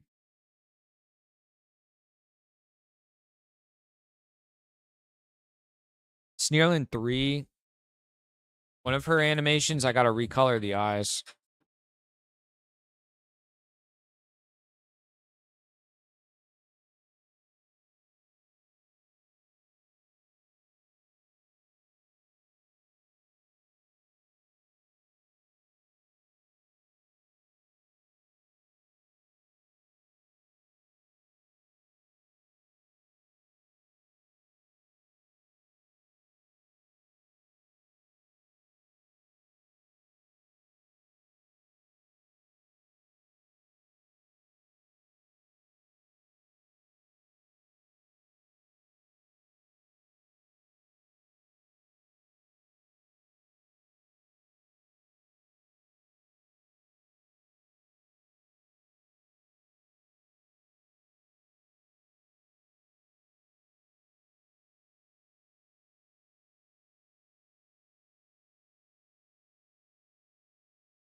Critter Claude finished investigating.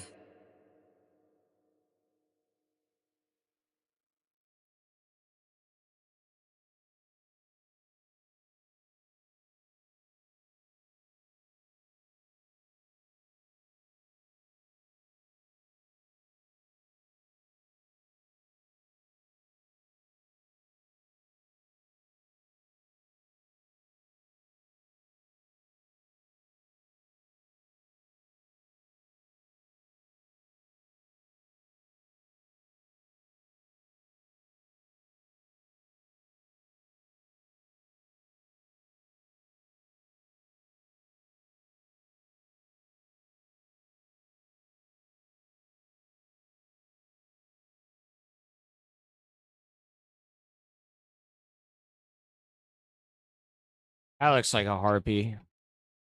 Someone was asking for harpies with lightning attacks. That kind of looks like one.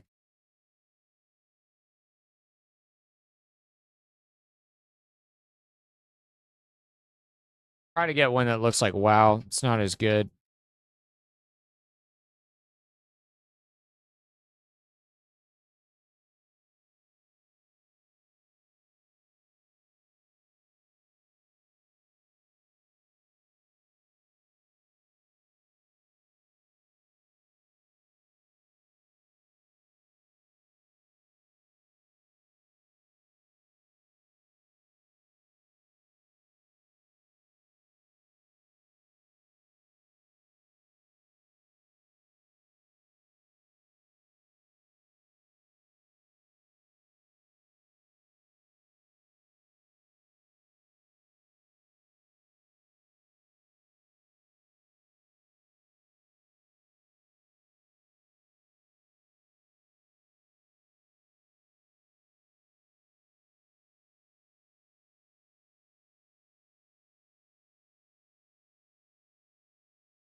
This is good, but too realistic.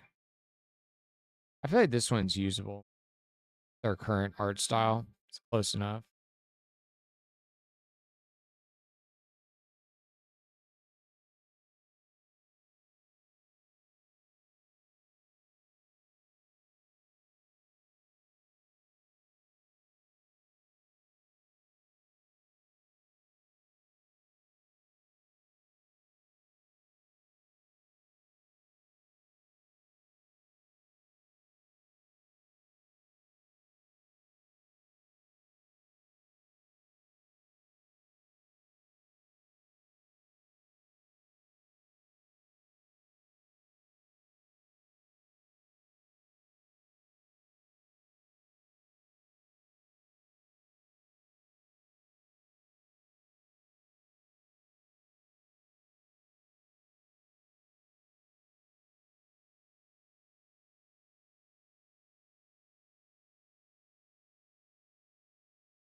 My computer's lagging like crazy with trickery running right now.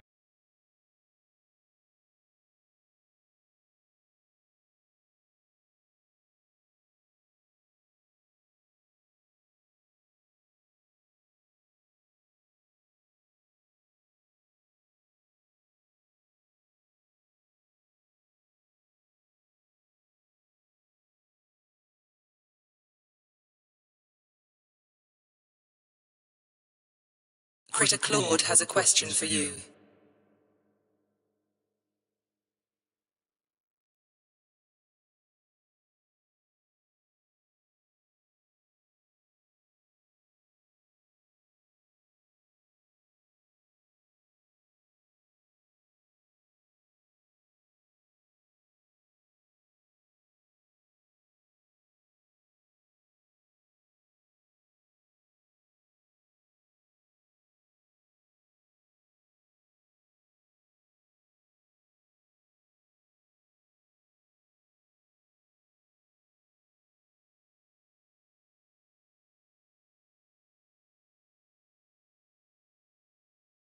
Video editor Claude needs you to pick an option.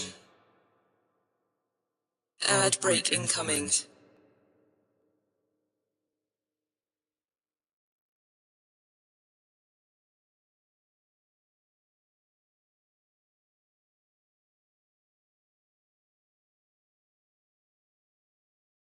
Who's using all my CPU right now?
Toons event Claude got your answer ready.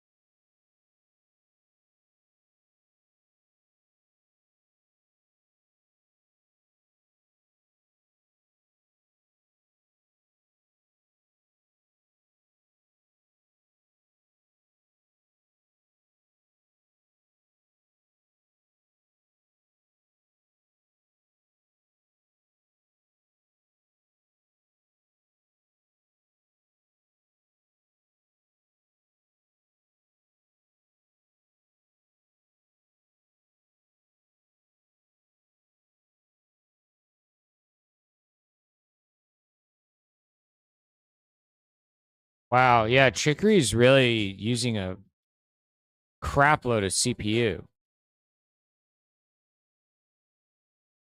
That's weird.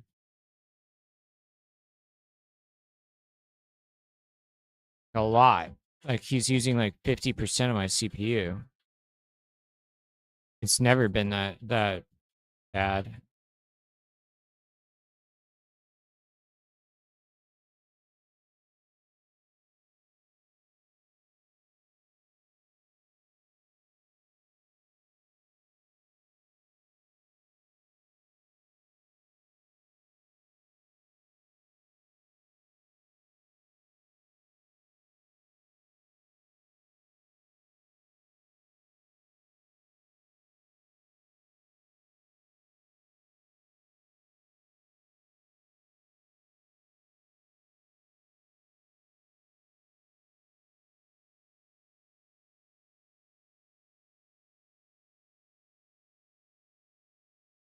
Toons event Claude needs your input before it continues.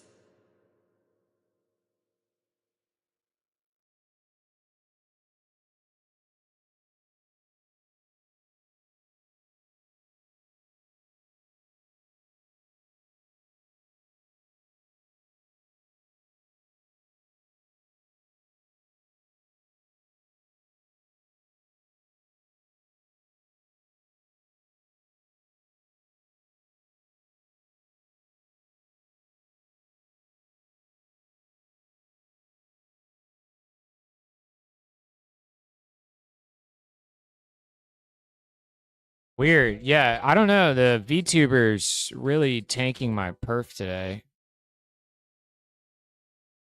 Oh, that's what I was gonna fix.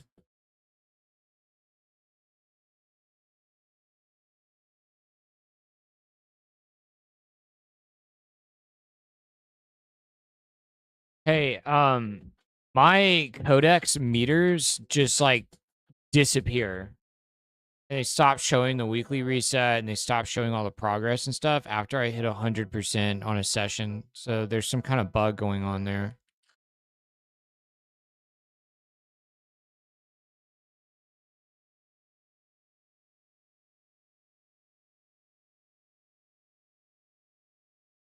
Two hours until Claude reset.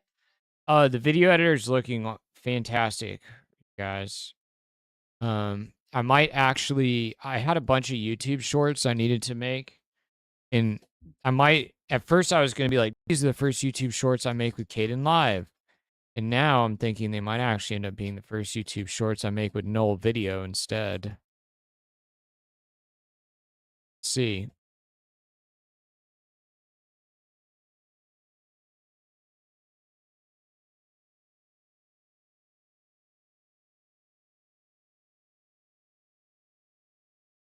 My codex is capped out, but my meters are breaking for some reason. When codex caps out, it just resets the meters, and it stops even showing my weekly cooldown time.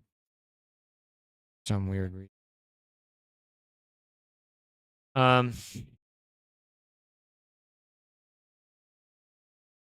right, so we're kind of bottlenecked on like the Criticlod. Has to do a whole bunch of stuff.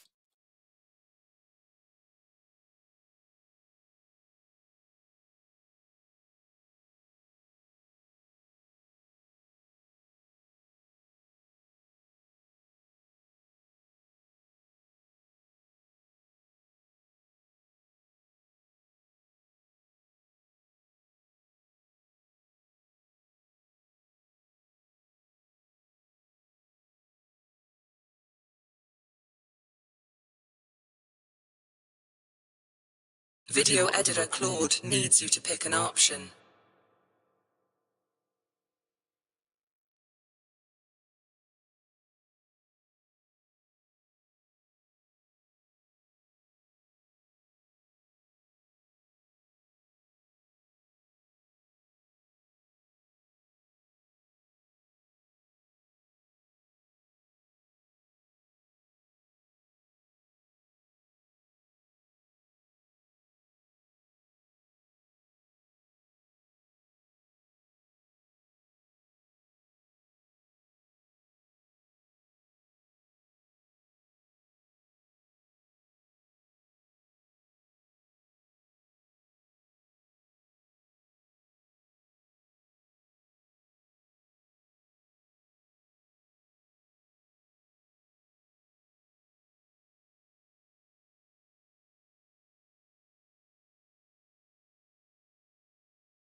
Okay, we're kind of slowing down on a few things right now. So I think what I want to do is I want to test the ability for you guys to control the characters. That's one of my goals before the end of the stream tonight.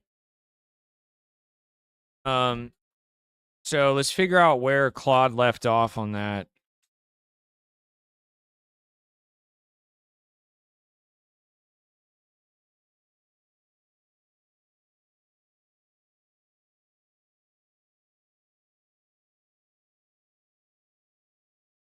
Hey, can you find where we left off on hooking up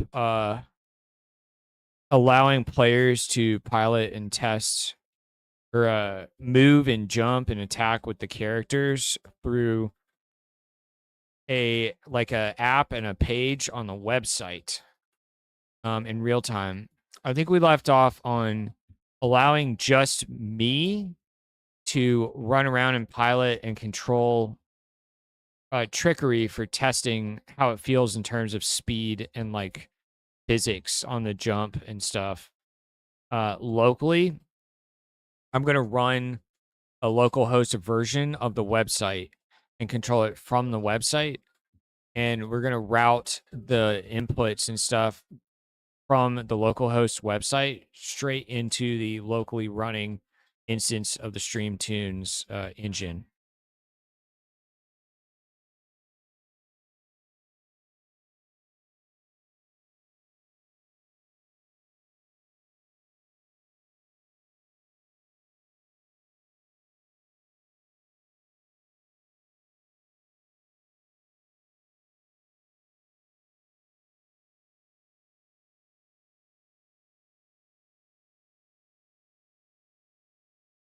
Yo, what's up, The system Tusa? flow claw squashed the bug.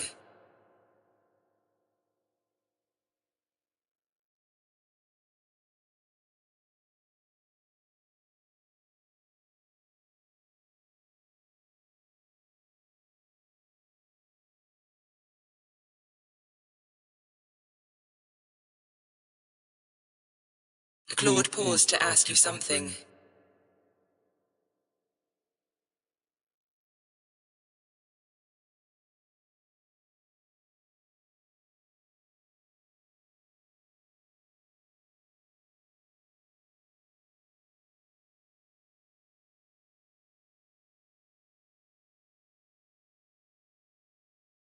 I think it's an expired token. I re-logged into it the other day because the meter is busted and I thought something was broken and re-logging Codex would fix it. But what are you up to, Tusa? Dude, we have a video editor that is just as good as Premiere in terms of like performance when I'm just scrubbing through the timeline. If not better. Pretty insane looking. And it runs on Linux. Big thing.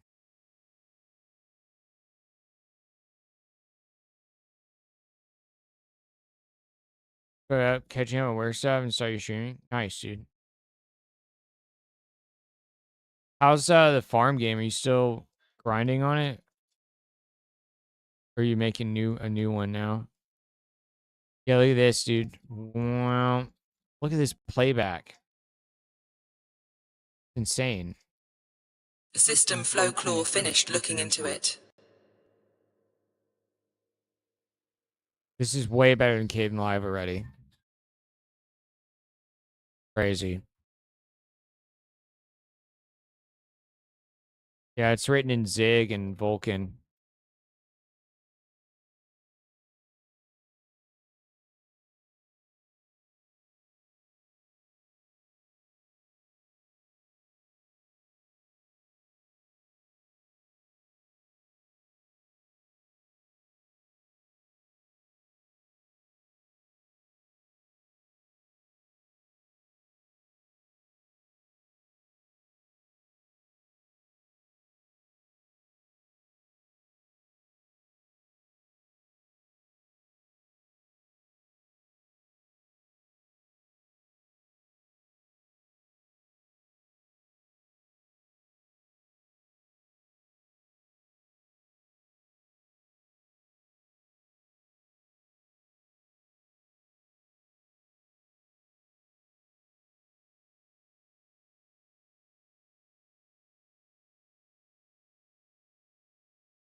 Critter Claude finished investigating.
The fair game is in development still. You're making a fair game?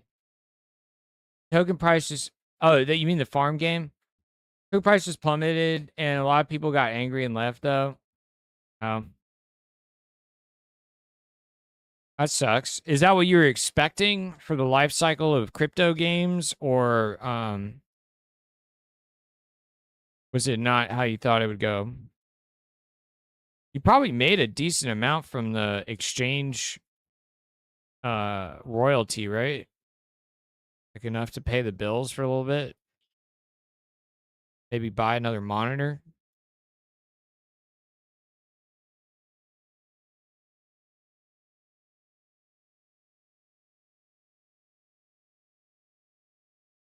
So it seems like it was worth the effort. And yeah, dude, players are they're always mad. Like not always, but the people that speak up, it's like a 50-50 chance that the people that are speaking up are mad. And there's a lot of people that enjoy things and games and videos and anything, and they don't say anything because they like they like the entertainment. They don't feel a need. They don't feel compelled to say anything or leave a Critter Steam Claude review. finished looking into it. So you have to take it with a grain of salt that the negative feedback is going to seem like there's a lot, but it's actually like a skewed window into how the player base as a whole is feeling about a game.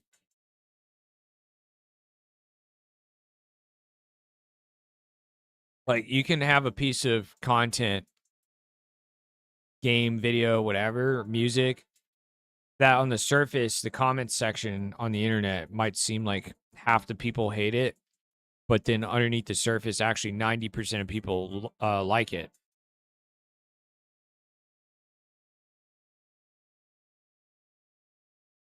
And also like a lot of really hardcore gamers that play a game nonstop to the point where they like have a problem like stopping playing the game. They get upset because they're mad.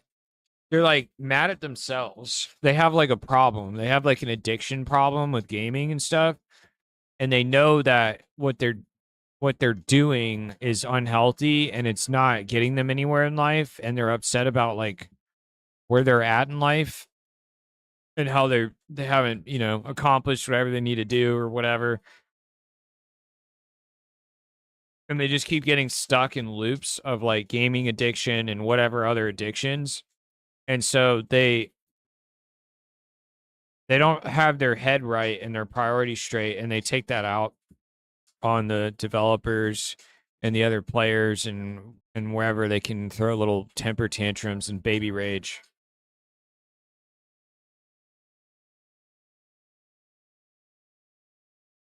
Especially in a PvP game focus game.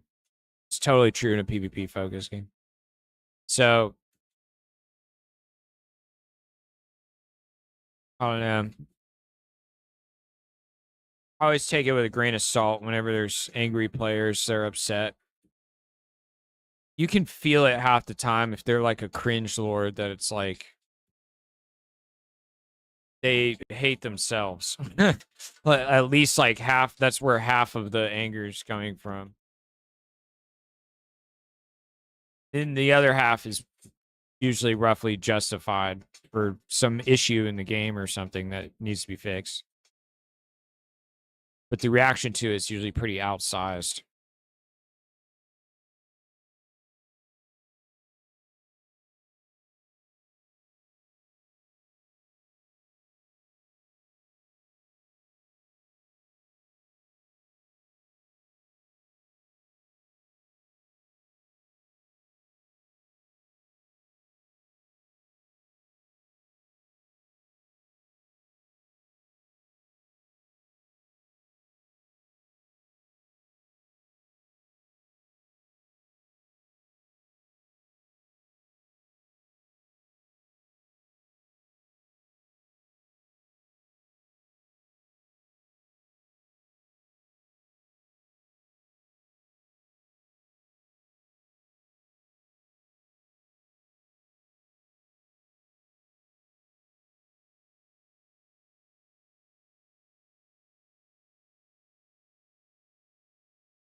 Yeah, for a little bit. Not how I hoped it would go. The thing is, it's not just players, it's crypto people. Their attention span is even smaller. If you don't toll out and update what they want the next day, they sell and start criticizing you for being a bad actor. That's hilarious. Like, they want us to fix the server while at the same time rolling out new content and features daily. It's brutal. You're right. It's definitely a good experience. Like, I learned so much in these couple of weeks about game dev and crypto games. Oh, that's awesome, man. Yeah, it does sound like a good experience. Yeah, that dude, and that's not just it sounds like the speed of that is the crypto people, but dude, that's all players. They always they just whine and throw a fit because gamers have been completely spoiled the last few decades. Gaming was not a mature market yet, so just like, you know, hundreds of like billions and billions of dollars just got dumped into investing into gaming companies and making games, and they have such a buffet of games and a pace of content releasing for games that they're used to, and they demand the same level of content release that fucking Epic Games is doing for Fortnite from every single developer of all size because they're stupid and they don't know like what is possible with smaller team sizes and how limited you are and how you can't simultaneously fix all the server problems and the rubber banding and the latency and the PvP balance and add every new feature under the sun that they want, that they're like, oh, it's so easy, just do this. Because again, they're comparing it to fucking NetEase and Marvel Rivals spending hundreds, if not $1 billion by now making that game. You know, they want that same content pacing from anything that's live service. They're just going to compare you to any AAA live service game they could play. So, yeah, it's player expectations are just insane. I think they're going to come crashing down a little bit, though, because like the recent Summer Games Fest, they're all like crestfallen that there's not a lot of multiplayer live service PvP games anymore. It's like, well, you guys ran them all off. Like they all died. There was so many being made. There was too many being made. There wasn't enough people to play them.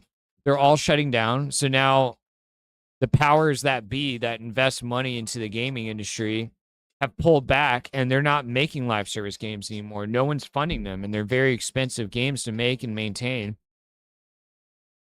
So now they're about to see, oh, you want a game that has new content every day? Well, your only choice is Fortnite or whatever, you know, whatever other established incumbents there are in the industry, because they're going to be the last survivors as everything else comes crashing down. And so all the gamers are going to get now is single Website player Claude games. needs you to pick an option. Because they got what they wanted. They voted with their wallet against live service. And they got oversaturated with live service.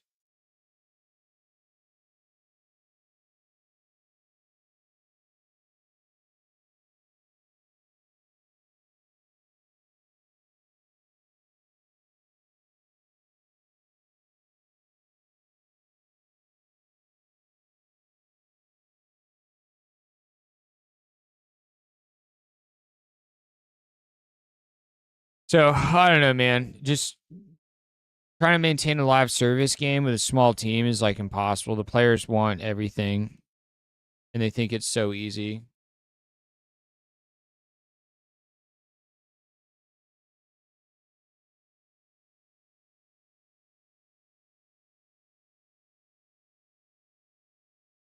That's why I'm not making live service games anymore.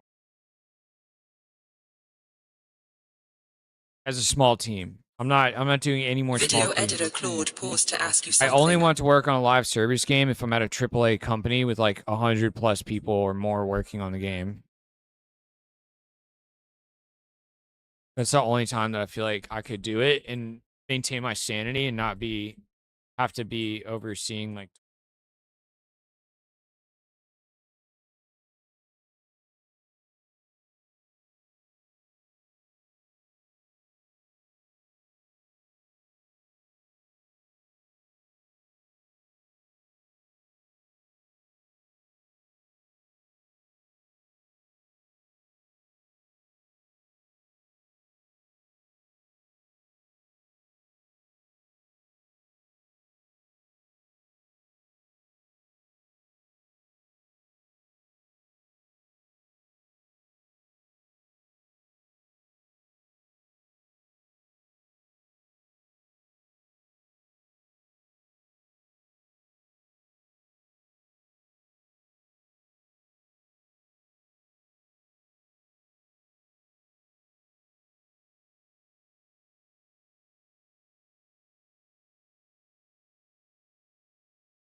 After the dumpster fire negativity we got in the last couple days, your words really helped.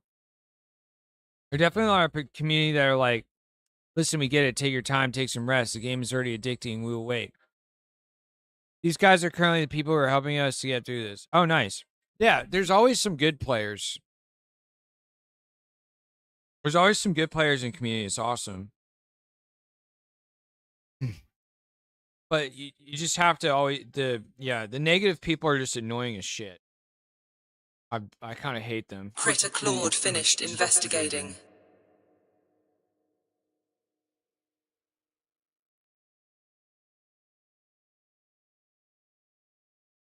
I mean, it's easy to have tolerance for the negativity and then be like, oh, I'm gonna they're the emotions they have is coming from a place of like, there's a real reason for this. There's something we need to fundamentally fix, and I just need to work to understand them and all this stuff.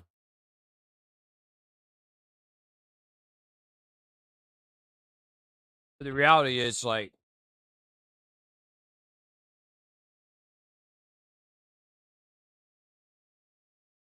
we all have like a bullshit like tolerance level. Nobody has an infinite one. Like your meter gets drained eventually from all the negativity, people.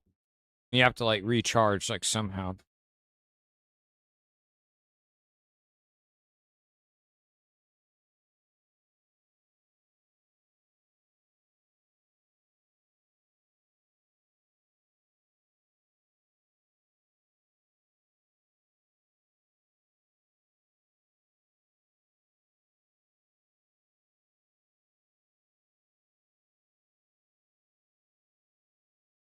Ad break incoming.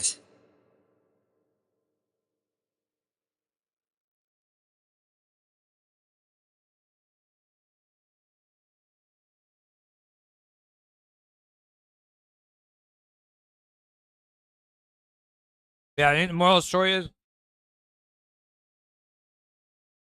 dealing with unrealistically demanding, overly negative players in a player base is like part of the job. That you just have to learn how to build a thick skin for if you want to be a good designer. A bad designer is someone that just shuts down and breaks down and starts crying anytime people criticize their game. And then the opposite is true of the spectrum. Somebody's bad also if they just attack every single person that criticizes them. It's really hard. So you have to find the balance.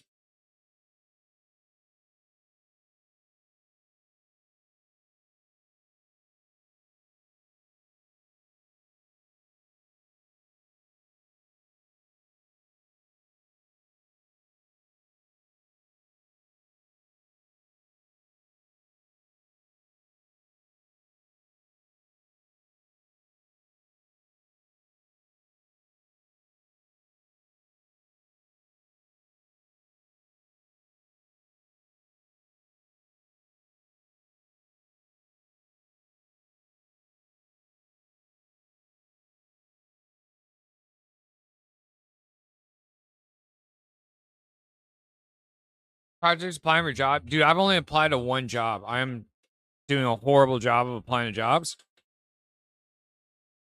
I'm gonna fix that this week. The release of Fable like fucked me up this week. I wasn't gonna stream on like Wednesday, and then the Fable release was like such a big deal. I wanted to see if we could, catch a wave of like getting a bunch of viewers and stuff on the stream from the Fable release day. So, oh my god, we're all gonna die. Only 3 people survived. Also just like, dude, the stream avatars really distracted me hard, man. I got pulled into these stream avatars and like making a video editor and making an audio editor for Linux so I can just fully be in Linux.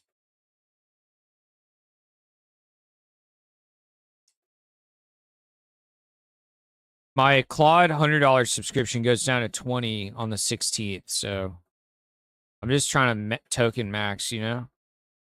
What's up, Cyber Intel Agency? Yeah, we all died.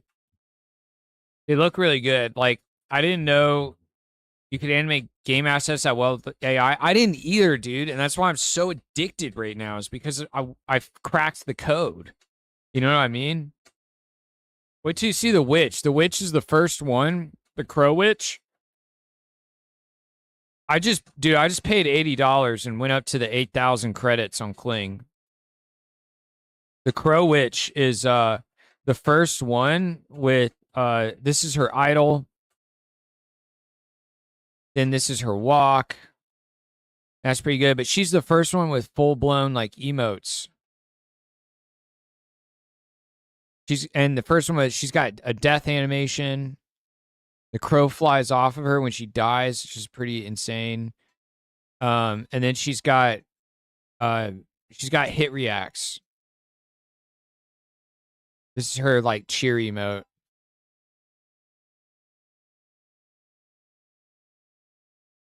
This one, and then Claude, dude, Claude it's a combo effort. It's not just Kling. It's also Claude like corrects a lot of stuff that Kling frequently does that's weird and annoying. Like this scale up. I told Claude, like, hey, she scales up for no reason in this beer drinking animation.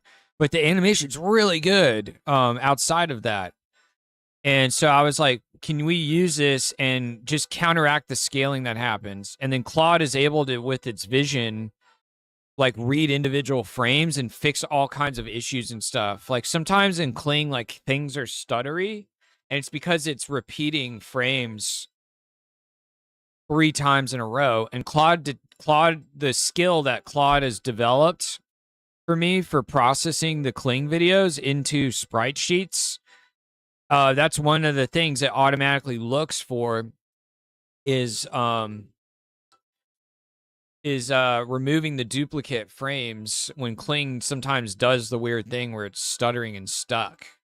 So, and not only that, dude, Claude has built a really crazy skill for processing these animations. Like it runs an AI model to remove the green screen background. Then it runs another AI model to do despilling, which is removing the green screen like edges. And then when it's done with that, it also goes through, and there's a lot of transparency issues with the frames. So I added a step to it where it also has to go through and make all the pixels opaque that are inside the image. So it has to fix the transparency issue after running the green screen removal process. And then, can you shock? What does that mean? Look, here's a hit react. So this is a hit reaction. If she gets hit in a duel, she's going to react like that now. And here's her shadow attack. The shadow attack's insane. I have to do some kind of outpainting or something on the right. How it looks at sprites after you process. I could find it. It's one gigantic atlas, which it had to do for performance reasons. It had to pack all of it into one or two gigantic texture atlases. So they're not individual strips. It's like every character piled into these massive 8K sprite sheets. Each frame is 256 by 256 pixels.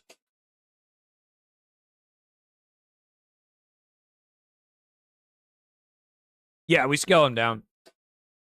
This is 14. This is 1080. It exports out at 1080 from Kling.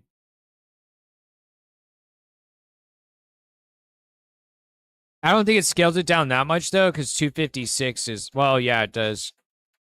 Yeah, it takes this and it crushes it down to be a quarter of the size of 1080.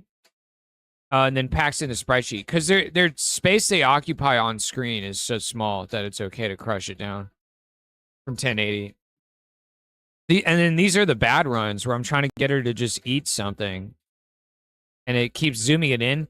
The other thing, too, is Claude had a prompt engineer for me how to handle the green screen. So there's this one repeated chunk I have to put on every single one of these that Claude devised.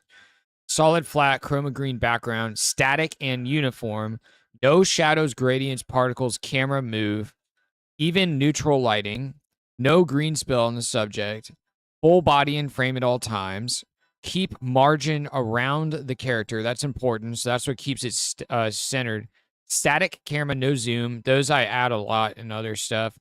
And then the other thing that we had to change for the prompt engineering is I was saying like 2D character, but Claude called out by saying character, it makes it more like a movie character or something more animated, and it told me to change the name character to telling it's a game sprite.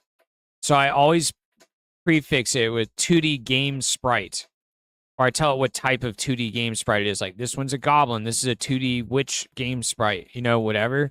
But calling it a game sprite, that also helped the framing for Kling. And then for some of the stuff where I need her to be sideways, I had to explicitly tell it the character's walking. While the character's walking, it's a side-on perspective during the walk. Because if I didn't do that, it would make them walk sometimes in the direction they're facing diagonally, because they're in 3/4 perspective, as if they're like an isometric character instead of a side-scroller character. So there's a lot of prompt engineering and experimentation that had to go into this. This is her jump. I can't wait to see this. It's so sick. The bird like flaps while she's jumping in the air. And she's got and it's a good like loop here too that we can hold. So she's got a jump start and a jump loop and a jump end, and we need all three elements to be able to like platform with her or something. That one was trash. This was the only one I could get working for the eat, and I was like, whatever, that's good enough. She just repeatedly eats her own shadow orb. Just kind of silly. Yeah, for these, I have to tell it, turn to the right first, then do a walk loop, and then make sure it's a side-on perspective during the walk. Some of the other stuff that is built into the skill that Claude does to patch and repair things is Claude also in its skill, it looks for if they're drifting a lot, and it's going to snap when the animation loops for some of the looping animations, and Claude de-drifts, and it'll automatically counteract the drifting with translation with each frame. And then some of this stuff is still like messed up. Like this one, the eyes, I love the punches, but the eyes are glowing pink and they're supposed to be red. It like morphs her eyes into being glowing pink for no reason. So like I have to go in and I'm gonna have to recolor every frame of this animation. By hand in Krita, you know? So there's this like joint effort between me messing with the prompt engineering on Kling, Claude giving me advice on the prompt engineering for Kling to get a good Kling result. And then Claude doing a bunch of stuff with all of its superpowers to like detect and compare pixel by pixel pieces of frames when it's processing things to fix more issues in the processing, and then me going into Krita by hand and fixing stuff in the final output results as well, you know. The style's consistent, it looks really good. Thanks, man. That's all the personalized doing most of the work. My normal ones that I use for the short videos, these two combined is too much for the blank background characters, and actually my original global profile is the one that's been the most successful for these like game sprite type things. I've been having a hard time getting a fully side perspective feast table to work. This is the closest I could get. The perspective still isn't totally correct, but it's a lot closer than the other ones. This is the closest, but this one the stuff on it just looks like shitty. Like, I don't know. The table's good, but then like I don't want all these skulls, and there's not really a lot of food like piled up. So it's really good at some things, and then sometimes it's not great. Yeah, all the characters took a bunch of some of them took a bunch of prompt engineering. Some of them were like very simple. The other thing too is their colors are all washed out in Midjourney. So she's like super washed out compared to the version of her you actually see on the screen. So I also had to make a skill with the Claude that's in control of piloting Krita. It came up with this processing called null paint punch that it does to each character. Like here's the washed out baseline Midjourney version of this guy. Here's the like higher contrast and the levels are adjusted version. So there's like, yeah, I don't know. So I think the moral of the story is it looks good, but it's not just get the image from Midjourney and then drop it into Kling and then animate it and then drop it into the game. It's become this like web of like steps and processes and correcting things and fixing things at all different steps, and 20% of the time it's me literally fixing stuff by hand. You know? So it's actually a very multi-tiered process just to like get them. But man, they are turning out really freaking cool. I have an endless strew of like an endless string of like little notes and stuff of continual improvements. We already fixed a bunch of things today. Be right back.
Man.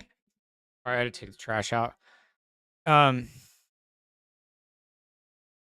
mode should we go into tonight? It's 4th of July. Red. Ooh. I have Trickery closed right now because something's destroying my CPU.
Website Claude paused to ask you something.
Oh, you started a devlog of a side project you're working on.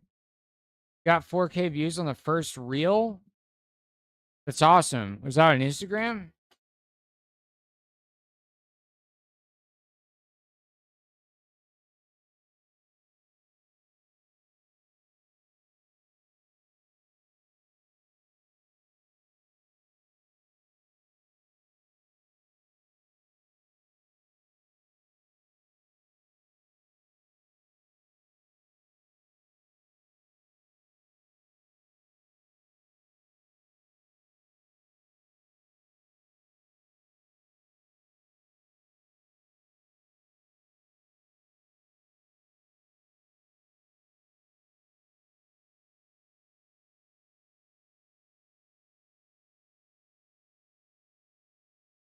For Tuso.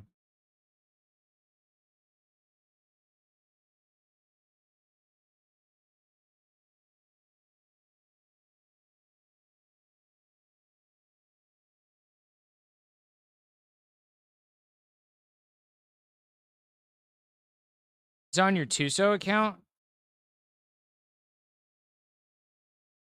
Critter Claude paused to ask you something. Shit.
Yo. Oh, Tuso, you gifted 10 subs. Thanks, man. Oh, yeah. Let's see if they keep partying.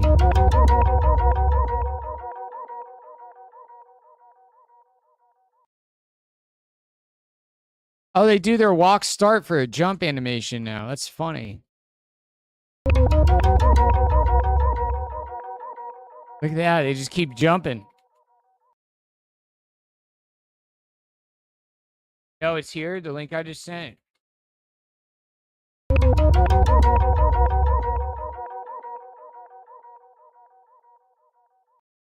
Ad break incoming.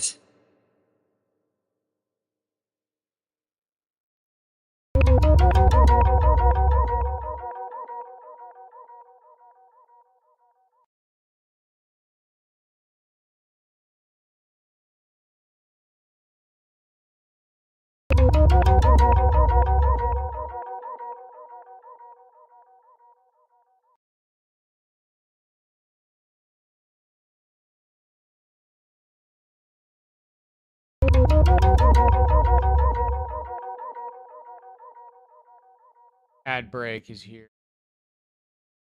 React to subs? Yeah, they react to subs. They react to subs, follows, and raids. They're gonna get celebration emotes that they do.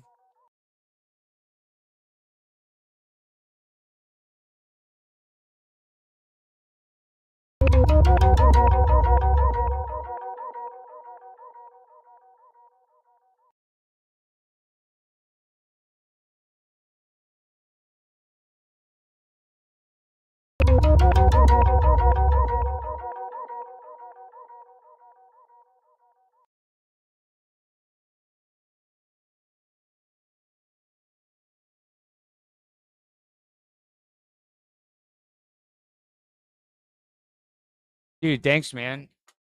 Just crush the progress bar up there for subs. Maxed out.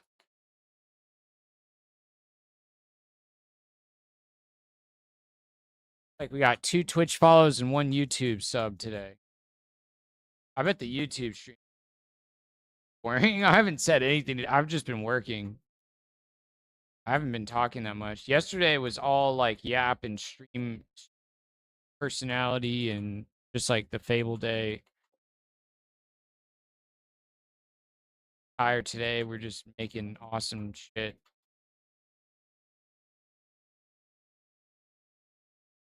Yeah, thanks, man. All right, let's see your I'll watch your thing after the ad breaks. Fight is over. Why is the ad break fight still going on?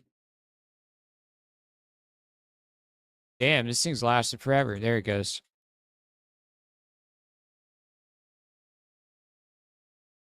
Maybe my ad break overlay is what broke.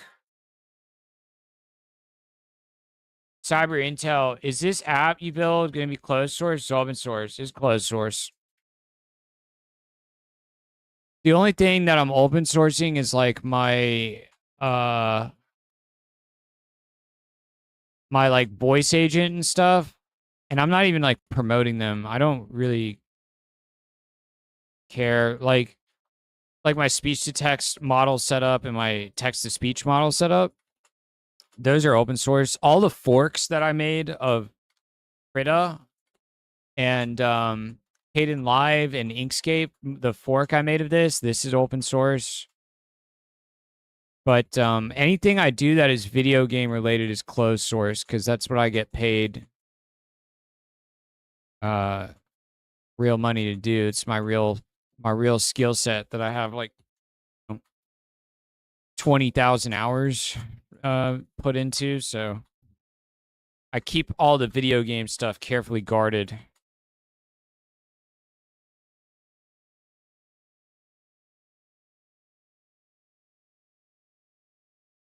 And the other thing too is I don't want anybody to ever bother me for features at all. I'm not building it for other people. It's only for the stream. For the stream. What's my business model?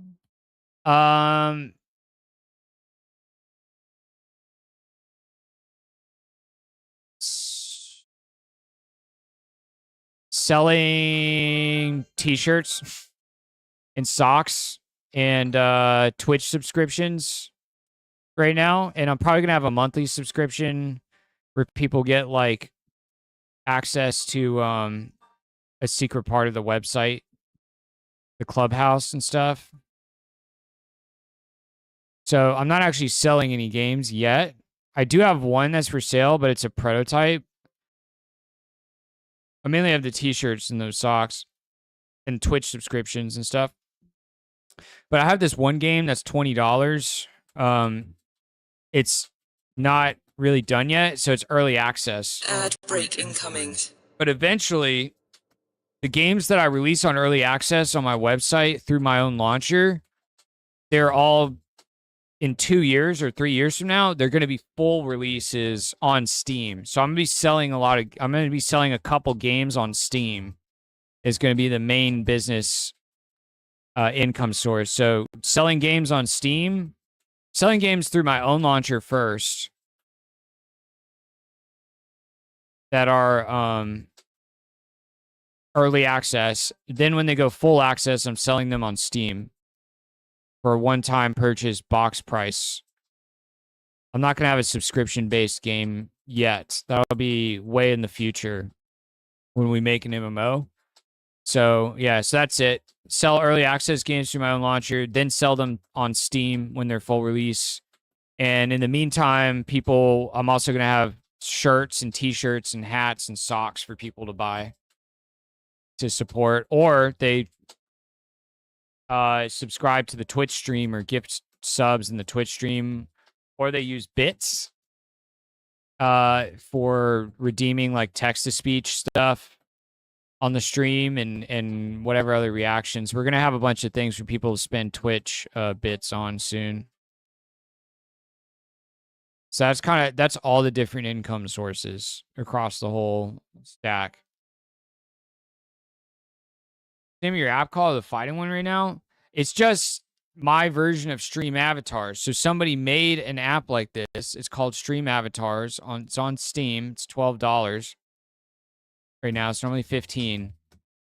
It's called Stream Avatars. So somebody made this, and I was using this, and they sell this on Steam. I was using it, and then I went to Linux, and it was crashing on me on Linux every couple hours. So I made my own because this thing doesn't work on Linux.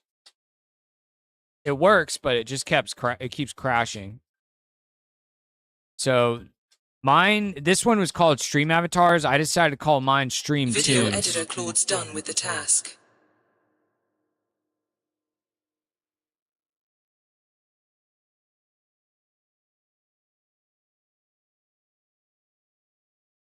Yeah, see, like this guy that actually made like an app that he sells for $15 on Steam out of this concept.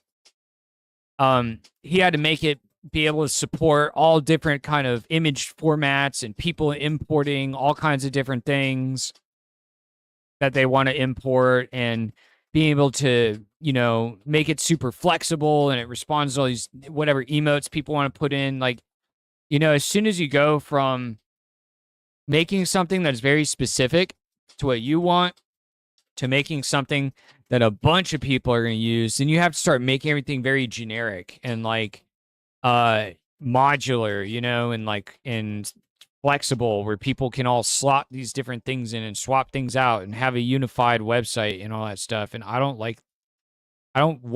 care about doing any of that for these little characters at the bottom of the screen. I'm like, this guy has that market.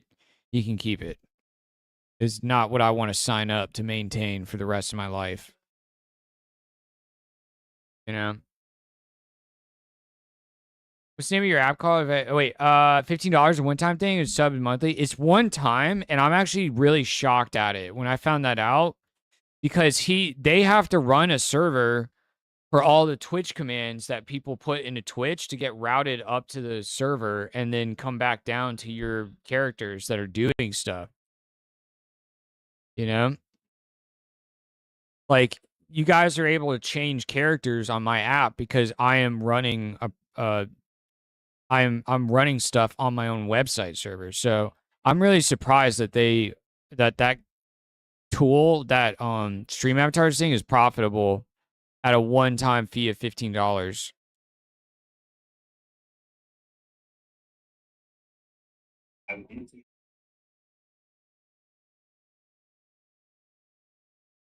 And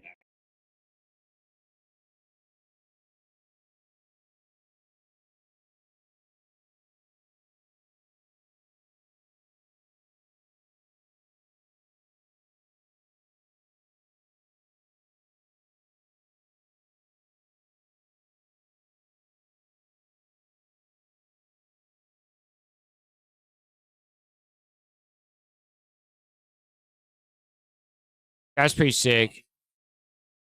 Where it got cut in half and fell apart.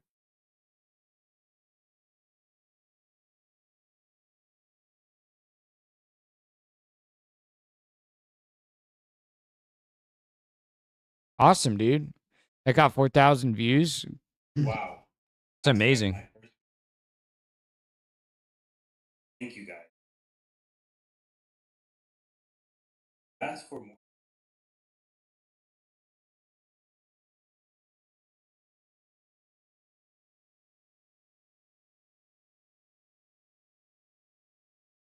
You're missing music on this video. You need the music. The music was good on the other one. Damage you suggested make it. Now it's random. Actually, Yeah, that's pretty cool.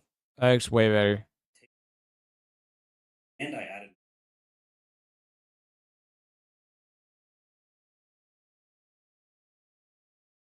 dark side. Take a hit.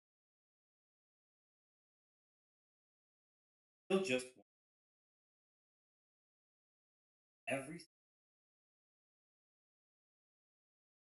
so. Wow. Awesome, dude. Yeah, you need music from that. You can let people use bits to exchange their own avatar. For example, if I want Metal Gear Solid Snakes for my avatar, then redeem it with bits. Yeah, that's an idea. I'm gonna put some bits stuff in there.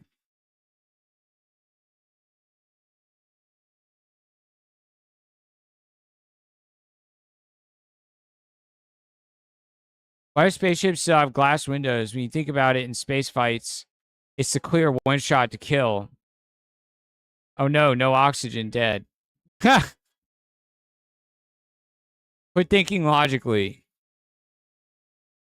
You're ruining the immersion.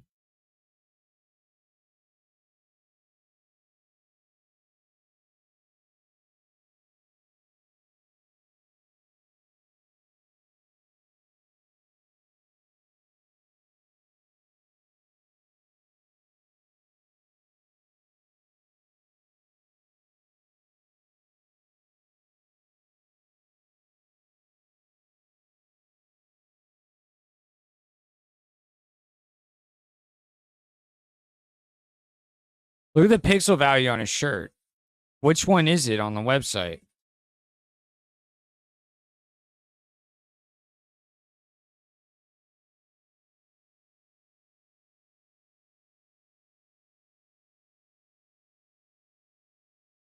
My AC back.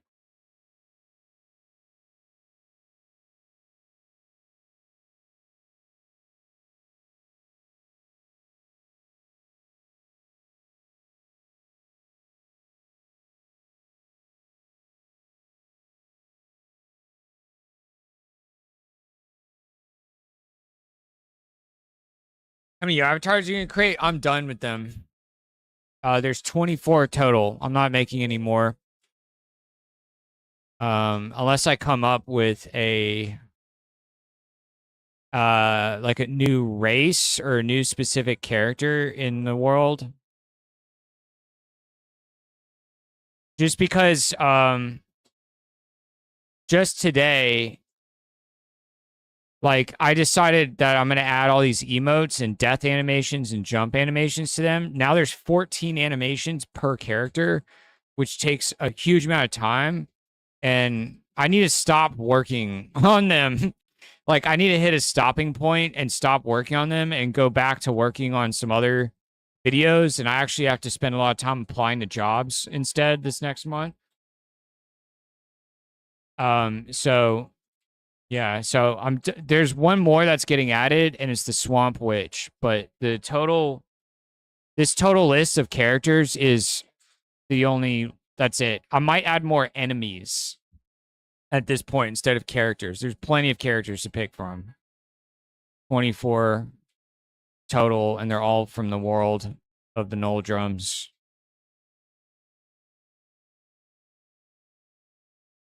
Yeah, now that I have to make 14 animations for every character, it's very time consuming just to add any more at all.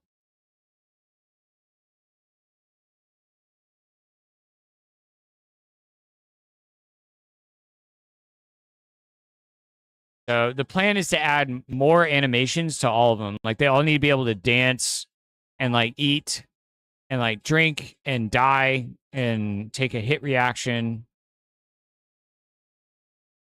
and do like cool attacks like this with the existing ones that we have right now.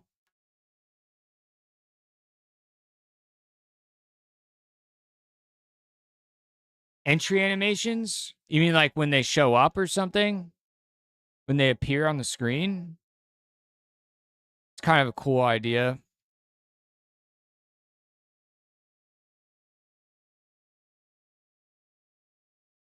Maybe. I feel like I already signed myself up for too many animations with them.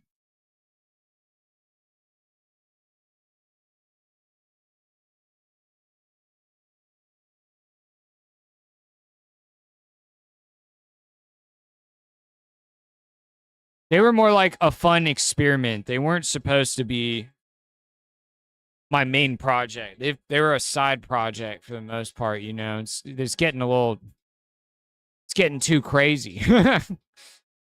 Getting like way too involved.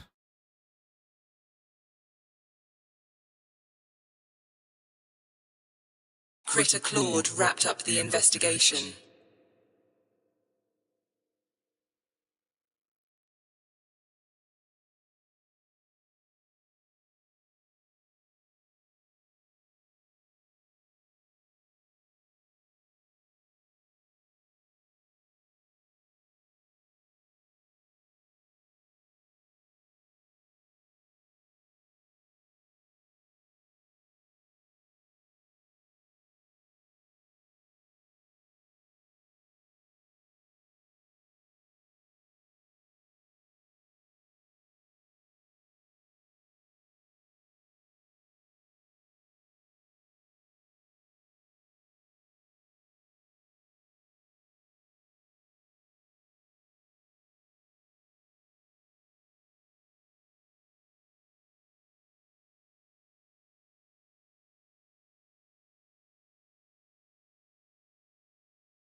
People at first cut project over your others, maybe reconsider your project customer first. Critter Claude wrapped up the investigation.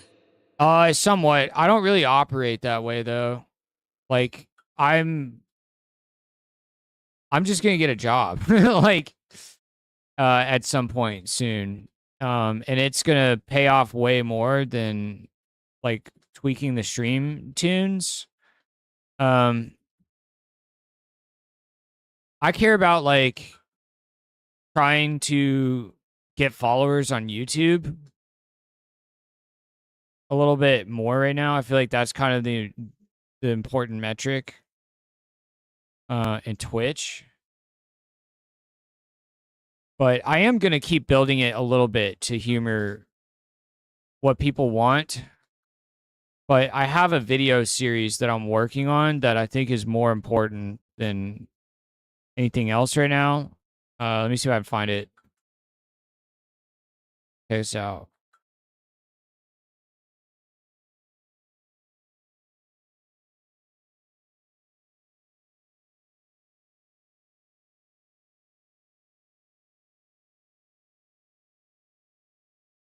Like this is what I'm trying to get done this month over the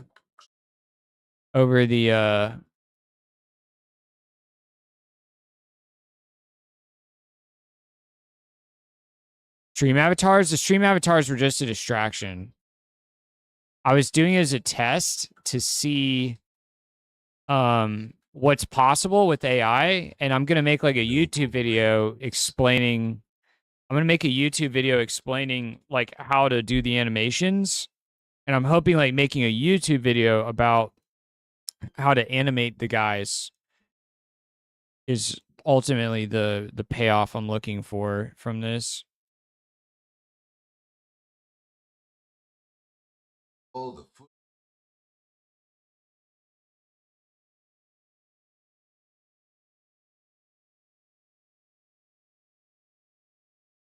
in the woods, but a calamity befell them. Today there's only a few tightly knit tribes scattered throughout. The more adventurous of their kind live in Hexolith and have claimed the neighborhood of New Fursworth as their home. Lady Vermilia, matriarch of New Fursworth, traces her bloodline. And then I have to fill in these gaps at the end of these videos. This is what I'm like mainly trying to get done this month more than anything.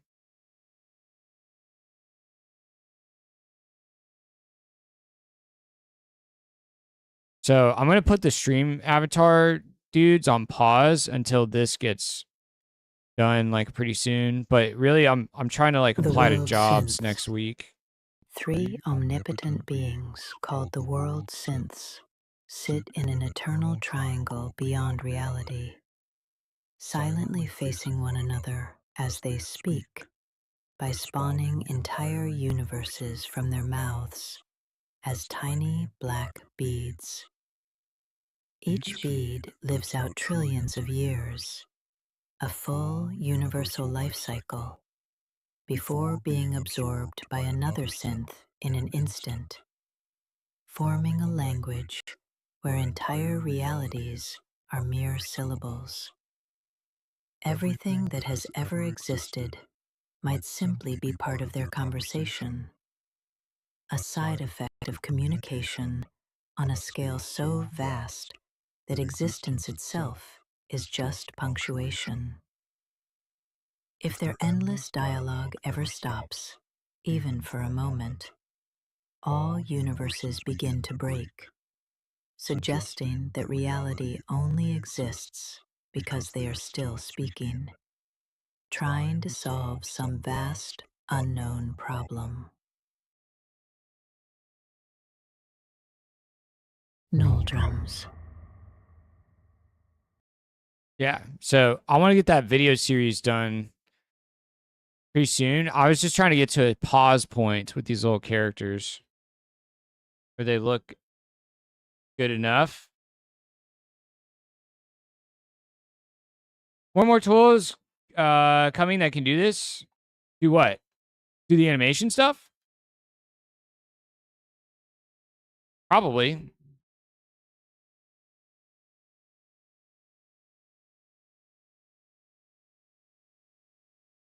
But what I'm doing right now, nobody has said they'd seen. You can say that about anything, though. You can say that about anyone that has made a harness. There's like 1 billion harnesses out there, and everybody has their own.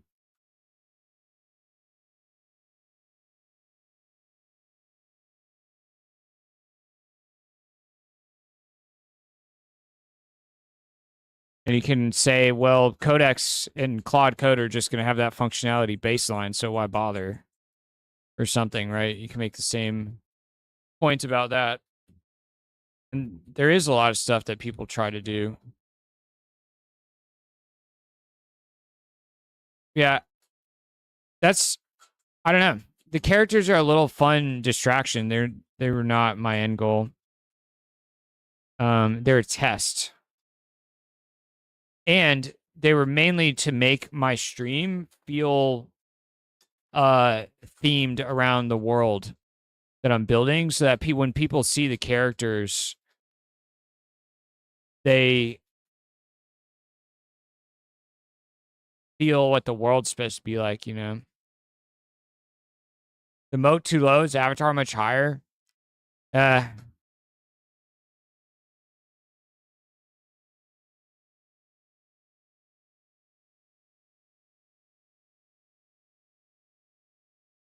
I don't know, man. The avatars are not a money-making vehicle for me.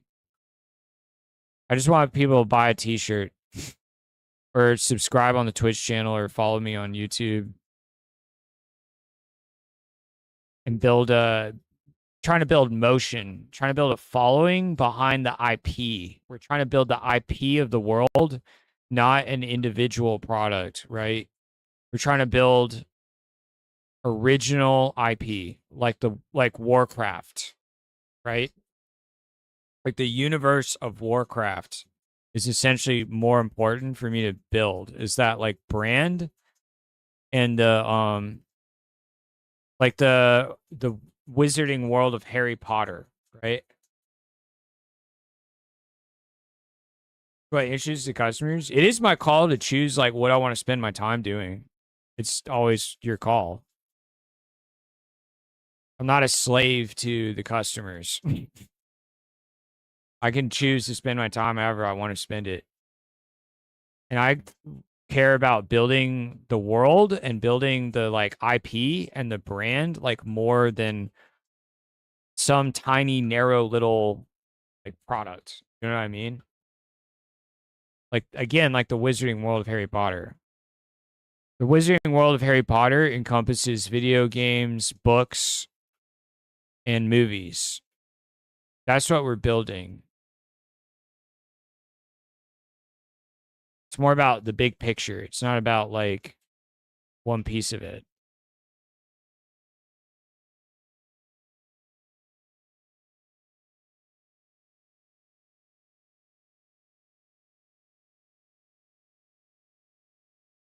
I think this one's usable.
Hopefully, things aren't as laggy tomorrow. when I get off Linux LTS. Something is super laggy though. Like I notice even my EQ bars are laggy right now.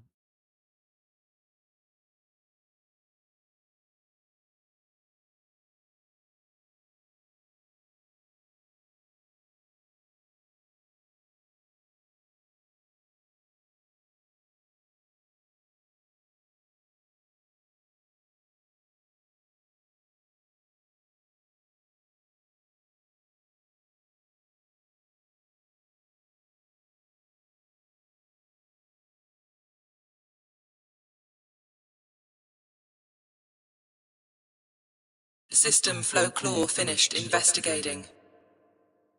Website Claude paused to ask you something.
Website Claude paused to ask you something.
Ad break incoming.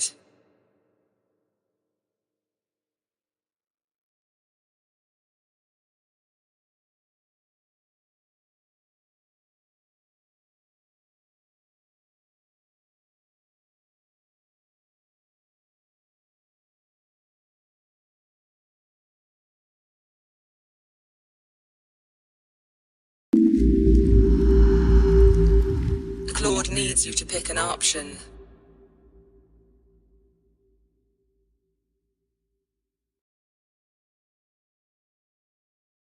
My gosh, my computer's lagging because the whole time I've been recording with OBS. Yo, Goose Speed, thanks for the follow.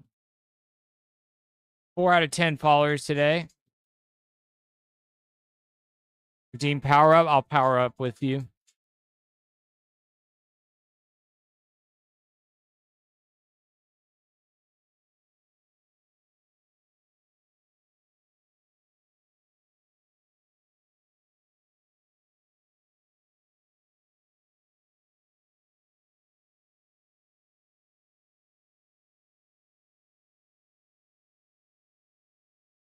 Okay, we figured out why my computer's is lagging so hard. The whole time I've been recording with OBS, Critter Claude paused to ask you something. the thing that comes up with a thumbnail for my videos in my file explorer has been actively retrying to make thumbnails for the recording of the stream as I'm recording, and it's like a 25 gigabyte recording.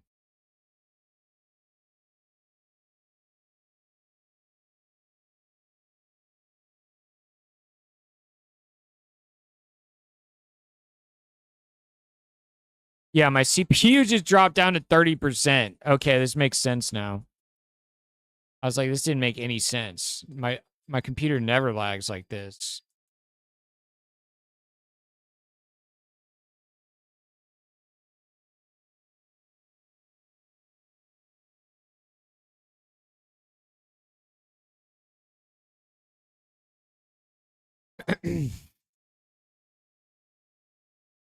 Hooray, we survived. Good job, guys. Few people died. Gary Berry, RIP. Amisha Strife, RA2 software, CA2 software. You guys fought well. Appreciate it.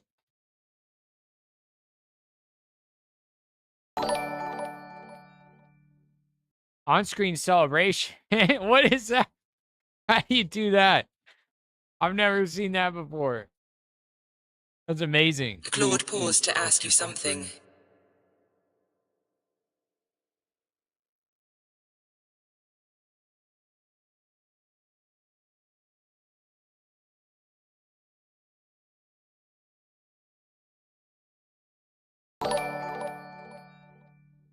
Gigantify. Oh, that's the that's with the bits, isn't it? Amazing. Video editor Claude completed the task.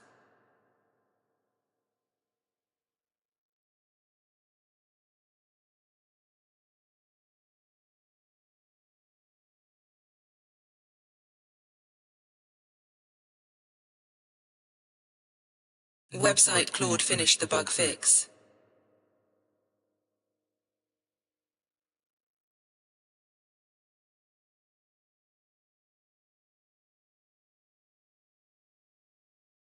I don't know. Yes, absolutely. We got to add tons more power-ups and redeems. I need more emotes on the channel than the 4 that I have. You have 20k channel points.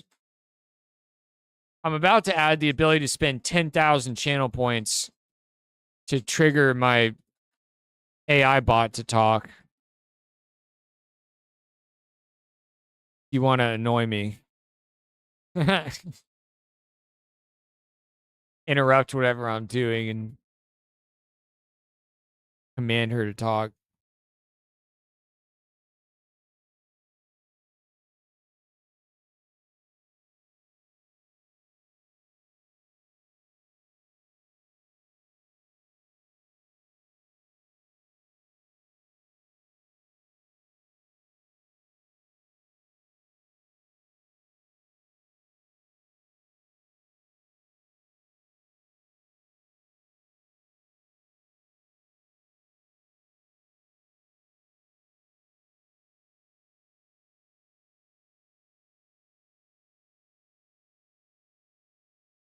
That's too expensive? I don't know, man. There's some people with 1 million channel points in this here. They got to spend it on something. Let's do a 100k. Well, the other option is going to be to spend bits to Claude trigger answered your question. my AI's text to speech.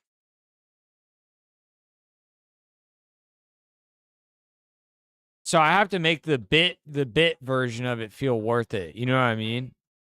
Because if it's cheap on channel points, then no one's going to spend bits to do it. Let's do a 100K channel point thing where we can prompt any of the Claude you're running to do anything. Yeah, I don't know about that. I mean, I'll literally just hit escape and cancel it if it's something stupid that's going to waste tokens.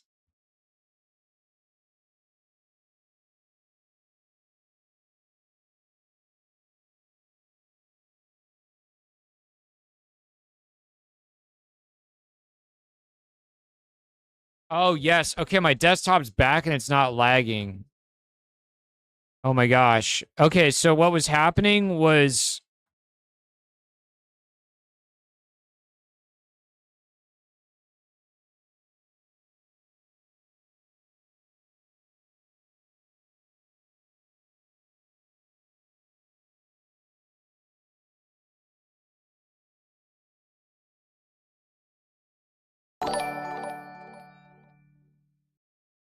Message effects. Was that supposed to look like? Did it render correctly on the chat thing? Same folder pile other large clips. All right, so the whole reason my audio has been crackling today is my file explorer window that makes thumbnails for the videos. It was continuously trying to make a thumbnail for the current stream that's recording on my disk. It's so stupid.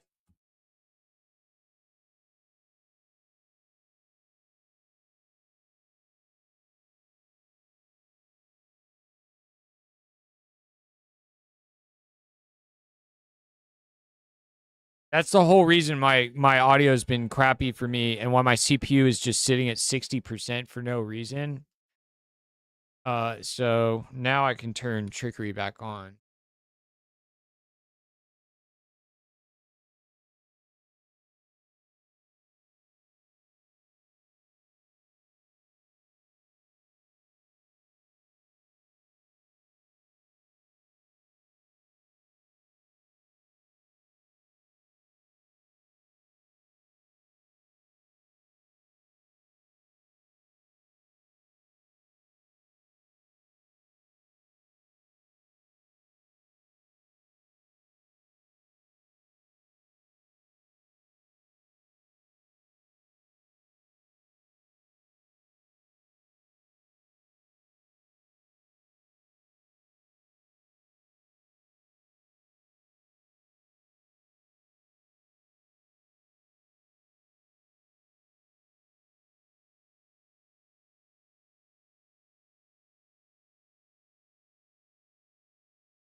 Flaunting their wealth here?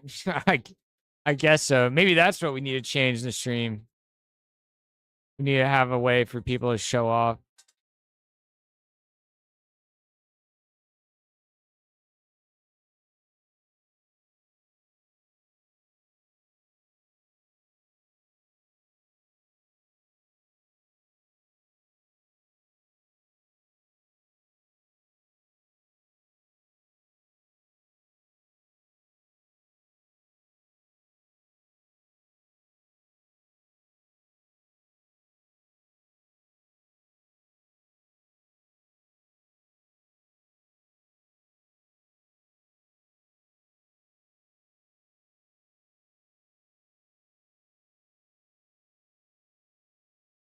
Wow, my audio is dying this whole time just because of that bug where the file explorer was constantly trying to make a thumbnail for a 25 gigabyte stream.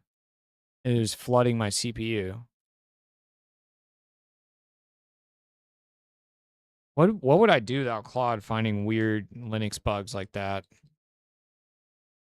Wouldn't be fun. I'd be like, why does my computer suck?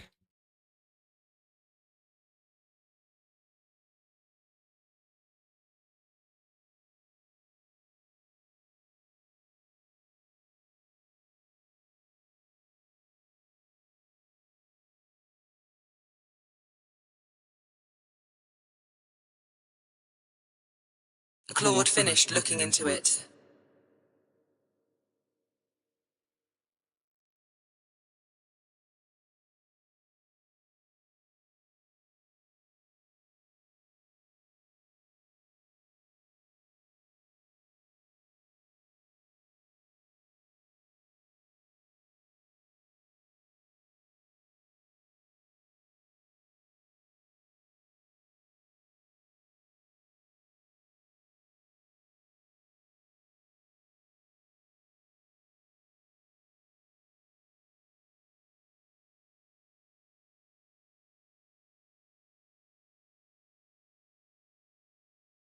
All right, guys. This is our video editor with performance that is just as good as Premiere's. Just for the scrubbing of the timeline. Look at this. Beautiful.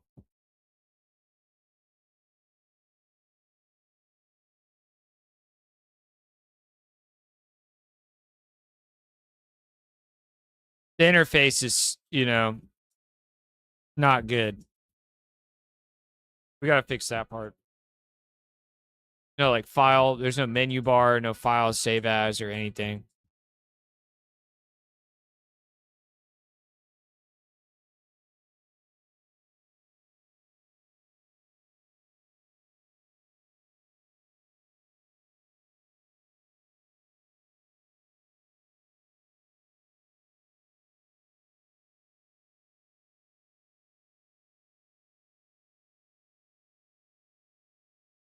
I don't have a way to zoom out on the timeline.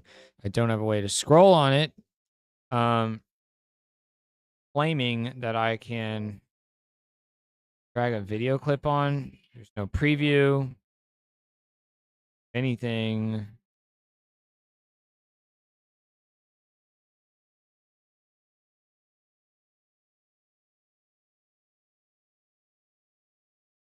Can't undo moving the clip around. This is going to be so much work to get this editor working.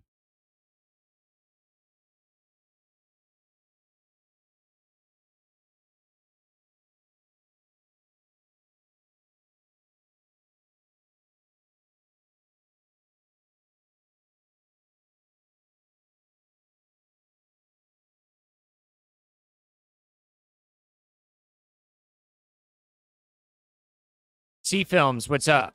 How am I doing? Doing good. How are you doing?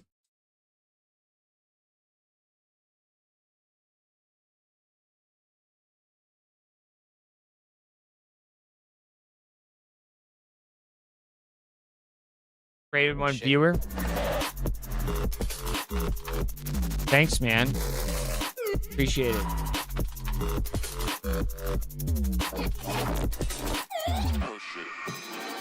What were you working on? Welcome.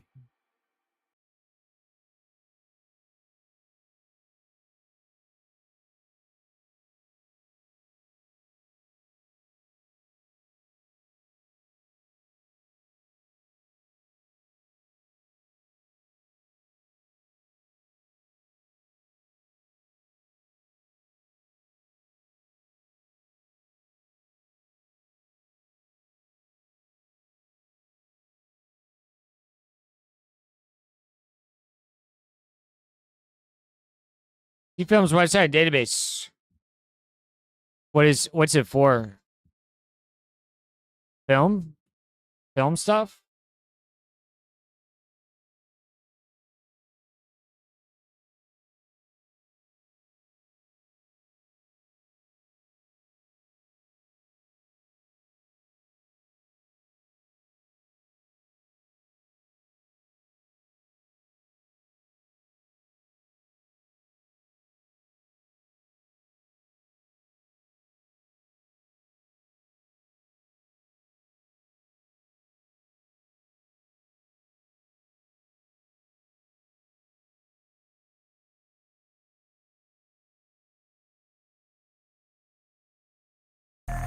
Hey,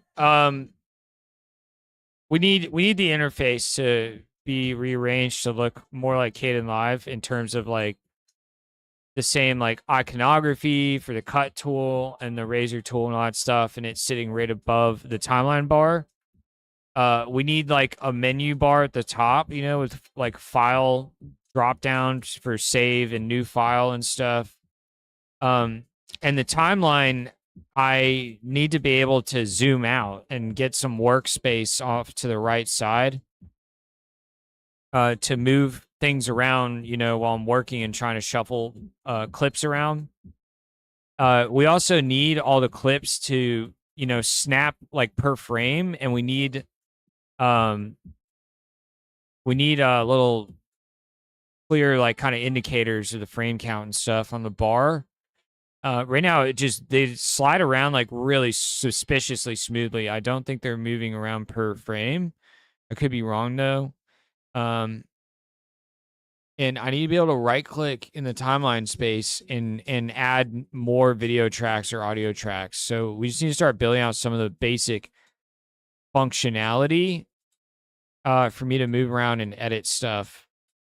I tried dropping a video in and it didn't do like anything at all, but I also felt like I didn't have any space to like try it and test it.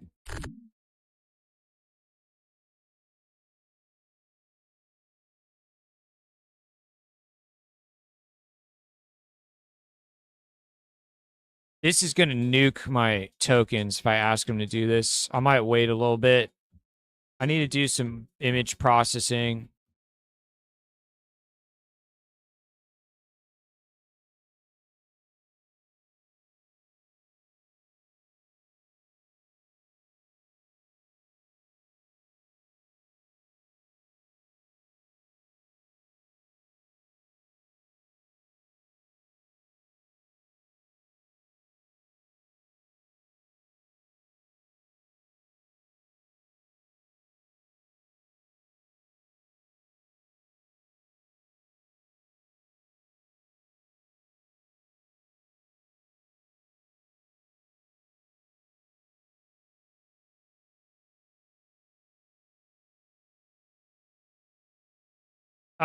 C-Film's website database is a cross between IMDb, Wikipedia, and Google.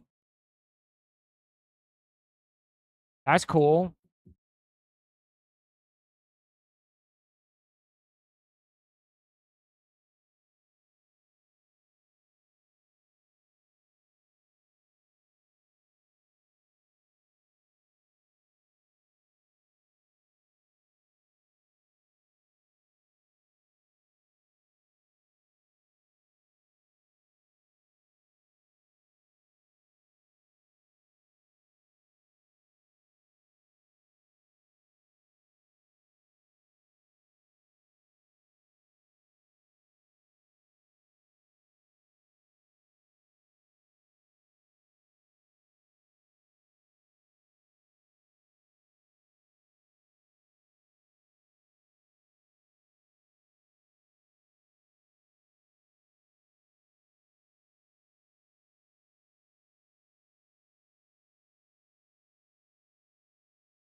Critter Claude stopped for a clarifying question.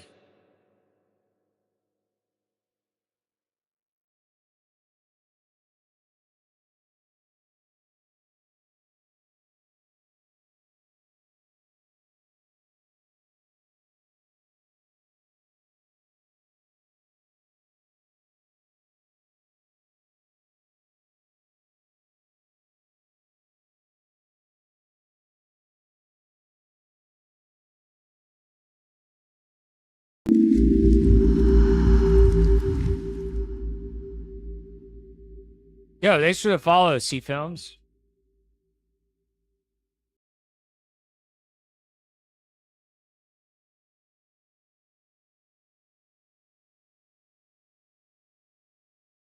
During my stream, I add new data to the database and go and display it in the website. Focuses on a specific region of the world. It's film that focuses on a specific region of the world.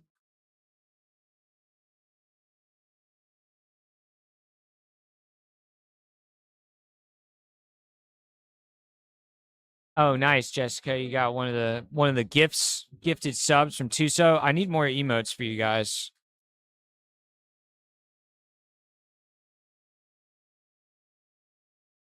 As a reward for that. I saw some of your videos on PHP. Are you just vibe coding, not spec coding? Huh.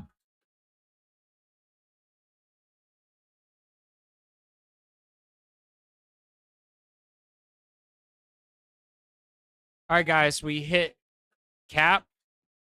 Reset is in like 5 minutes. Resets at 12:50 for Claude and 1:08 a.m. for Codex. So we're chilling.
How do you hybrid code? Hybrid code is a mix of manual coding and vibe coding. Interesting.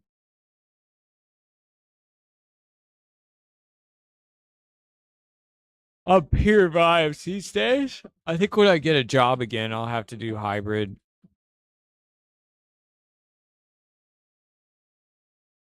I am pure vibes right now.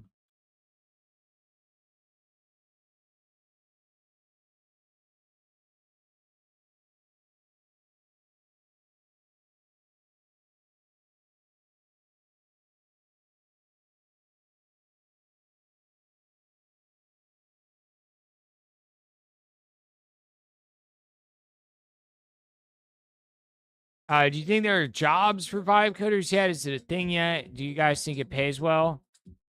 I think it'll pay kind of on the level of like a junior developer, like a front end web developer only or something. I feel like that's the position for it. I think it is going to be a new position though. I think it'll pay lower than being an actual like engineer, a software engineer. But I think there will be it'll be a new market. There'll be a new demand for it. Eventually.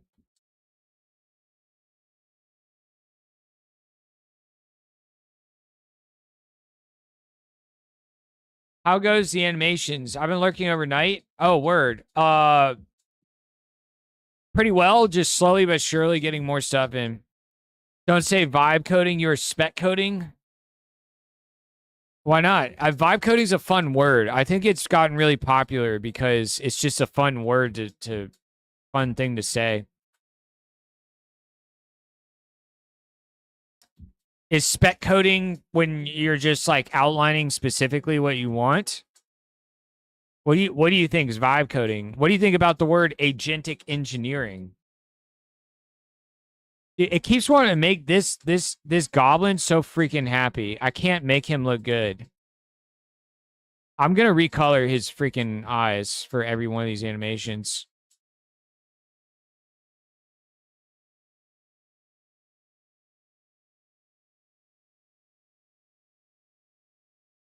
Jessica, what's going on though is I got this goblin animated, and then the witch, the crow witch turned out really, really good. It's my first one where it's my first one where I actually went in and I very painfully erased all the fringy, like I stupidly only just now realized that the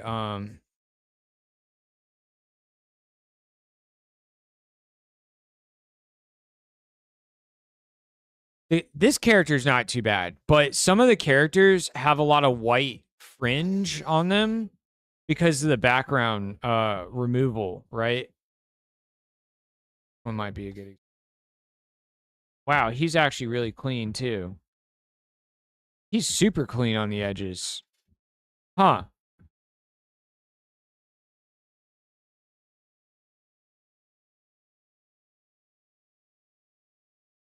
Wow, they're not too bad. They're not a good example, but like the Crow Witch had a bunch of white pixels on the edge, and I went in by hand around her entire outline and cleaned it up with a like a 3 pixel big like brush.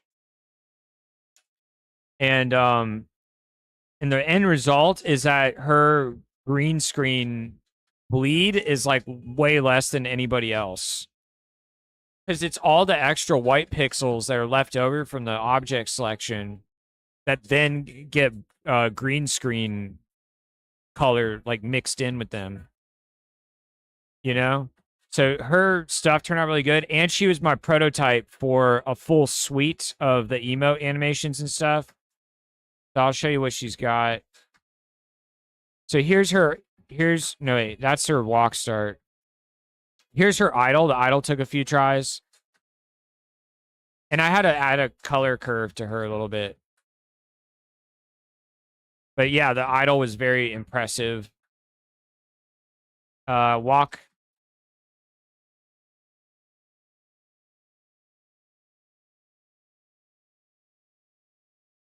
That one was bad.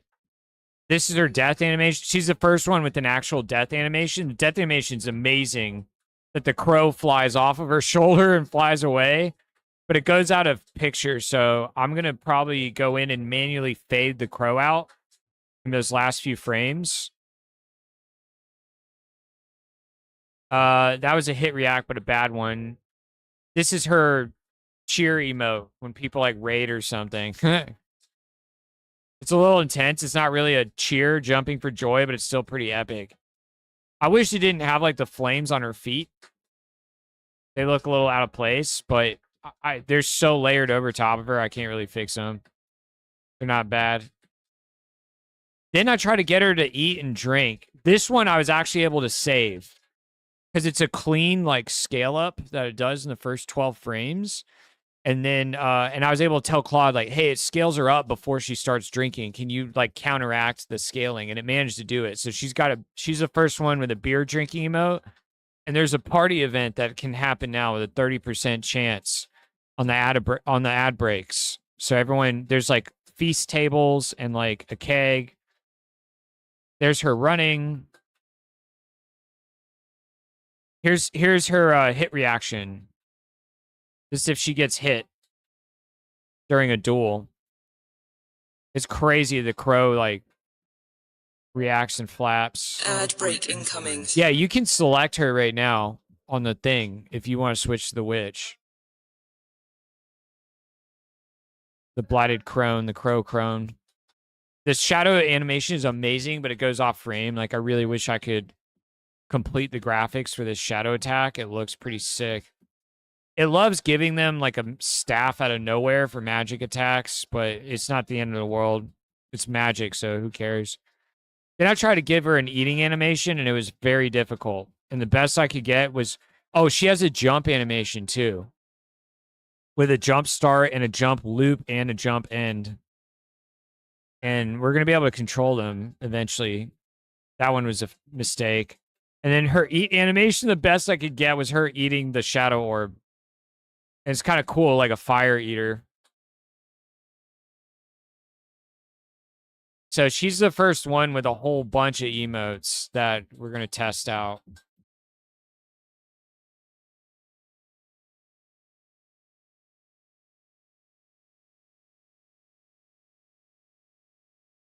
Oh, this is not the music I want right now.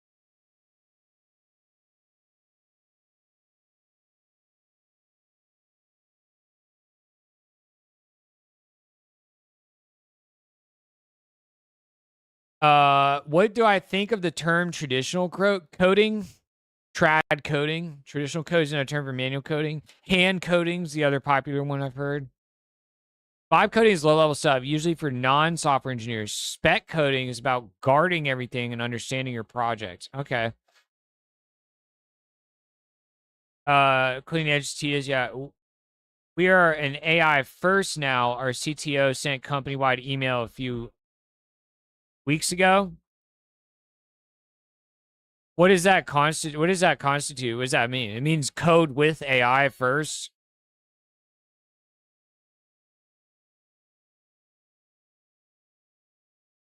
I call myself AI native for the creation processes where it's just integrated. Eventually, everyone's going to stop calling it that. There's not going to be a name for any of it. It's just going to be, oh, that's just how you work. Is that AI is like fully integrated with your work, with your process, you know what I mean? And everybody works that way and it's just normal. And it's not special anymore. That's what's going to happen in just a year or two for now. But right now everybody wants to feel like they're special for being into AI, being on the cutting edge of it. But eventually it's going to be expected. You know what I mean? Like using a computer instead of paper for managing your documents in an office. That's how normal it's going to become, and all the terminology is going to be meaningless. I'll just be like, do you program? Be like, yeah. No one's gonna be like, do you program with or without AI? How much do you use the AI? What do you use it for? What type of task? How do you structure the task of the AI? It's just gonna be like, are you a programmer? And people are just gonna be like, yes or no, or something. You know what I mean? You're gonna grab a coffee and then you'll switch? Hell yeah. I'm gonna try to get your Swamp Witch working today too. Kind of chill vibes.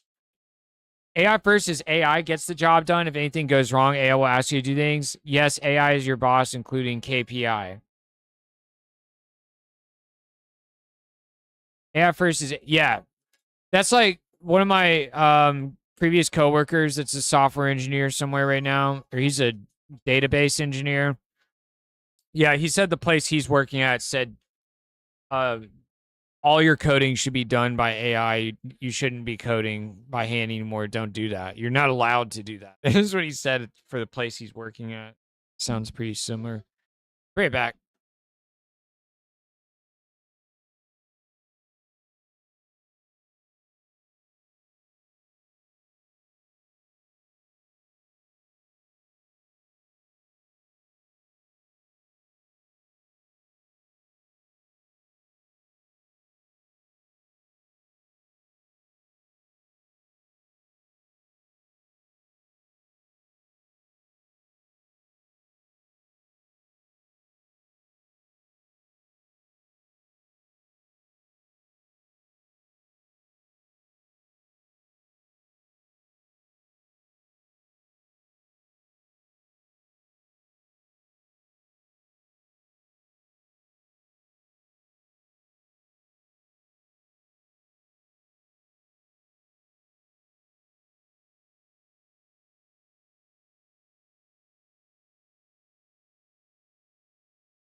Yo. Oh, this music's crazy.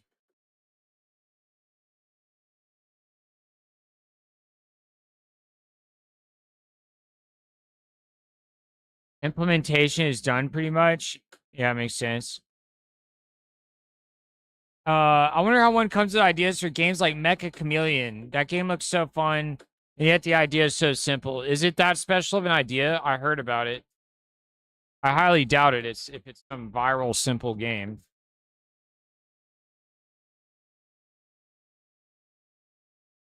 I'm gonna guess it's all luck and a publisher or a YouTuber.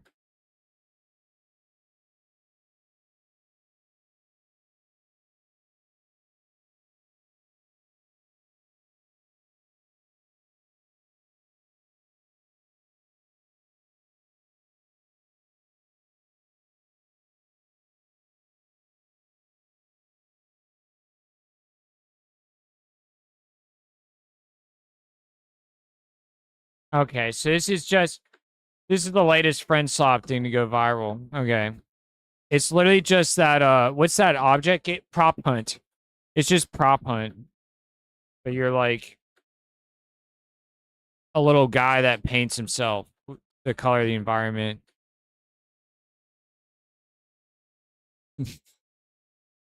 I don't know, dude. You don't think you could come up with like literally like 10 ideas on the spot like that right now?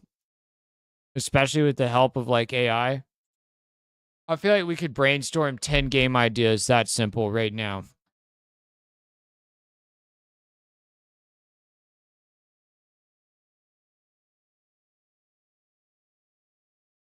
And they would all have they would all be so simple, which means it comes down to a lot of luck on how successful you are. The simpler the idea is, and the more easy it is for anybody else to have made it already. You know, on the visual, you keep the rights. Okay. Good morning. What's up? What's up? Oh, was Solly. The truth is, like, I guarantee the story behind that Mecha Chameleon guy is I bet he was not like a complete nobody at all that knew nobody whatsoever and had zero connections to any streamers or YouTubers or anything. I see it's self-published, which is pretty cool.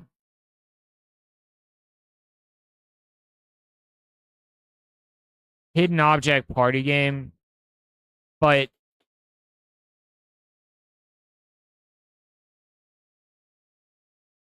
Japanese developer, game challenge player to paint themselves in the environment, highly similar social co-op. This lives or dies on if there's actually a healthy enough player base for people to like actually be playing it. Developers also create an atmospheric horror series that includes titles like Penguin Hotel and Pexit 8. Okay, so this guy had some momentum.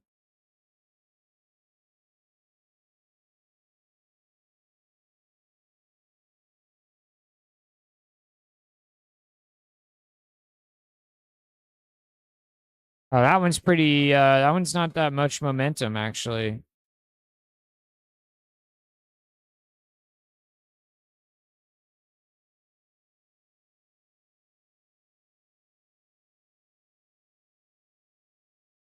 Bro, what is up with this obsession with penguins? It's so random.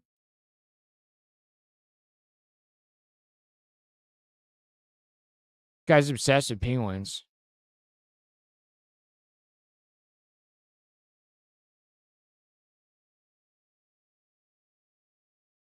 $22,000 followers. How many did he have before?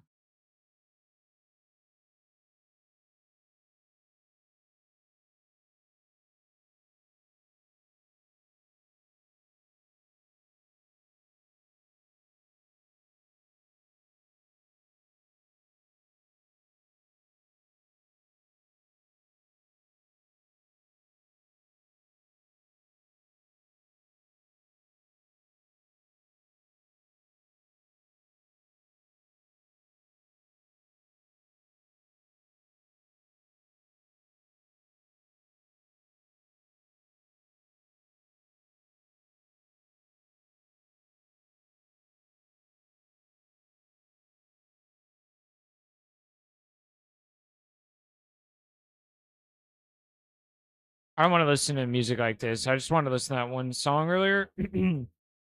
Let's go to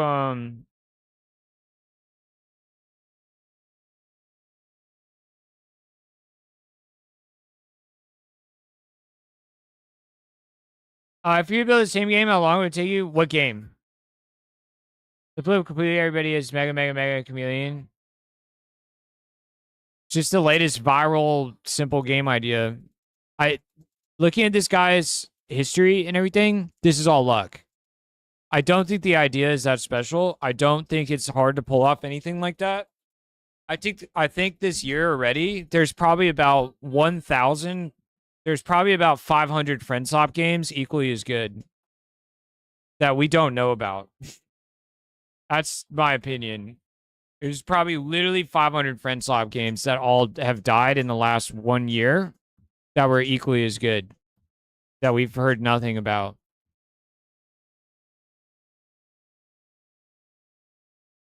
And the way the viral nature of a Friendswap game works in the internet is there's only enough attention on the internet for one at any time to like really do well and be in the public consciousness of everybody. And while that one game is doing well, there's literally like a couple dozen other Friendswap games that just released like this week that are completely dead in the water that nobody knows about because that one game is taking all the oxygen out of the entire like internetosphere of gaming for that genre. So I'm just letting you guys know. like did you see that game by the guy that made Choo Choo Charles? His game completely failed. Pablos, it is not luck. The game has 5 specific virtues at high degrees. Not that simple. Dude, it is stupid simple. This party game, easy to catch people's eyes. We could literally come up with 5 game ideas right now that are equally as good in like 10 minutes. And we could vibe code and make those games in 1 month, like all 5 of them. Did you guys see Cuff Bust? This game completely flopped. And this game had lots of stuff going for it. It had a YouTuber with 500,000 subscribers. He had success off of Choo Choo Charles. I don't think it had enough content on release. But this dude's game fucking flopped. And here's another example. And his a Friendswap game. Friendswap with it, that is a good idea. I thought it was a good idea. It had a lot of stuff going on. And he had a big YouTube following. Total flop. Total flop. It completely failed. And he stopped, he like didn't update it. Here's another one. Out of Time. This game came out. My friend worked on this. This game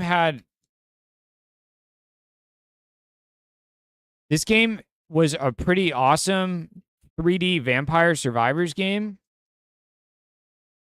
This is very negative now because they're shutting it down. I thought this game was sick. It was way more polished and more going on and more depth than Megabonk.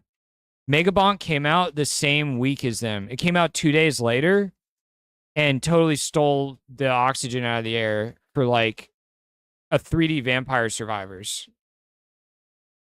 And their whole game flopped and the whole studio shutting down.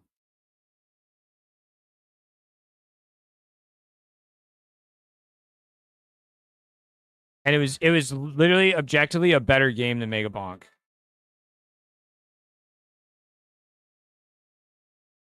That just didn't gain anywhere near the viral hilarity, memeability, popularity that Megabonk did that same week. Like, literally look up Friendswap games that have come out this week.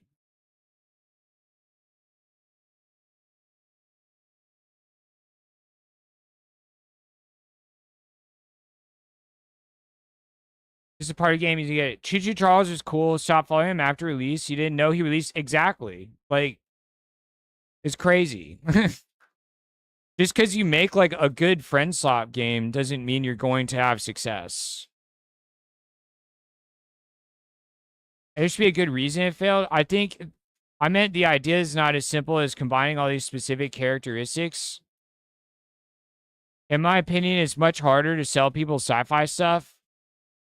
What is Megabonk then? Megabonk's a shit fest of like everything in the world combined. You're doing kick flips next to a zombie. You know what I mean? And that game isn't all sci-fi. It was like a mix of everything.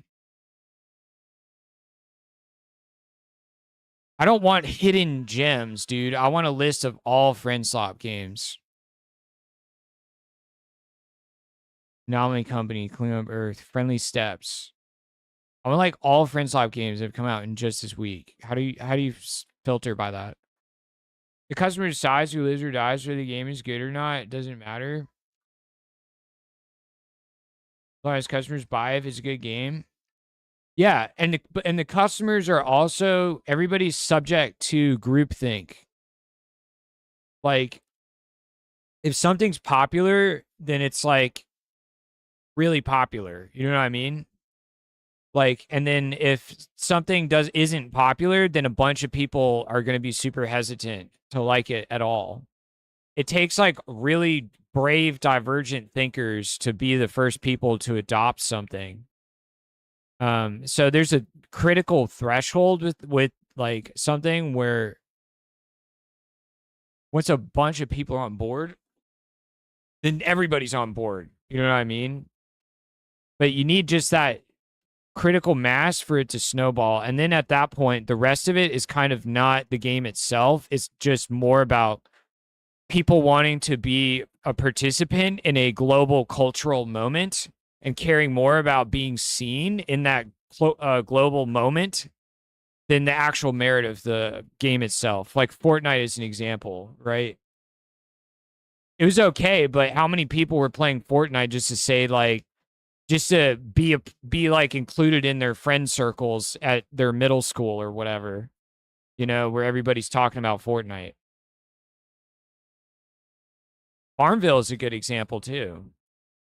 That game was hella boring, but a bunch of us played it because everybody played it at school and everybody was talking about it.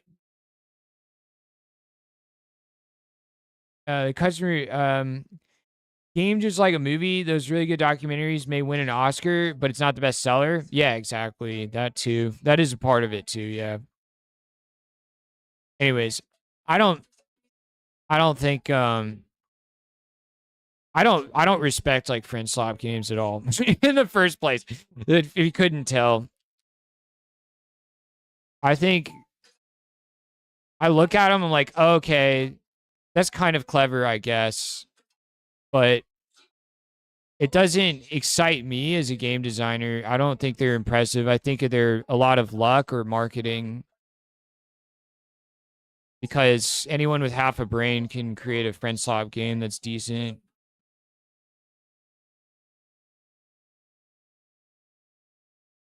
Fortnite came out at the same time as Hi-Rez Studio came out with Battle Royale. Hi-Rez had like abilities mixed with guns and no building. Apex came out like I think 8 months, 6 or 7 months after Fortnite had been out. I was a QA tester on Fortnite and starting in season 2. And I think it was like after I'd already been there for 6 months that Apex came out, because we all played Apex at the QA floor. The day it came out, we were all told to go install and play Apex to go check it out. So I remember it. It was Fortnite had been out for a little bit of time.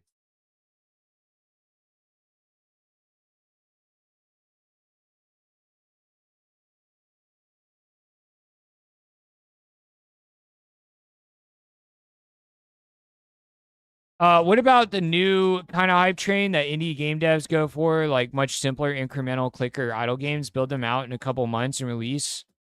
I think those are boring too. Like, I don't know. I have no desire to make them. I feel like, and I also feel like they're not unique. That's not a new wave. Like, Roblox has been doing that since 10 years ago. You know what I mean? clicker and idle games and simulators is what they call them too on Roblox, and it's like the same thing as like a clicker idle game.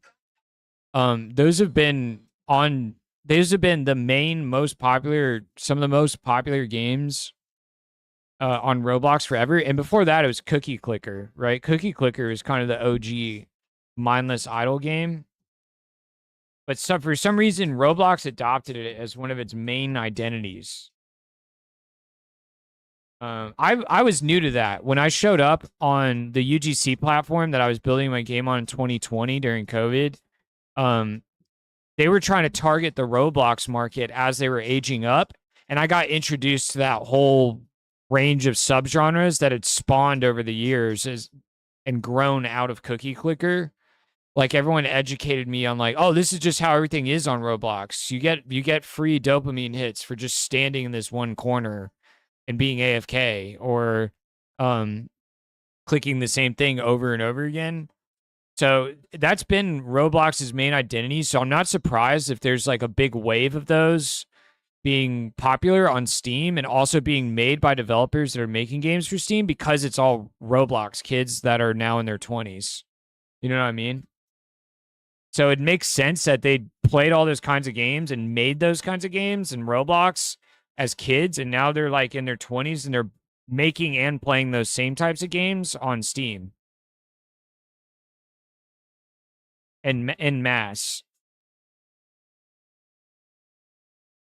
It was called Realm Royale. Oh, Realm Royale. Yeah, Realm Royale is cool.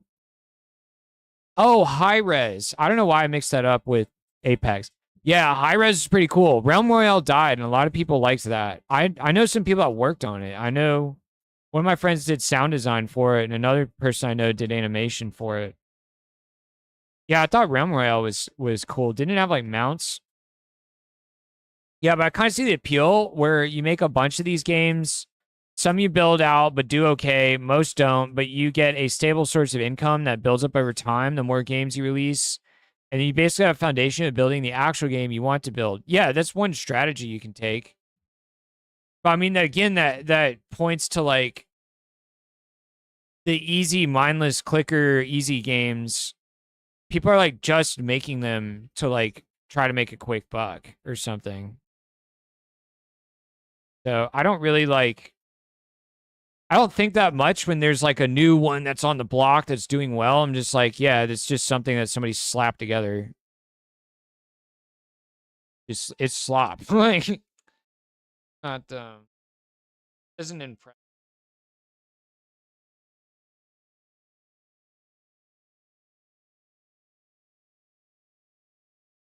A lot of people like it. That's cool, but I'm not going to respect it.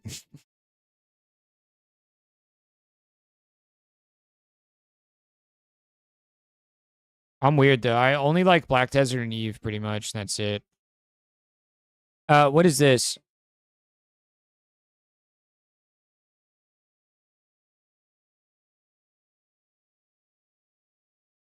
Is this like a Factorio type of game?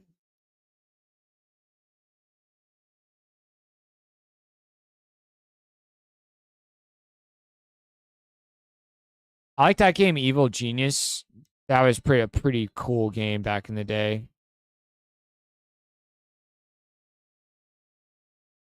Ad break incoming.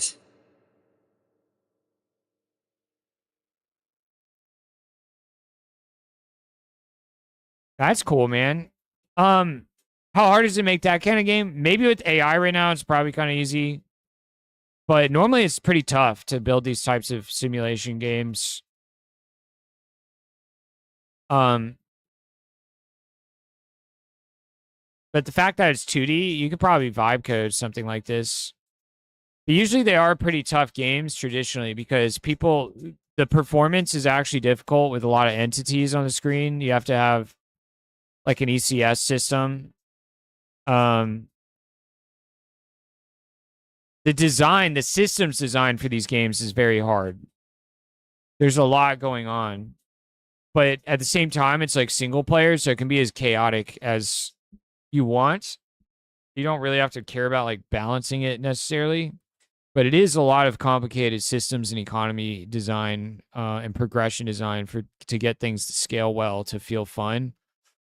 When you've got a base building thing like that with a bunch of workers. So the tuning would be hard, the balancing part, the design part. It was it's certainly much more of a design it's a way more difficult design task to design out a game like that than it is to make a friend slop game. Yeah, it was a cool idea. It had mounts. Nice. Love Prison Architect. And like Magic mixed with guns and stuff. Yeah, it had the weird guns and stuff mixed. I like Black Desert, but I was trying to remake my character, and they only let you make one character at a time on the Good Realms. What do you mean? I've got like 30 character slots. All right. Going for music.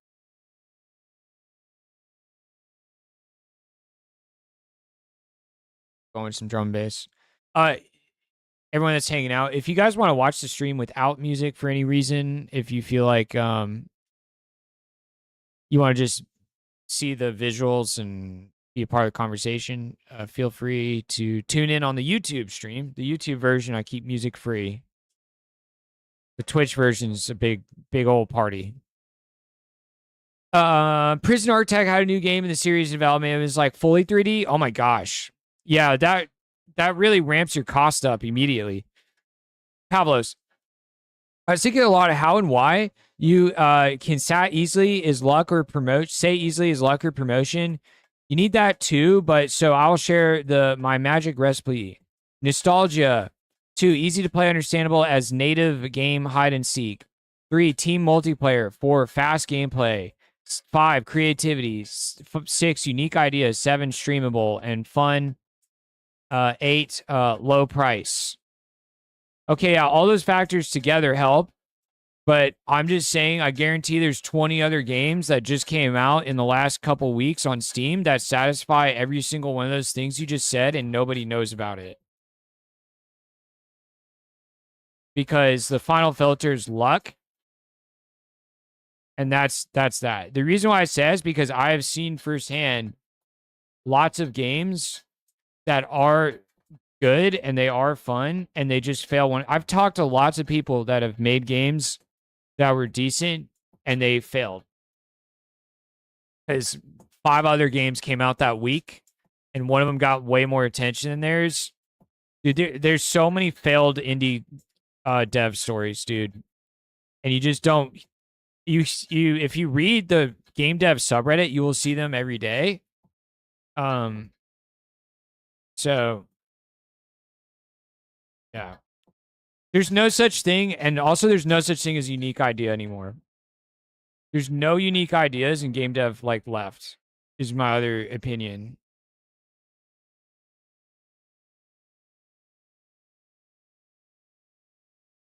Anything you think of, I guarantee somebody else on the planet thought of it. I personally think that truly, fully unique game genre exploration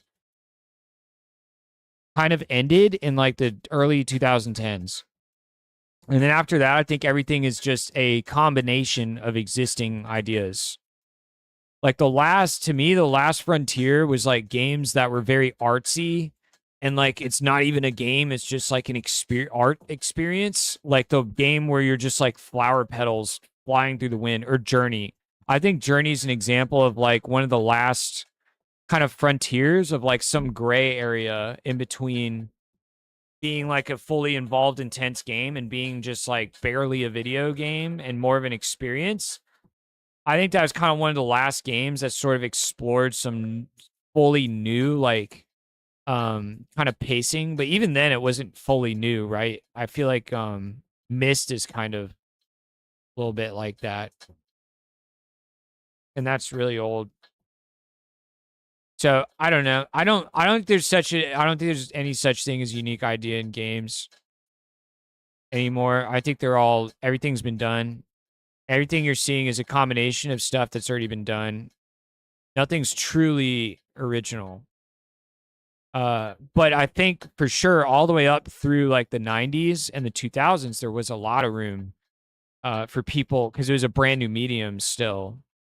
With the technology enabling like 3D games for the first time in 3D worlds, I think there was a solid 10, 15 years there where people had a lot of time. It took that long to fully explore what was possible genre-wise in a 3D space.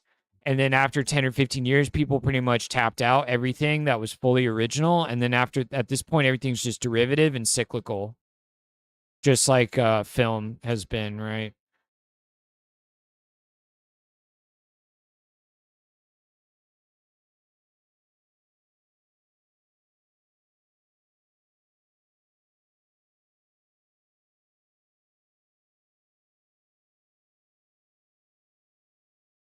We need better virtual reality to push development, like in Star Trek Holodeck. Have you played the Flower predecessor? I forgot the name, early PS3 game.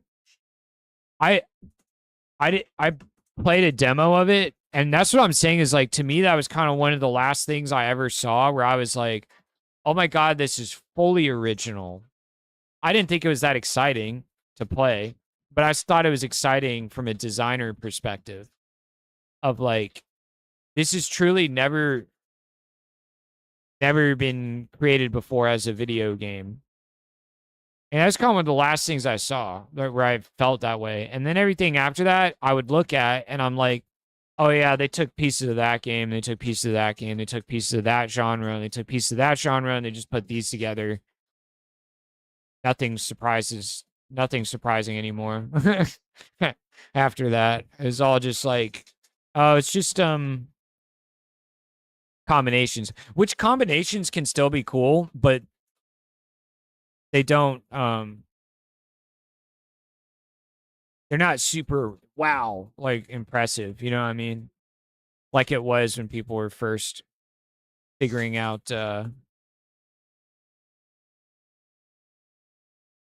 what you could do in the 3D space for the first time ever from the 90s to the 2000s. What's this one? Plague Inc? Oh yeah, I've seen Plague Inc. World Disease Manager. This game took you 270 hours. Dyson Sphere program. New Star Fox is new. What's new about it? I'm just talking about genre innovation.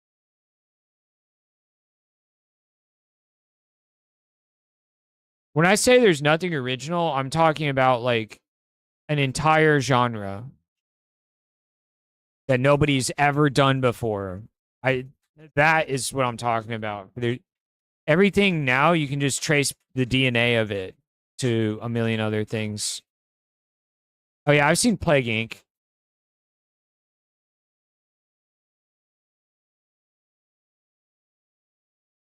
This one's kind of different. I'll give you that. This one's kind of different. Engineering Diseases.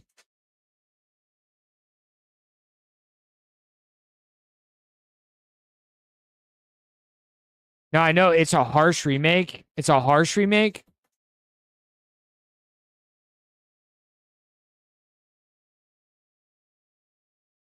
What's a harsh remake?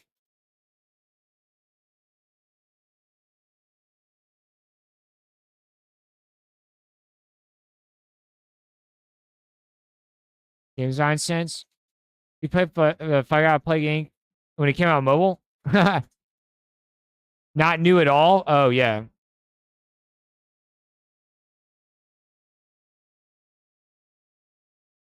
I'm like, having a good idea and even executing it well is not enough when there's 20,000 games releasing on Steam per year right now.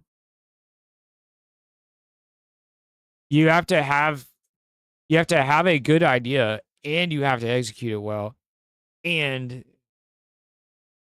you have to either market it well or be lucky. You have to have all three of those things happen at once to have some kind of game that is like a super viral thing that takes off.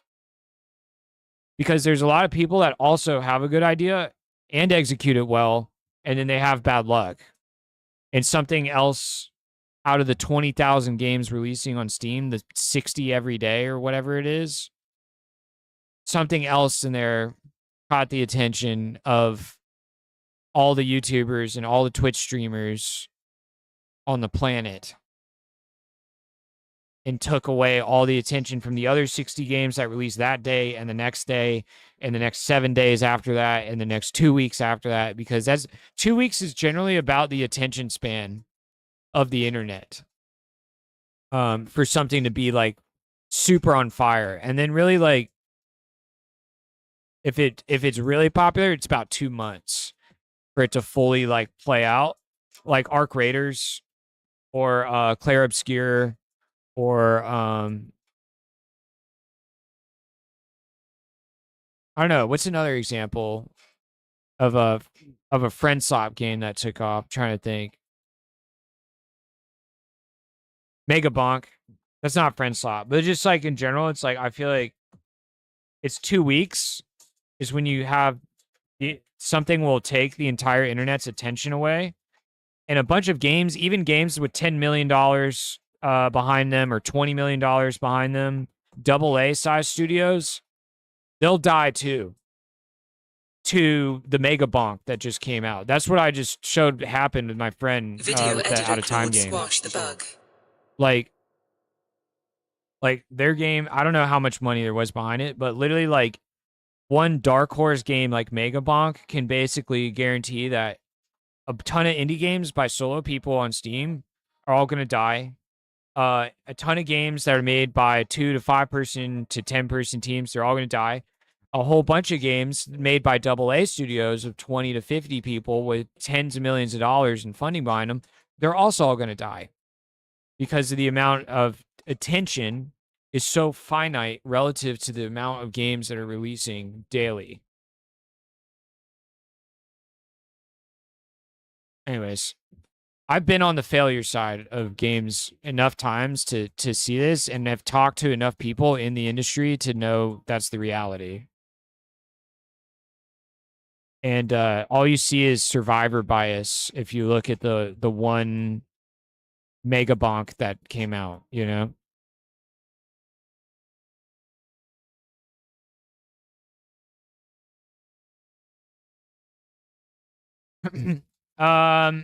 What do y'all think of Polytopia? I tried getting into it, man. I couldn't get into it. I think it's just because the graphics are like really blocky. But I heard it's super awesome. But I tried playing it. I thought it was cool, the like layout of it and stuff. Promote it? Yeah. Cyber Intel, same rules apply to the software industry as well. Yeah, especially now that everybody can vibe code everything. Everything is equally as messed up now, where you're to be able to reach a high level of success is probably increasingly more so about marketing than ever before because of the technical barrier being completely eroded by AI for programming. I've heard a lot of people, I estimated 70% of success now is probably marketing and networking and connections and luck. Sometimes you don't need the marketing, you just need the viral like luck, right? I've heard people even say it's like 80% marketing now. So that's the other thing is AI has made it even more intense. What I find mind-boggling is that recent tower defense that was successful is basically a copy of Kingdom Rush. I'm this whole rant I'm going on right now, Long Arm, is explaining exactly why that is. You know what I mean? Like it's not mind-blowing. It's there's such a flood of stuff right now. You just like it's luck.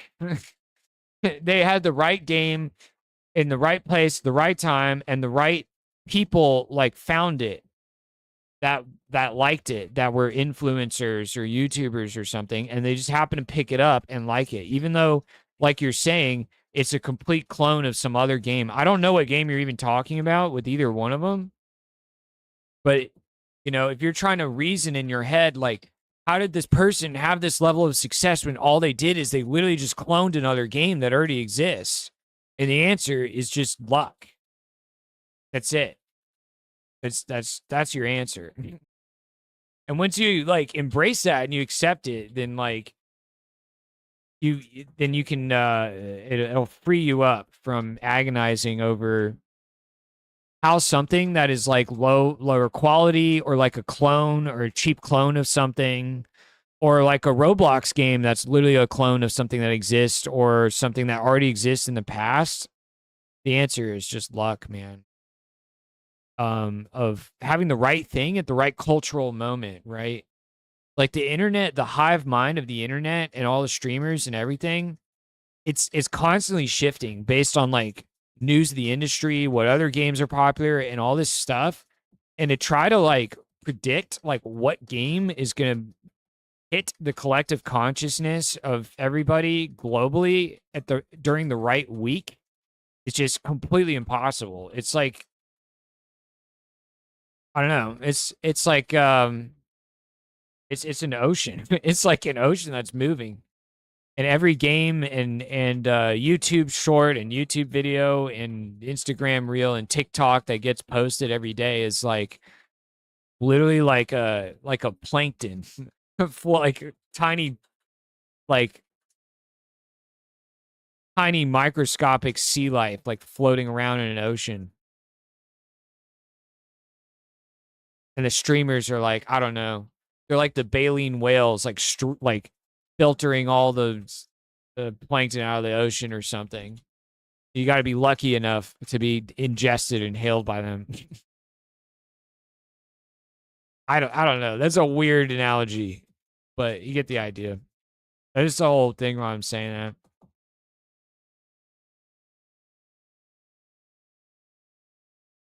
It's almost like nothing is popular anymore. Everything is just niche. Yeah, that's true too.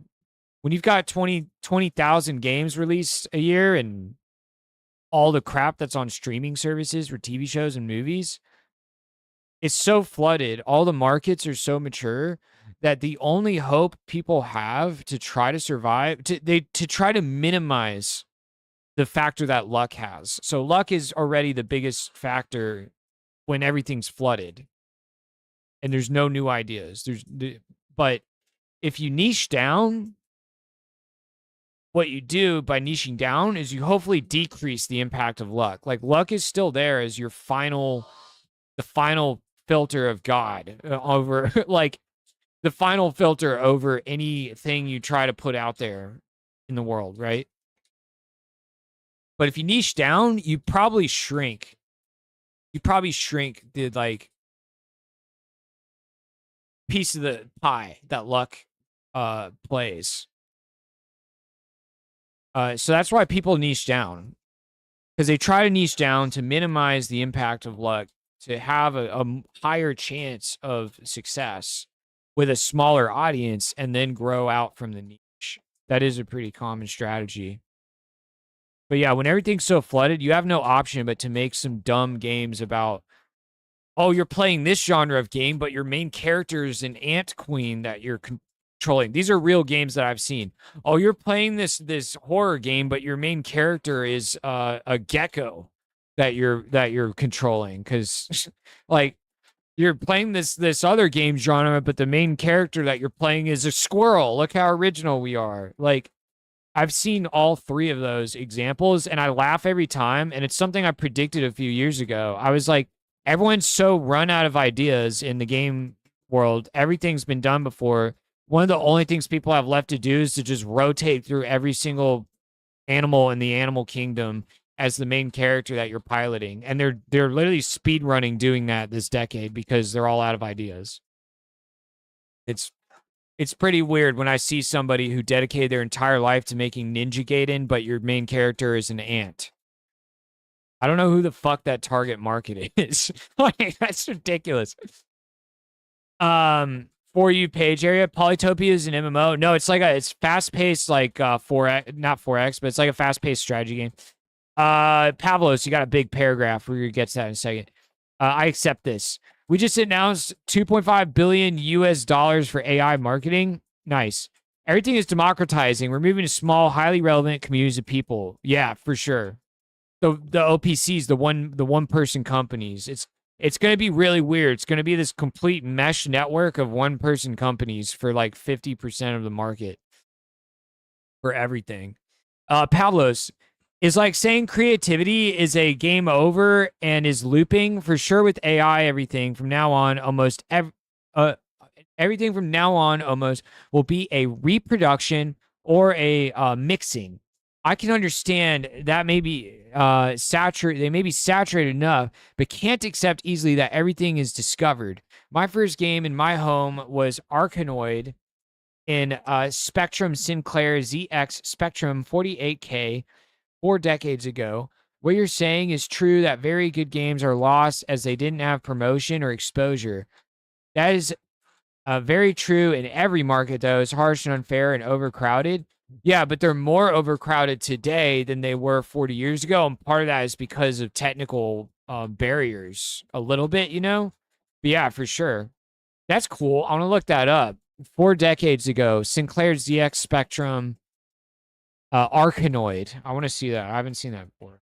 Always trying to see new, especially if it's old.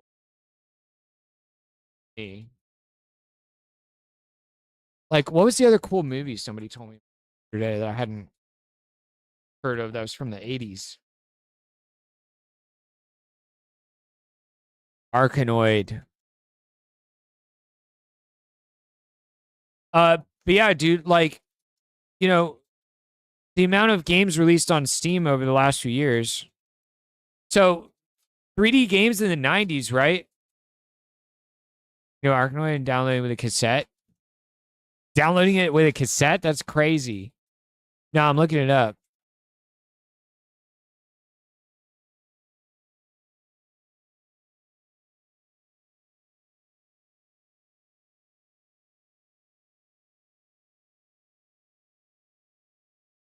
So it's like a kind of like a cracked out like Tetris with more depth. No, it's not even Tetris because it's not breaking the blocks. It's like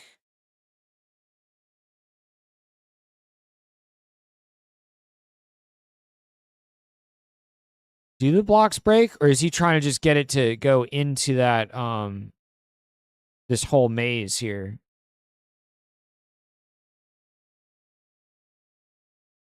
What I was going to say though about the crowded markets, man, is in the 1990s, if you were making a 3D game, it's because you had insane engineers on your team that were able to do things very few people in the whole world knew how to do.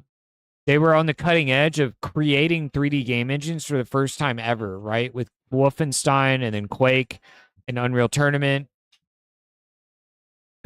Like, they had a moat. There was a moat, right? And the moat meant there was not that many 3D games in the world. There was not that many people that knew how to make them. And a lot of people couldn't make them because the technical skill set required was very difficult. And then increasingly over time, that's become less true. And now it's just purely it's more marketing than it was in the 90s. In the 90s, you had room to be like, we're the first 3D game ever where it's a fantasy melee game. You know what I mean? It's the first 3D game ever where it's fantasy themed and you're doing melee attacks to hit things instead of being a first person shooter. And instantly, boom, that gets you massive attention, right? There's no marketing required. That sells itself. A lot of people are going to want to play the first 3D game ever with melee attacks and fantasy RPG themes. I don't know what game did that first, but that's kind of the point. That's why things are more luck-based now than they were back then, is because back then it was like there was a new frontier to be explored, and the frontier has been fully explored now. So it's all derivative. It's pretty cool. So it's just the orange blocks that don't break, and they're like forever immune.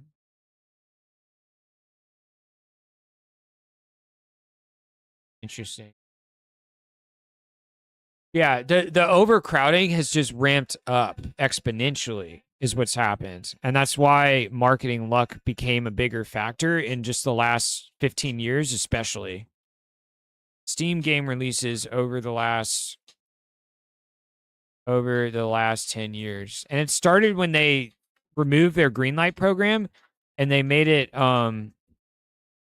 you only have to pay $100 to put your game on Steam. See right here, it was Steam greenlit, and communities had to approve of games to be released on Steam. And then they did Steam Direct here in 2018. This was when community approval had to happen. So you had to go market. You had to market yourself on social media. Be like, guys, go vote my game. Go upvote my game. Get it approved for Greenlight so we can be allowed to release it on Steam. And then after that, they said, we don't even care about that anymore. Just pay us $100 and you can put your whatever crappy clone game you want to on Steam. And that's when it really took off. This is wrong because this says 2,000. Oh, this is by month. Oh, here's year. Bro, here's year. So look, 2013, 400 games released on Steam. Look at this curve. Look at this graph. 2025, 21,400 games released on Steam in 1 year. How many total, like billions or trillions of hours of human hours of gameplay is that to play all 21,400 games? Compared to 2013 when 436 games came out. Right?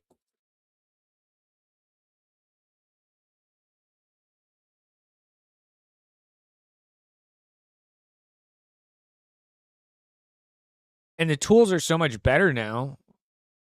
Like, I bet the baseline average amount of content in a game that releases today, people are able to pack in more content, more hours of gameplay pretty easily compared to when they could in 2013. Or what they could do in 2013. So I bet not only has the game count gone up, I bet the amount of content that people are able to produce, like per person, per hour of game dev work, has also just like doubled or tripled or quadrupled, right? So this has to be billions of hours to play every game on here, and nobody can do that. Like, I don't think there's enough out of the 8 billion people in the world. I don't think there's enough hours or gamers with hours to even play like half the games that came out last year alone on Steam. So this is way different than like the 1990s. We're just having crazy 3D graphics was enough of a moat to cause people to draw into your game like a magnet without you doing any marketing at all. The game would speak for itself just by wowing people with like something they've never seen before. You know what I mean? Because you have some cracked engineers making some amazing tech for the engine or something. So that's kind of some more of the zoom out, I think. Giraffe Rancher Tycoon. All right, long arm. I think you should do it, dude. That's it. You're thinking now. You're really thinking like a true 2026 game dev. That's all that's left. Make Giraffe Rancher Tycoon, bro. For real. It might take off. You just have to make it very memey. Movies do the same thing. Old movie remake. Yeah, movies. People say movies have been just stuck on like nostalgia cycles and been cyclical for decades now because the medium has been around for so long that it's also reached the same point where like almost everything had been kind of explored. But visual effects change that. UK Andrew, Manic Miner is awesome. I haven't seen that. Arkanoid, downloading set. Arkanoid is a lot of fun. Definitely depends on what you think quality means because your opinion quality might not be consensus. That's true. You have to destroy all the bricks. Okay. 3D artists got impacted so hard by AI. What are you going to do later? I don't think 3D artists have been that impacted by AI. They've been cyber intel. The AI tools for making 3D stuff is pretty garbage right now. 3D artists have to clean up stuff, and even then it's only useful for props. It is not usable for characters at all. It's not usable for production-ready characters. 3D artists have gotten more impacted by outsourcing.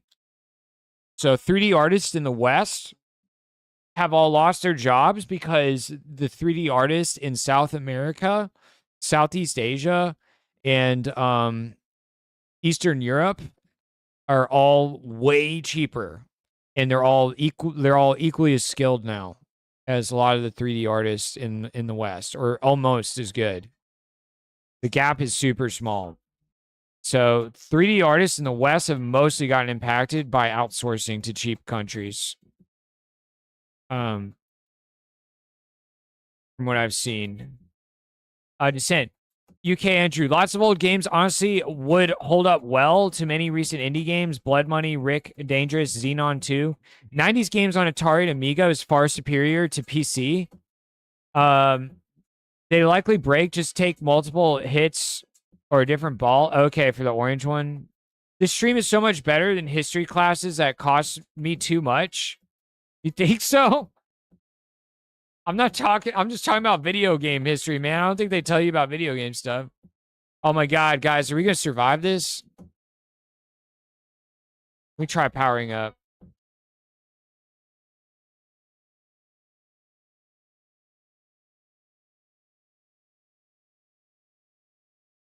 I think we're all gonna get wiped.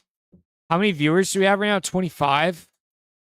The power scaling seems a little broken for 25 viewers right now. It seems a little too strong. All right, only Prescott survived. Only Prescott survived. Cyber Intel. The platform just want money and doesn't care about game quality anymore. Same as you see a bunch of garbage clone products on Amazon. Same reason. Yeah, 100%, dude. Which I think has actually left room open in the game market for more curated game markets. Either that or Steam could literally add a feature today where like popular YouTuber content creators make their own little like little lists or stores on Steam or something that are curated by them. I think maybe that could be a feature that could work. But the market is wide open for somebody to step in and be like, "Hey, we're like the old Steam. We don't let just anyone onto our platform. We have to play your game and like it and think it's high quality before we let you release it on here, you know?" There is room in there, I think, for someone to do that. It was hard to keep interest in greenlit stuff, though. But yeah, the saturation now is overwhelming. Ebooks, music, etc. Yeah, it's insane. I don't know what the future holds. It's not gonna be that. It's already kind of not that special anymore. It's just gonna be like everybody's like hobbies is like, oh yeah, I made a whole game last year for fun. You know, it's gonna be like, oh, what do you do for fun? Oh, I made a few video games. I've made some books. I make songs sometimes. Like, just everybody's going to be like that instead of it being like, whoa, you're a musician? You know how to play music? Whoa, you know how to make video games? Instead of just going to be like everybody dabbles in that, you know? I don't know. Kind of weird. Cyber Intelligence, 3D artists, unfortunately, are doomed. Not me, thank you. You stopped 3D art 5 years ago. Later, I'm going to continue the application I'm building with my AI models under my service. Nice. You're dead already, Jessica? Yeah, we'll come back to life soon. Prescott is the chosen one. Yes, he is. Prescott OP. Gordon Lonnie, what's up? People used to say that as long as you make a good game, it'll sell. But I think nowadays you also really need good luck as well. Yeah, dude. I don't know if you're just now like hopping in the stream, but literally I just went on a rant for the last 30 minutes straight about that. That's exactly true. That's basically it. It's all luck now.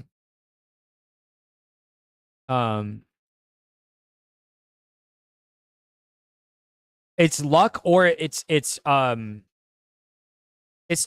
lot of luck. It's a lot. Even if you team up with a publisher, it doesn't guarantee anything for indie games. A lot of indie game publishers are terrible. But like the guy that made Balatro, the publisher he teamed up with, they turned out to be fucking awesome. Like that worked out super well for him. They have like 30 people on their team for publishing that helped him with like a big strategy for marketing and planting little marketing bits about Balatro a year before it even came out. You know? So yeah, it's basically luck. That's all we've been saying. Tableaus. 3D art is almost okay for now. The good ones will survive. I believe and experience myself the most amazing AI application in music. Trust me, you're very strong, very fast, and that'll be the end of music. Trust me. Music's a good example of saturation. Like look at how hard it is to be a singer for a living or a guitarist right now. That shows you the future of like any kind of creative endeavor, you know. How do you switch again? Market the shit out of your game too, yeah. And whether or not the marketing works is like half skill and half luck. It's not a pure skill thing.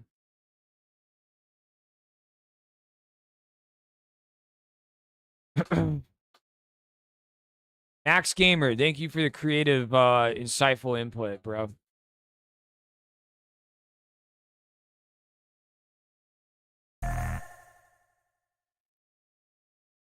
Stream command. Customize. Running the customize command in chat. There you go, Jessica.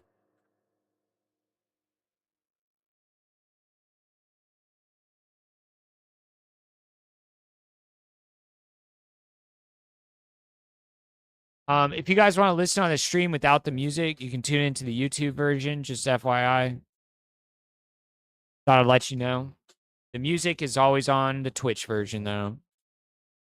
The party's over here. Yo, productive dude.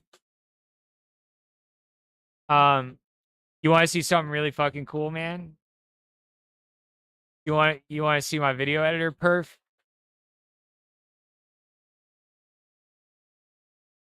I had to cook for like a whole day. I had to max out a few sessions. All right, dude. So the actual editor interface, you know, is busted. Like, you know, it's typical vibe code stuff. I got to work a lot on the interface. Are you ready for the core of it?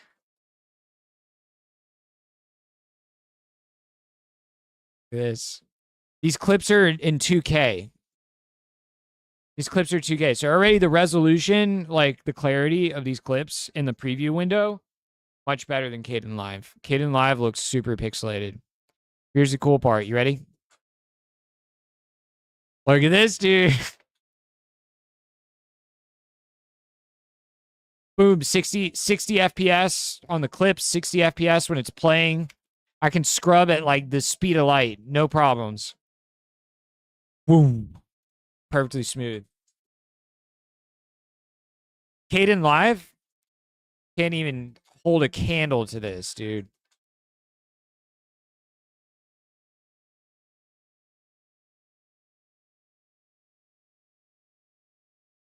Kdenlive by comparison.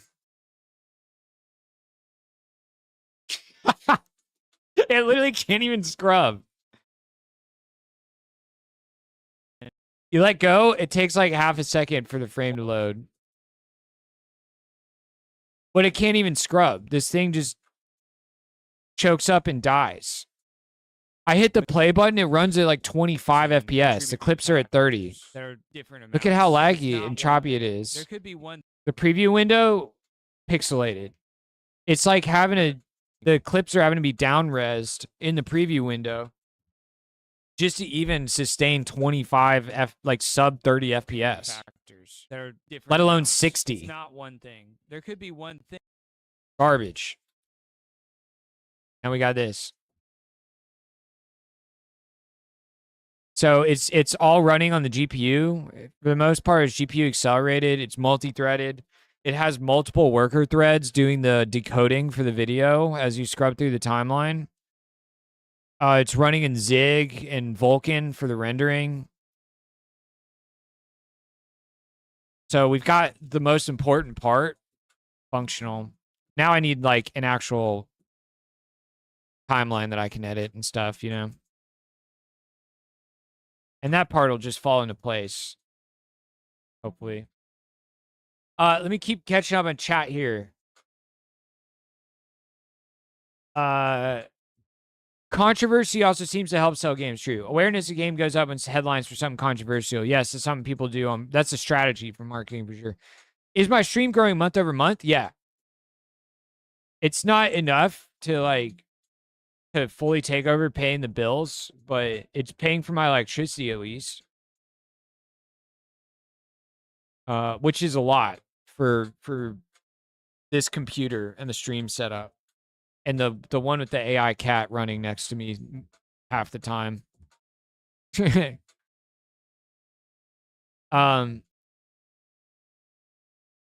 That's why I need to keep snowballing stuff. I'm gonna post on YouTube working. The avatar, what about you give a reward channel points to the last person to survive? Will this a way to increase engagement? That is a good idea. No, we do need to reward people for surviving and using the power up somehow. I haven't figured out how yet though. But yeah, you're on the right track there. Because right now people just use the power up just for fun. But we're not actually using the power up to gain anything. Like I do want some kind of meta currency or something that we get from winning the ad gremlin invasions. Balatro got temporarily banned in the EU for gambling. Ooh. Is that part of what caused it to take off? Huh. Yeah. You're a witch now? Yeah. Let me see what you can do about activating the emotes on the witch. She can do some cool stuff. Pavlos, your final verdict for Mecha. You say luck, but is so thinking of virality. Virality is unpredictable. Mecha Chameleon worked because it had a clear visual hook. Paint yourself, hide, laugh when people fail to find you. That is perfect for TikTok, YouTube, Twitch, and friends. Many better-looking games fail because they are not instantly explainable or clippable. Is virality luck? Yeah. It's like we were just talking about. It's not all luck. There is skill to that. There is absolutely skill to what you were just saying. There's totally skill in targeting. How do we make this look good on TikTok? How do we make this look good on Twitch? How do we make this look good on YouTube? How do we make this understandable instantly on the spot? How do we make sure that our marketing clips do that and convey that well? Blah, blah. There's skill in that for sure, man. But the final result, to have an explosive level of global number one thing everybody is talking about, level of success for a game, that is like, in my opinion, like 30% skill of doing all those things you're talking about, targeting it for TikTok, making it clippable, making it have viral potential. That's like 30% of the result, the end result of explosive virality. And I think the other like 70% is luck. So there's not zero skill in doing all of that and having that strategy and thinking about it. But I'm just saying, like, that one guy that did that was like making this game to be instantly understandable, to be clippable, to be viral potential, to look good on TikTok, to look good on YouTube. He's one of probably like at least 10,000 or 100,000 people that are all thinking the same way, making something similar, making something that's like almost as good or just as good, and hitting all the same things that same guy was doing, that have released that have made a game in the last like year or working on one right now, and they're gonna fail because the last 70% is like luck. Like, again, that guy I just talked about, the guy that made Choo Choo Charles, he was smart. He's really smart. If you go watch his videos, he talks about all of his strategy, not on the Choo Choo Charles channel, but on his side channel. he shows how he analyzes every little thing about people playing games on YouTube, and he looks at the YouTube analytics charts. He looks at where the spikes are, where people are paying attention. He's mapped all this shit down to like minimize the amount that menu screens are on screen, because as soon as there's a menu screen, you lose 5% of the viewers on a YouTube short. At this point, like, this guy knows all this stuff. He's insane how much he's looked at the analytics for all that. And his second game that was not Choo Choo Charles, his second game, Cuff Bust, failed. Even though he knew about all this stuff, and that's how he succeeded with Choo Choo Charles. He strategized around analytics, virality, streamability, clippability, making it easy to understand at first glance, for the viewers of the streams.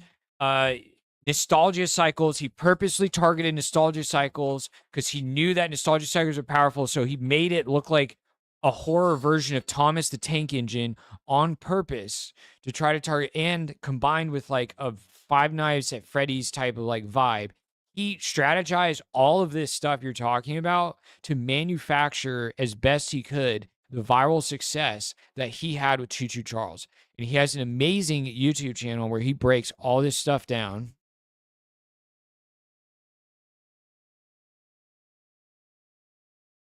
And I watched all of his videos. I thought it was actually super insightful. The level of strategy and depth he went to manufacture the virality of Choo Choo Charles, and all these things you're talking about, clippability, understandability, really good. This is his side channel, Scientia Ludos, 15K subs. He goes in depth about all this stuff. It's very cool. I'll fast forward. This is where he shows he made giant ass spreadsheets of viewer analytics of people doing playthroughs of horror games and stuff on YouTube. He pulled all the viewer analytics. He looked at the graphs and the data, made this massive fucking spreadsheet, made a huge list of things to do correctly in Choo Choo Charles to make sure that he maximized for viewership. Okay? This guy knows all this stuff. He did all this shit. And his second game, that is a friend swap game that he released, flopped and failed. And he probably actually, I wouldn't be surprised if he's mostly lost a huge chunk of his money from Choo Choo Charles. Like, I wouldn't be surprised if he literally lost millions of dollars on the second game he was making, because he said he hired an entire codev team to like make a map editor and shit for this game. Total reviews, 500 reviews. His YouTube channel has 550,000 subscribers. For the original YouTube channel that he promoted, Choo Choo Charles, and did devlogs, and even his game got shown, the game that flopped, it got shown at Jeff Keighley's fucking Game Fest Game Awards thing in December. He got free promotion from Jeff Keighley at the Game Awards for this game a year before it came out. That's normally a $200,000 spot or so in that Game Awards show for marketing. Okay? And he knows all this shit about the analytics, and his game only has 500 mixed reviews and it flopped. Okay? So, you know, I'm not attacking you specifically or anything that you guys are bringing up about this. I'm trying to show this is one of the most mind-blowing cases of showing even the modern play of knowing all this stuff and making a massive spreadsheet and spending hundreds of hours of your life analyzing viewers' data and all this shit on TikTok and YouTube and all this stuff, and strategizing around nostalgia cycles and virality and all this stuff. Doing all of that still does not save you from the final filter of the universe, of God, whatever, which is luck. That's the final filter you have to pass through. You can get like 99% of the way there and do everything right. And then the last 1% is like, when you get to that last bit, it's like you literally just took a coin and you flip it. It either lands heads or tails. And that's what determines if the game is going to snowball and catch the attention of the internet, and the globe, or just fail and die. That's my thesis.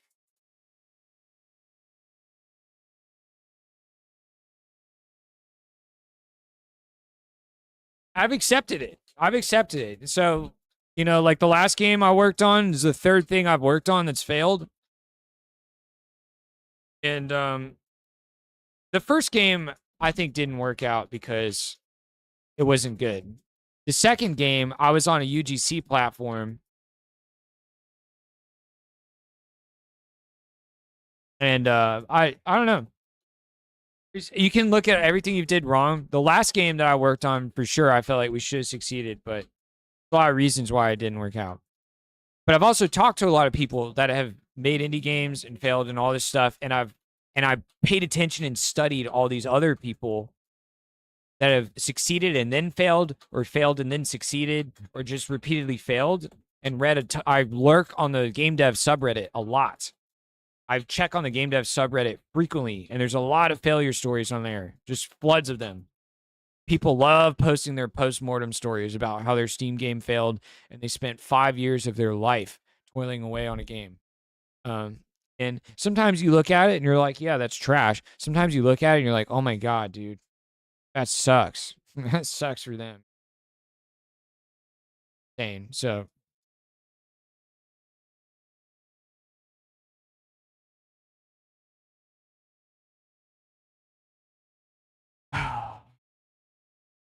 am I going to integrate with AI now to auto edit videos? Yes, Jessica. That's the whole reason why I made the fork of Kdenlive, and then subsequently why I'm making my own video editor. Is we're trying to do AI native integration with all software to automate, like the characters here. They only came together as quickly as they have because the AI has full control over Krita. So I just tell it like, hey, I saved this Midjourney file, you know, import it, remove the background, and redo the coloring on it so that the coloring looks better. And then I just let it run in the background and go back to doing whatever and come back. And then the character's already prepped and ready. And then maybe I erase some stuff, you know, and then we make the videos. Then once I make the videos, then this AI, I'm able to just be like, hey, here's the folder of videos. Go ahead and cut everything up and split it all up and make all the animations and bake out the sprite sheets and import them into the game engine for me. And that's all baked. That's all like wrapped into one AI skill called sprite animations. So when I spin up a new Claude, I do / sprite animations, and it gets up to speed on the entire pipeline. So I just point this guy at the video folder, and he does everything. Then boom, they're all in the game. And that is the idea with the video editing too, hopefully. I automated most of what I can automate already, though, with Kdenlive. Like, if I literally just say, like, clip that. Clip saved. Grab the last few minutes up to 10 hours, 21 minutes, 1 second in. Building the short in the background. So it, like, just clipped the last 8 minutes of the stream of my rant. And then it's building a Kdenlive project right now that's going to be structured the same way, autonomously. That's AI native workflows. And it's just going to be, it's all going to become normal in like 2 or 3 years. But all the big software companies are going to take like 3 years. I think 2 or 3 years they're going to be dragging their feet because their code bases are huge.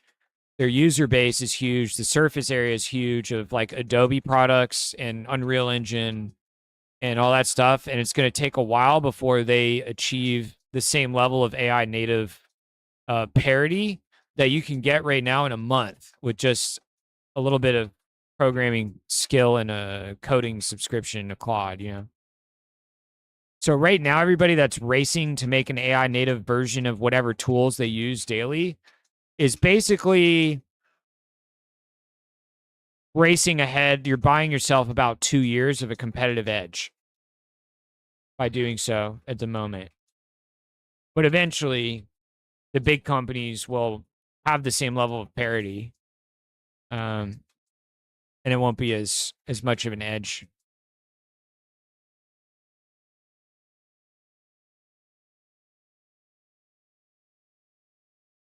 Was Fable the model that made that?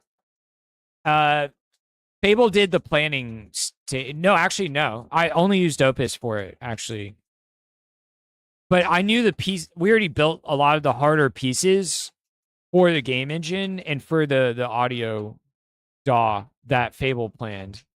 So I kind of just told Opus, like, hey, go look at, I have this idea. We're gonna make a video editor. Go pull in the rendering code from the game engine. Go look at it over here. Go pull in the code for the audio DAW. Pull that into here. And that's how we're gonna make the video editor. We're gonna base it on this tech stack.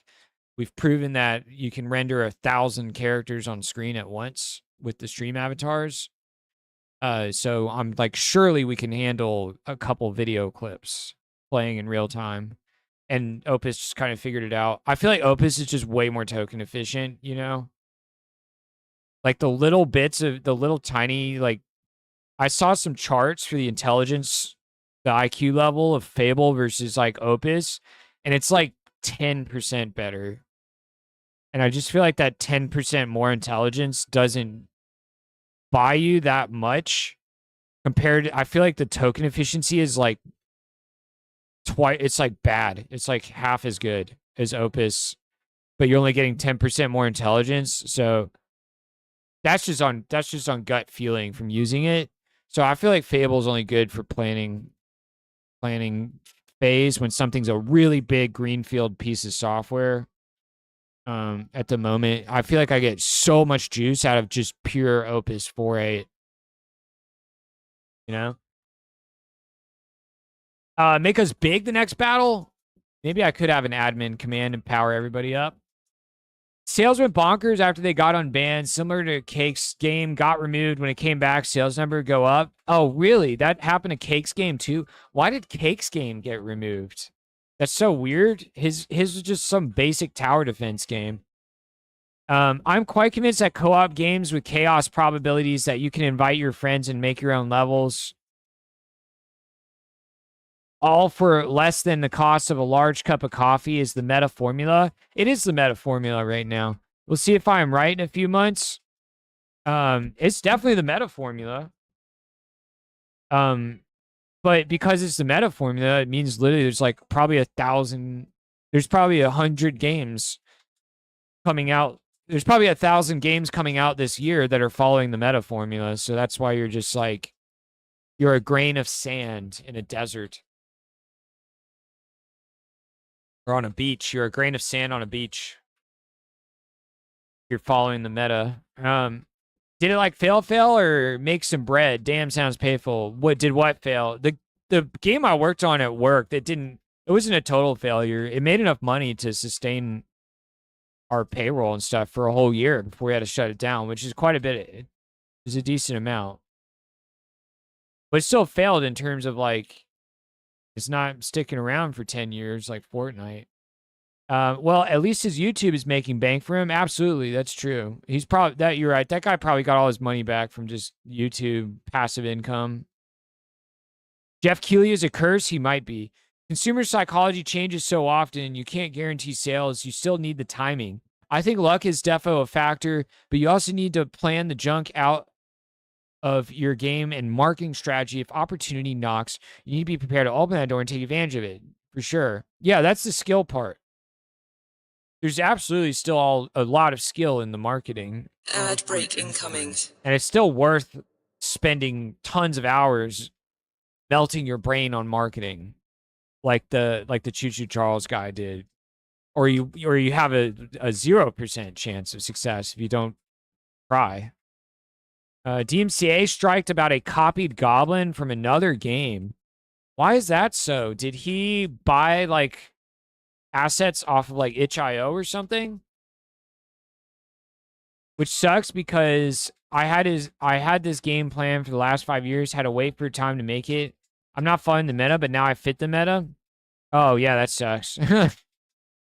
That's how I feel about one of my games, the combat system. I mean, the combat system I just copied from Kingdom Hearts and Paper Mario: Thousand Year Door, but Claire Obscure kind of has something similar.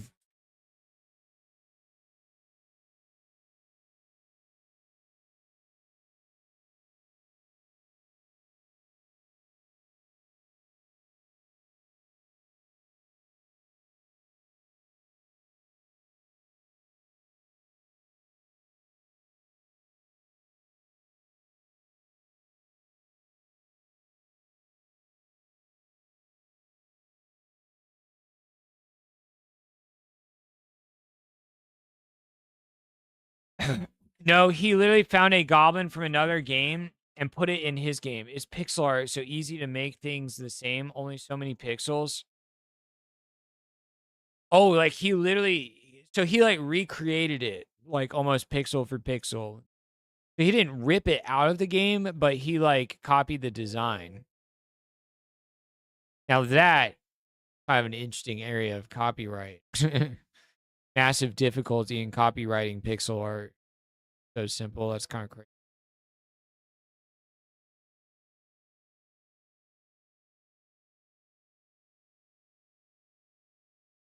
I think we might survive this one. Last time we all got wiped, I think we just got really bad RNG with like the fireballs last time. Maybe not. Maybe we're all going to get wiped again. It could be the fireballs. No. Yeah, I think we just got really bad RNG with the AoE fireball attacks.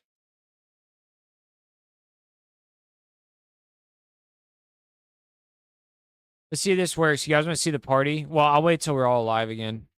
We get a drink.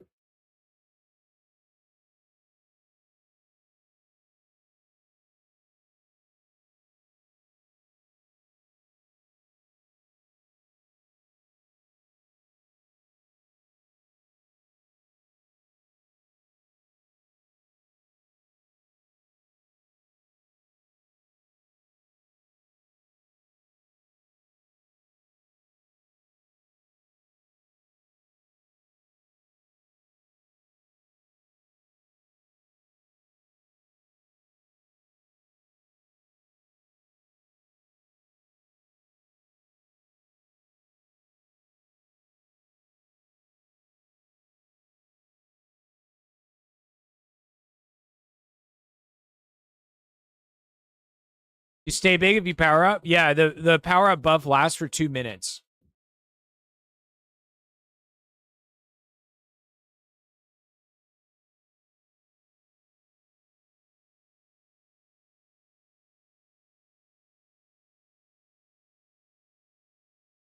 Yeah. Pablos, thanks for the follow, man. Thanks for bringing up, thanks for stirring up a conversation in the chat. I appreciate it. You said all the right things to this start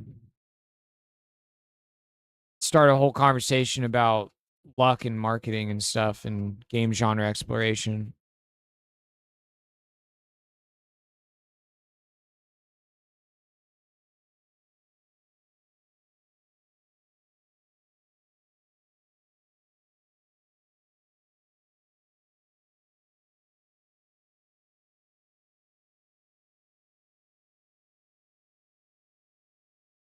I hope I managed to show you guys something insightful there. I've spent a lot of time analyzing like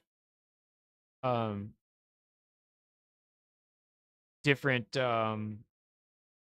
you know, different indie game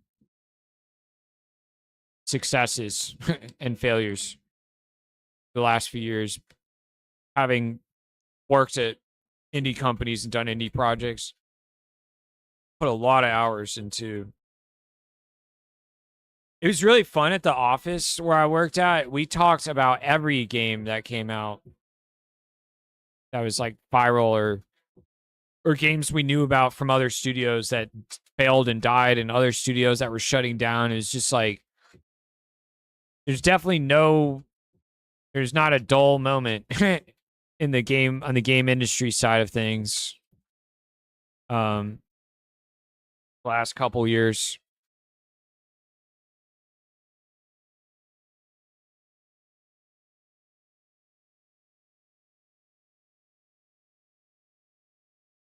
Yeah, I kind of miss going to the office and talking about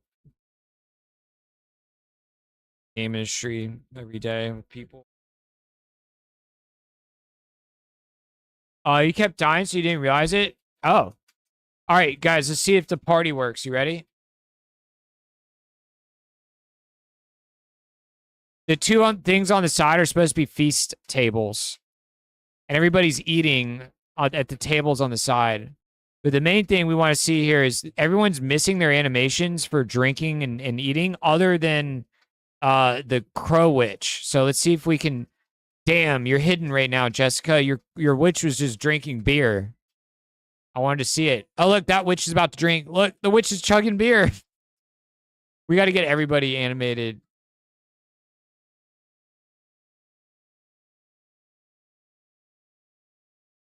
Look at the witch celebrating.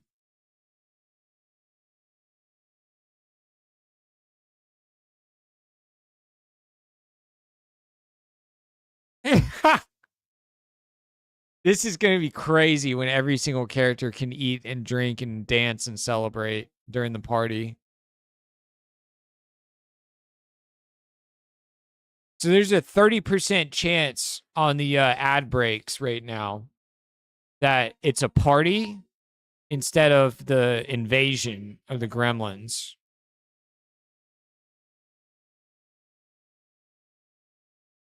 And we got to think of a couple more events just to switch it up, just so the ad breaks are a little bit different each time, you know?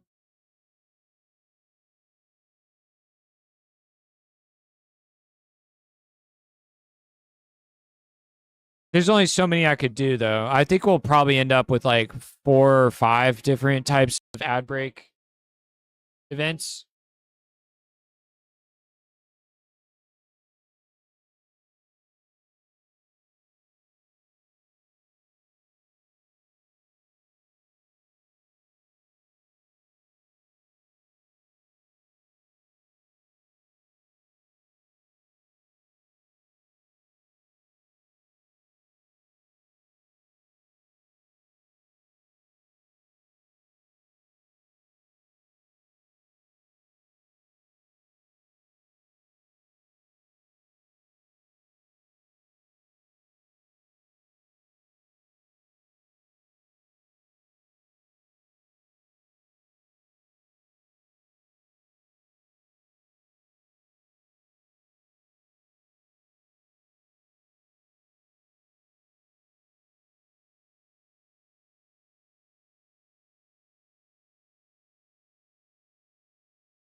Thank you and sorry for your long message. No, it's great, dude. I like it.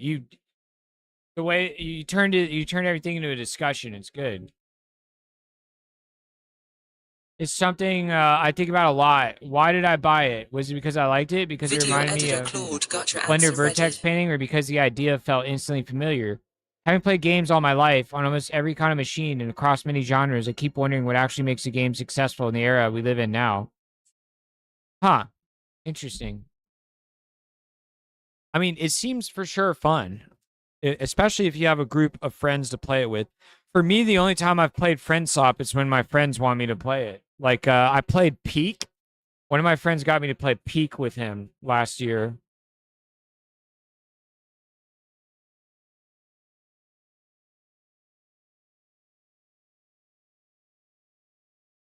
But I hope you're right about all those things about targeting virality is part of what makes a game successful in the era we live in now. And visibility, absolutely.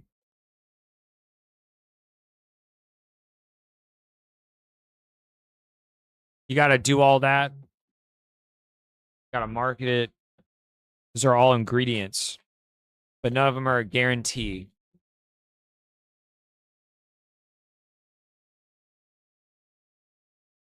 The landscape has changed. Without a doubt. The landscape has changed a lot. I need to heat up 3 a.m., but like 2:30. But I think I'm gonna heat up some food. I'm gonna be here for like 3 more hours. 2 or 3 more hours, you guys. Last night we got raided for 90 people. 90 people showed up for the raid. That was Cyber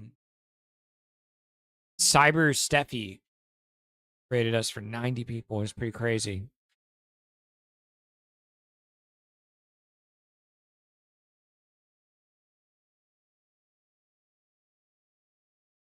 We're going to be adding more animations to the characters that are missing animations. Slowly but surely. And then I'm going to be doing a lot of AI cleanup on them.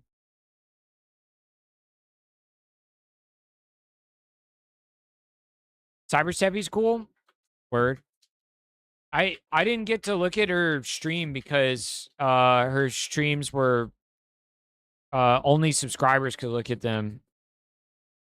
I wanted to see what she was working on yesterday. I saw it was Claude or something.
Critter Claude got your answer ready.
Yeah, she subs only, but she's making a Godot game using Claude and some other AI tools. Cool. How's that process in Godot? Much of that have you seen? I have one friend in our that's trying to use AI to make a Godot game, and he's making a lot of progress. Seems like Godot works pretty well. AI stuff.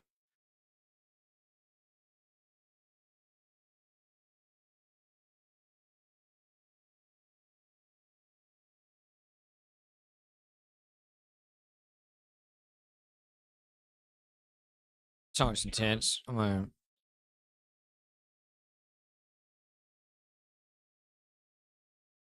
I might do maybe my liquid drum and bass playlist, the old one.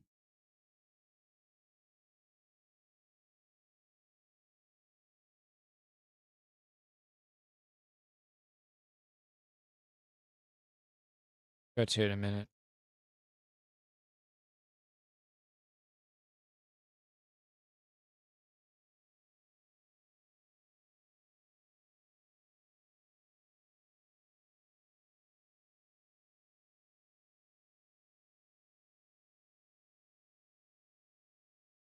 Yo, what's up? Frankieeth? Frankieeth? What system do I run? All my specs are down below. Hi. Back? I don't have a command for it. I should get a command for it going. Somebody tried to type it the other day. All the information's down below. But yeah, I'm on a 4090, 96 gigs of RAM. Arch for the Linux distro, Plasma for my desktop environment.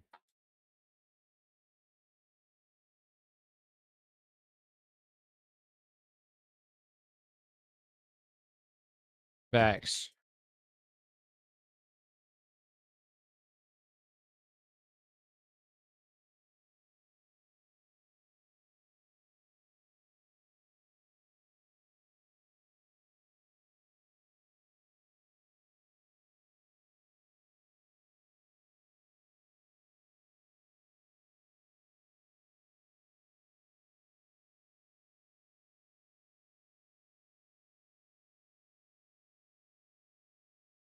I bet that command is probably going to look like a mess in the chat.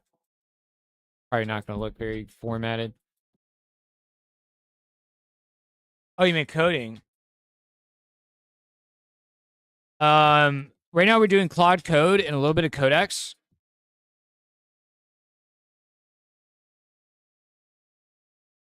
Hey, I tried to double click the example project, Null Sounds, and all it did was it opened the file in a text editor instead of launching the actual music editor.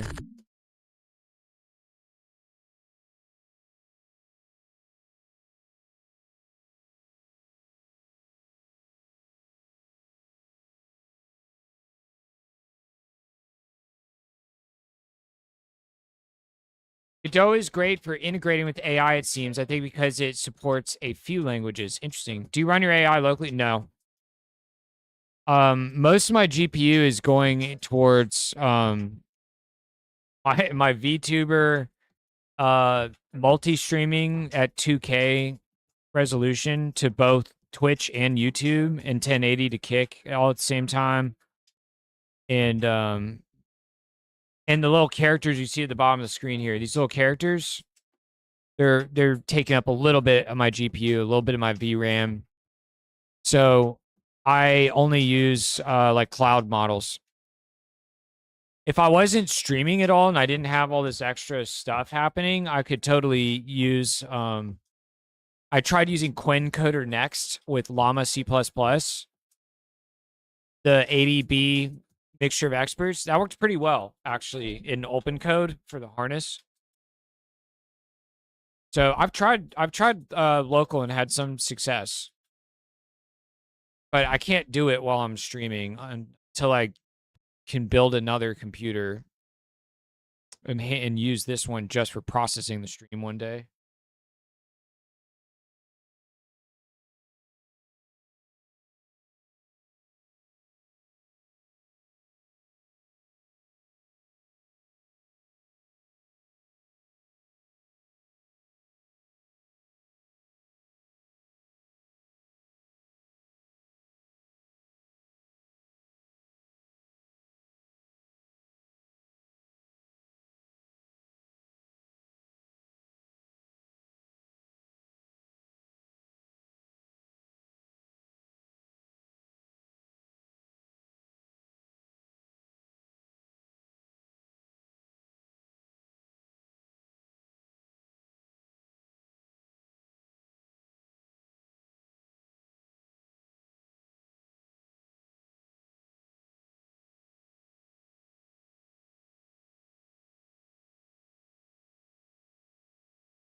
All right, sorry, I'm heating up food right now, so I'm back and forth a little bit. What's up, Hugo? What's going on, man?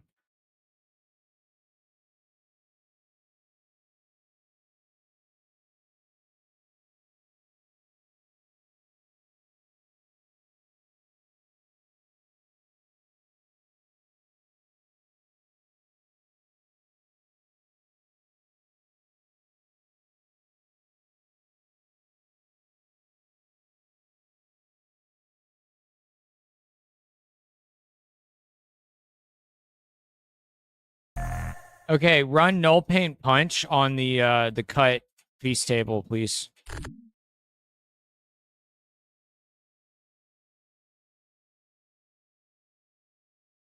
Going to do local by amount of workstation. We're going to Quen 3.627B in MTP better than next. You think 3.627B is better than next with 80B? Q4 or Q8 plus a small 1.6B instruct for code completion. I did try using a Quen 2.5 or something for code completion. That one was kind of nice. Yeah, VSC and continue. Yeah. Use LM Studio if you're Quen. Okay. Yeah, I use VS Code and continue with like a Quen 2.5B or something. I thought that was really cool for code completion. You know, do that locally. That's like what you used to need Copilot for like 4 years ago. I just downloaded Claude Cowork for the first time. They added 2x usage for an entire month. Wow. It's surprisingly good. Better than much bigger models. Nice, dude.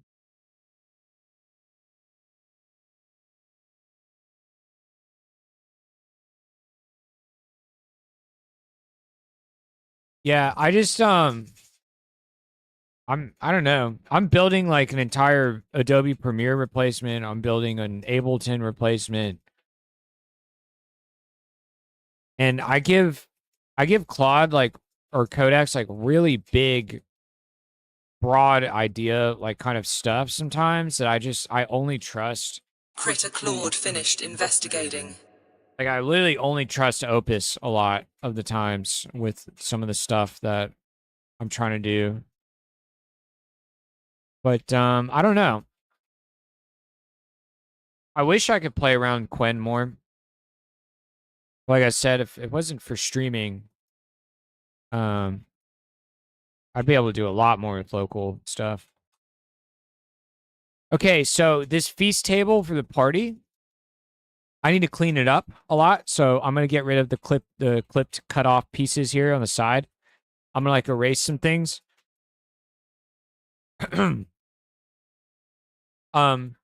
And then maybe I'll erase some of the blue edges on here. I think right here, really all I need to do is erase this. This getting cut off kind of looks unfortunate. We'll have to try my in-painting tools for the first time with Stable Diffusion here or Nano Banana. But it's such a small sliver. Or I'll just hand paint this.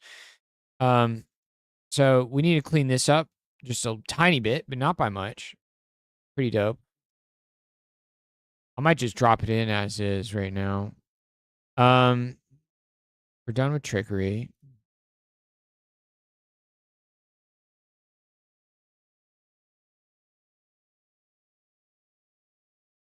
Wait, did he get re-imported? No, he did not. I hit the monthly limit before it re-imported him. So the other thing we need to do is the environment art.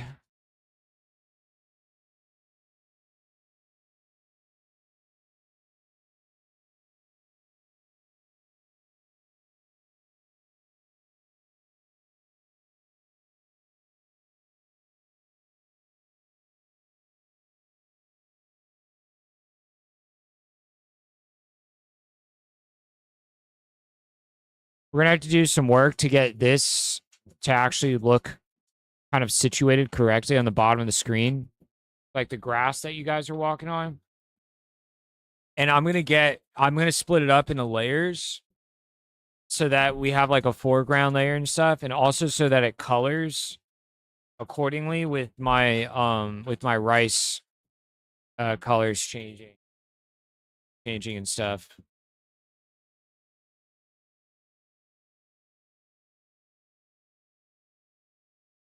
Codex plus unlimited tokens in your last job. Eye-opening experience. Code explosion size. Oh my gosh, that sounds insane.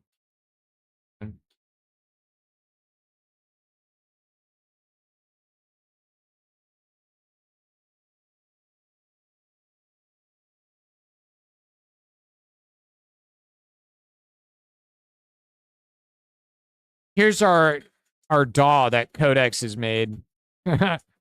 Arrangement kick grid. Oh, this is such a mess. Nothing like Ableton. Funny looking.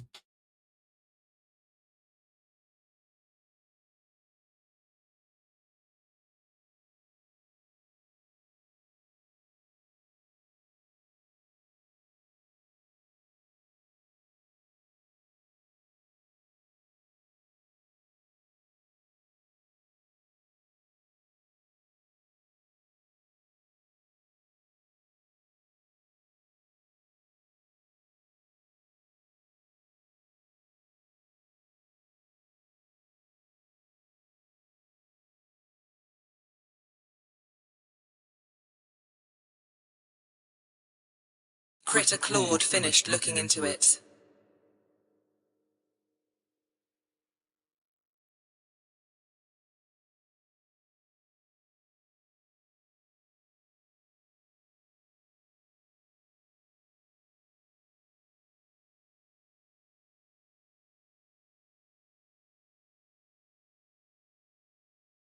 Football, Ethan, what's up, dude?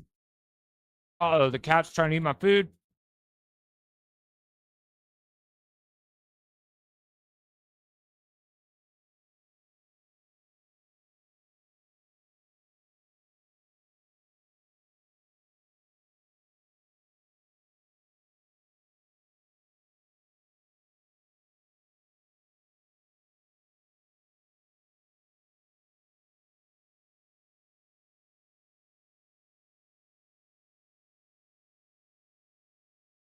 I couldn't save you guys from the cat butt. Sorry.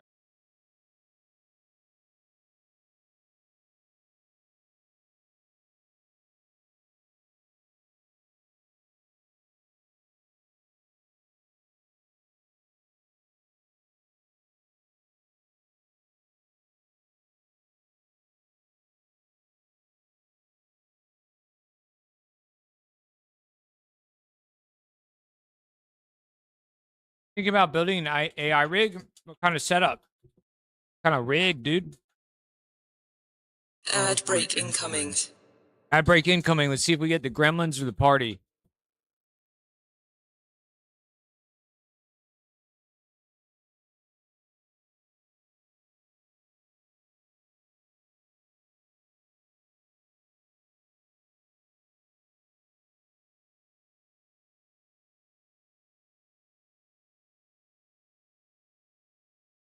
Oh, we got the gremlins. The adlings. Toon's animations, Claude finished the fix.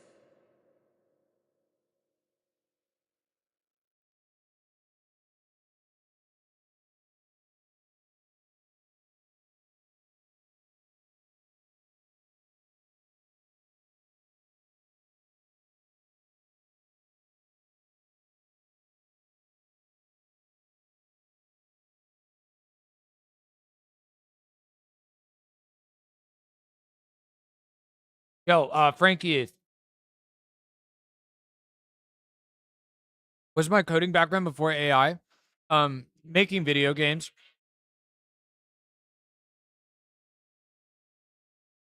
And I got a computer science degree, a bachelor's in computer science and undergrad degree.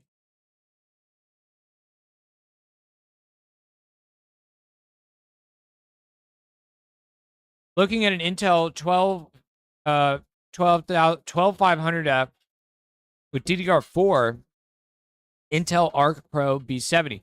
Far cheaper than the alternative and can scale RAM to 128 gigs. Huh.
Yo. Dude, that's a crazy PC, Frank kid. Damn. I'm gonna read your guys' message in a second. I'm eating French fries and a half a burger right now.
Two terabytes of RAM max? What the heck? You bought your last PC 3 years ago as best capable compilation machine I could get my hands on, but it's not going to cut it as an AI machine. Interesting. You only managed to upgrade RAM for one PC. Was trying to decide whether or not to get more. The price boom decided for me. You bought some AMD EPYC-based server chip, I presume, or a thread. If I had bought it with the full 2 terabytes of RAM, it would have been awesome, but alas, I'm happy as this. Cobalt Ethon Threadripper Pro 7965 WXS 489550 DRX50 AI top board. I cannot even lift that machine. It's 65 kilograms. That's insane. Wait, how big is what is your computer? You just have a server rack, dude? Are you one of those people with a server rack in your room? I heard there's a lot of people in Silicon Valley with like a whole server rack actually in their like apartments right now. That's a real thing.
Okay.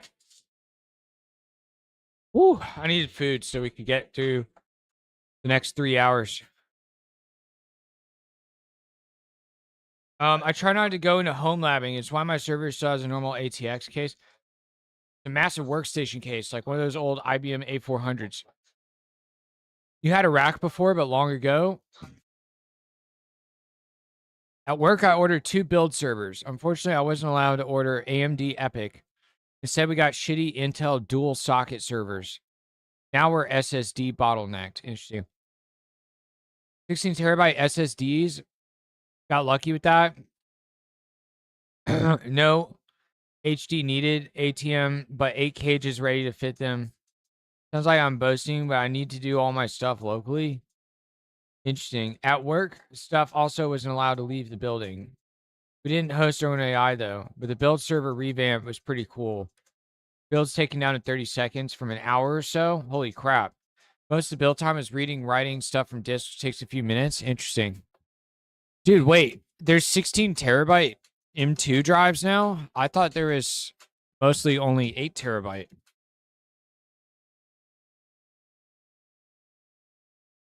NVMe. Oh, 4x4? Okay. I was going to say, because I've never seen a single NVMe. Wait, March 18th. There is one.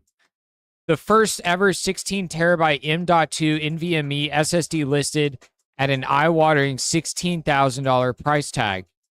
If your workstation build has no budget limits, there's now a way to get 16 terabytes of so that's just this year that 16 terabytes even became possible on an M2. But it's 16 grand.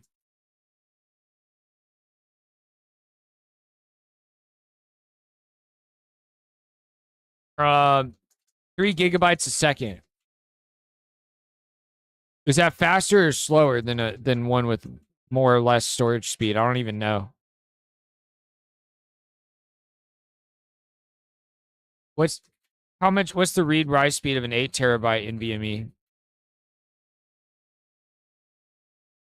Oh my god, yeah, these are twice the price. The last time I looked at them, they were like $700, $1,500 for an 8 terabyte M.2 right now. What the fuck? 1,500. What's the read write speed on this thing? Oh, that's way higher. So there is a 16 terabyte M.2 for $15,000, but you're losing a huge amount of speed. You're losing a massive amount of speed.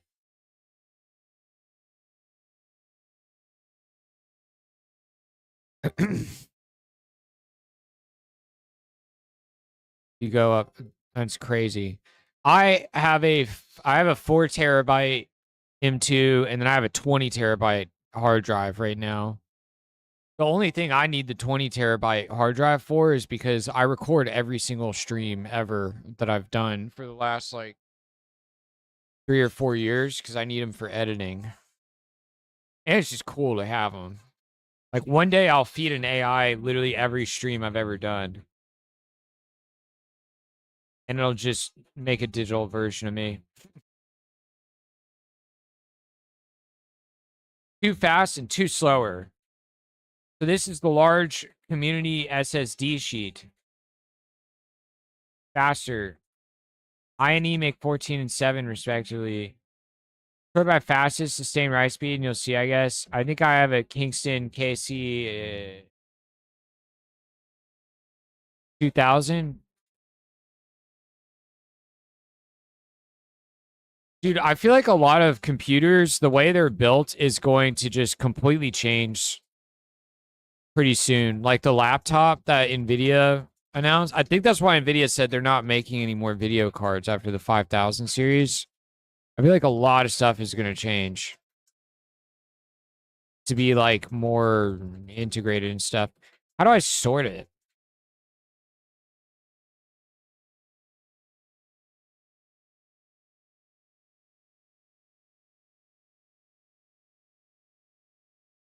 Clicking. Acer 1 terabyte to 4 terabyte. Oh wow, okay, so you can get 14 gigs a second with a smaller size.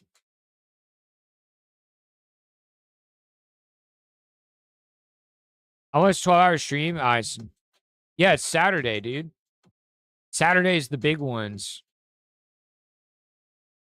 Saturday is the day I'm always here going as hard as possible for like 14 or 16-hour streams.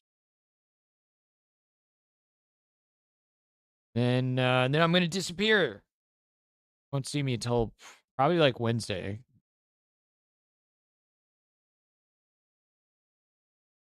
Yeah, the sheet is kind of crap formatted. Yeah, I got what I wanted out of this, which is I was just curious what the highest end read write speed is right now, and it looks like it's 14 gigs a second. Gnarly, that's insane. I'm probably like half that on my drive right now. Yeah, like 15,000 or 15 gigs a second. Pretty cool. Didn't know that was how high they could go right now.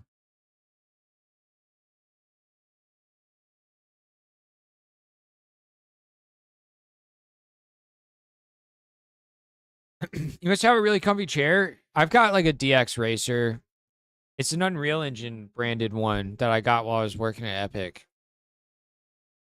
Very exclusive, but it's totally like disintegrated. Their chairs just like absolutely disintegrate. Kind of sucks. I think all chairs though do when you spend that much time in them. It's got one of these. It is very comfy, even though the like coating on it has totally like disintegrated. I want the Libernovo Ami thing. I want this chair eventually, or whenever I get a job again, I want to buy this chair.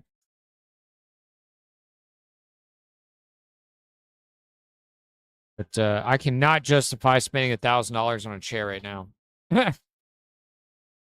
Insane.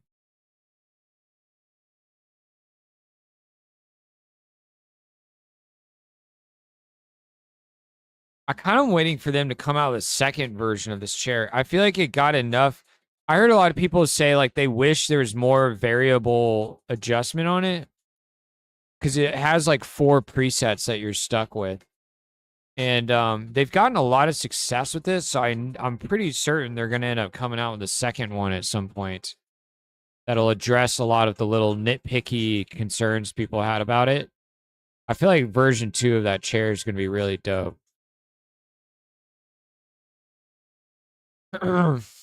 Let's see. Back to the hardware. I think what happens with AI will dictate hardware development. Most people will lean into smaller machines and hope the net will solve their problems. Those with the big rigs or self-sufficient may be lucky someday in the future. I think AI will bring back tiered memory architectures as well, perhaps even Intel Optane-like memory. I'm looking forward to seeing tiered AI models. What's that going to do? The problem right now with NVIDIA is they can't scale down much more the processor or their graphics cards. So the 5,000 kind of hit the limit.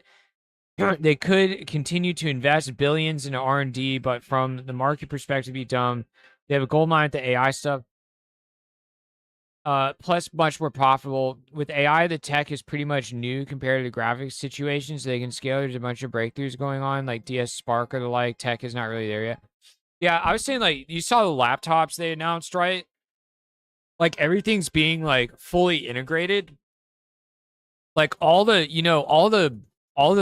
the improvement gains that they've made with their AI server racks has come from, like, increasing the interconnectivity of everything, like, increasing the bandwidth of the networking, you know, making, the memory and everything, like, more, like, unified. And those laptops they're coming out with at the end of this year is, it's like a DGX Spark, but it's a Windows laptop. You know what I mean? Like, it's got a 5070 Ti equivalent GPU, but the 128 gigs of RAM in the laptop is shared unified RAM on the whole laptop. So I feel like that's what's going to kind of happen is we're going to have, like, I don't know what it even looks like. It would kind of suck, but I feel like it would look like you buy like a fully integrated, like all-in-one, like NVIDIA, you know, NVIDIA motherboard. Well, they wouldn't make the motherboard, but like an NVIDIA all-in-one board where like the video card isn't using a PCIe slot anymore. It's just a part of the motherboard. It's like built into the motherboard. And so is your RAM. And like, so is your CPU. You know what I mean? Like, I feel like that's what's going to end up happening is we just buy the NVIDIA board and you put it in your desktop case and it's got like 512 or 256 or 512 gigabytes of like unified RAM in the desktop. I feel like that's what's going to end up being normal. Like you're not going to have like memory and your video card and potentially even your CPU, like all these separate interchangeable pieces that you switch out and swap out. You're just going to buy this like all in one thing where it's all unified and it's all interconnected as fast as possible without PCIe or anything. Which would kind of suck. That's going to take away a lot of the fun of like modding a PC, getting to be choosy with like mixing and matching all these pieces. But it kind of seems like that's the way things are going to go based on those laptops that they revealed. You know what I mean? And based on all the sort of interconnectivity and like unifying that they've had to continue to improve to get all the gains on their like server racks. And so it seems like our desktop PCs are just gonna be like mini versions of a server. what the server racks have become now, potentially. That's sort of my naive take, simply based on the laptop reveal. You have a similar chair but cheaper. You don't find it comfortable? Too much moving parts for long gaming work hours? Or they get a chair like Cougar Ranger Pro? I haven't seen that one. Yeah, I don't know, dude. This one's really comfy for me. Love it. Oh, something important for a chair that one of the artists that I worked with the last place I was at is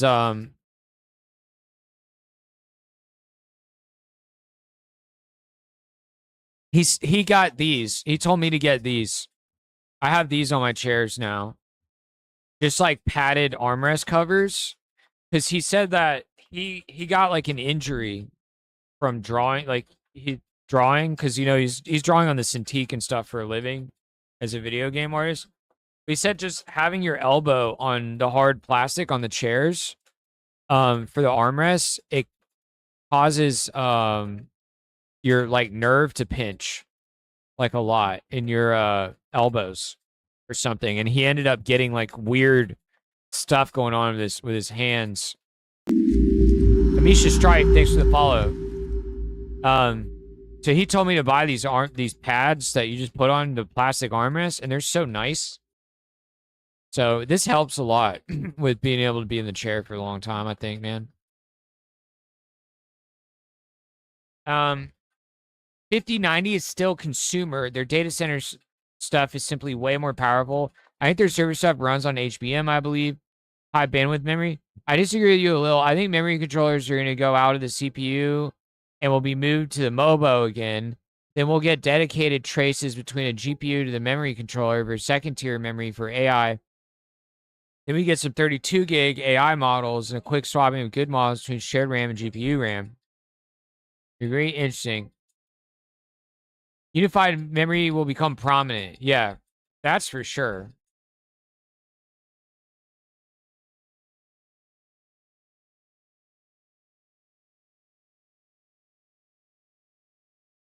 Either way, it seems like that the requirements of AI is causing like a major structural shift in the way hardware is having to be built.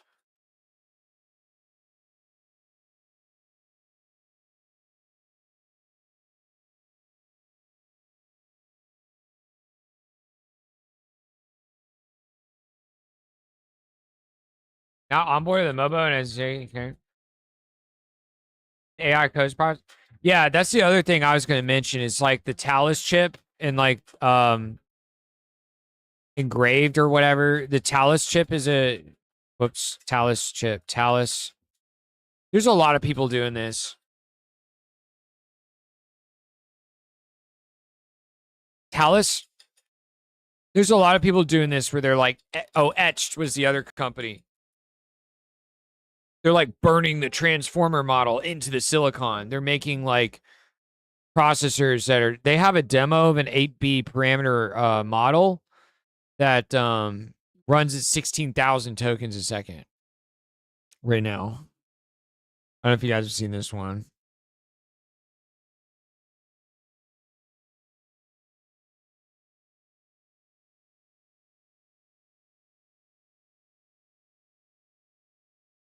Where's their demo?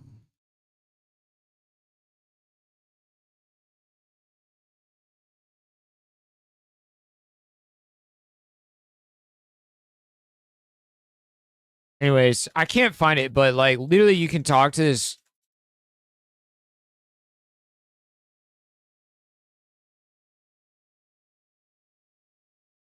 Ad break incoming. They have it working already with an 8 billion parameter model. It goes at 16,000 tokens a second. And you can interact with the chatbot, and it's absolutely fucking unbelievable. Did they take it down? No way. I don't think they did. I think I just am not able to find it.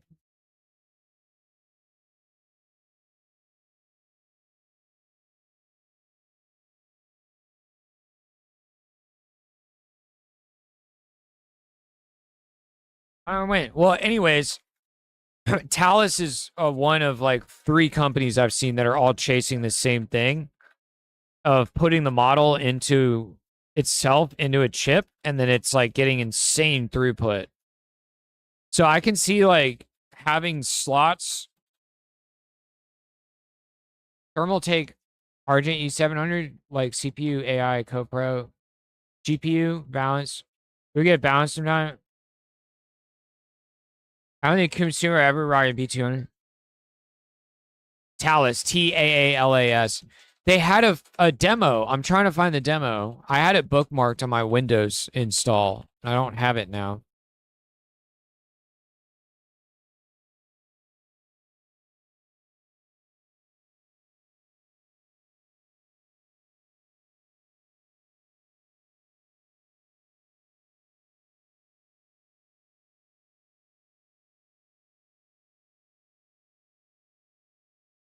Bro, what? This used to be like literally the first thing that I found. This was like the first result that would come up on Google is their Fast Jimmy model with Llama 8B. Free ASIC Llama 8B inference. Chat Jimmy, I found it. Boom, we found it. We gotta check this out. 16,000 tokens a second.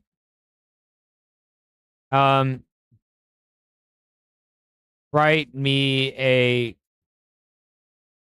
pathfinding algorithm in assembly code. Ask for a pathfinding algorithm in assembly code. This is like Llama 8B. Here we go. Done.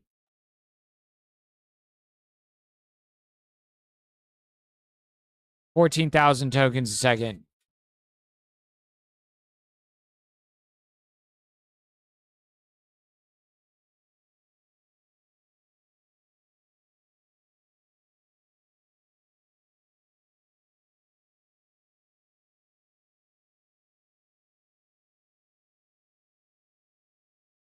So 100%, I can see this like burned in chip thing being like a slot on our motherboards now, where you just swap them out all the time. Like you upgrade, like you have like the Llama chip or whatever. The Quen chip is in your board, running at 14,000 tokens a second locally.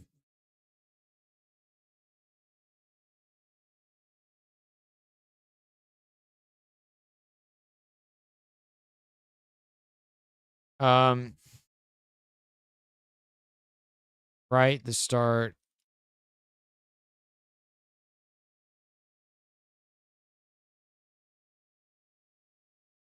Crazy.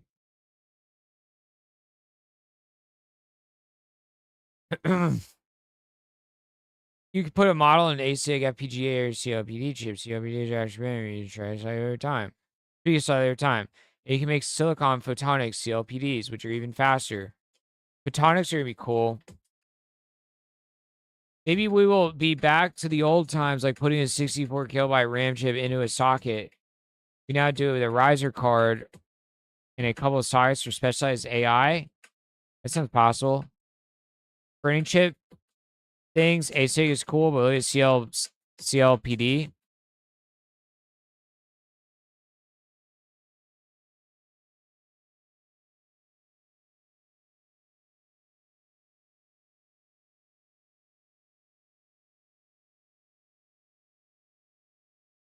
Complex programmable logic device. CPLD. Between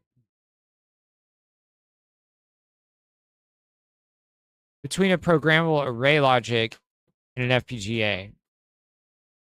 Complexity between that of a PAL, programmable array logic, and field programmable gate arrays, and architectural features of both. The main building block of the CPLD is a macro cell, which contains logic implementing disjunctive normal form expressions and more specialized logic operations. Macro cell sounds cool.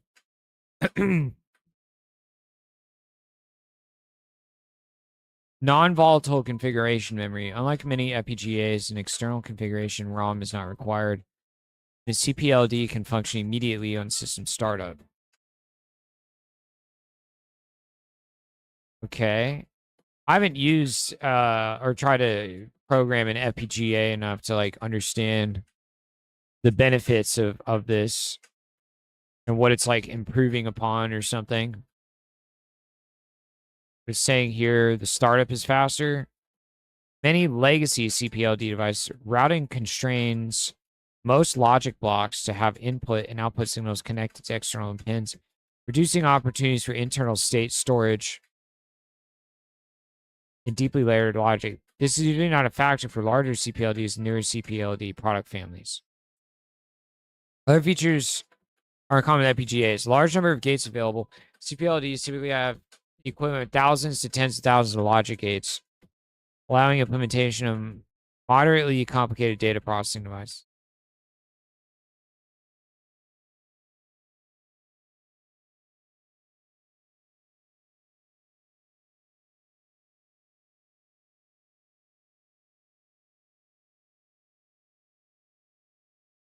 Some provisions for logic more flexible than some of product expressions, including complicated feedback paths between macro cells, specialized logic for implementing various commonly used functions in integer arithmetic.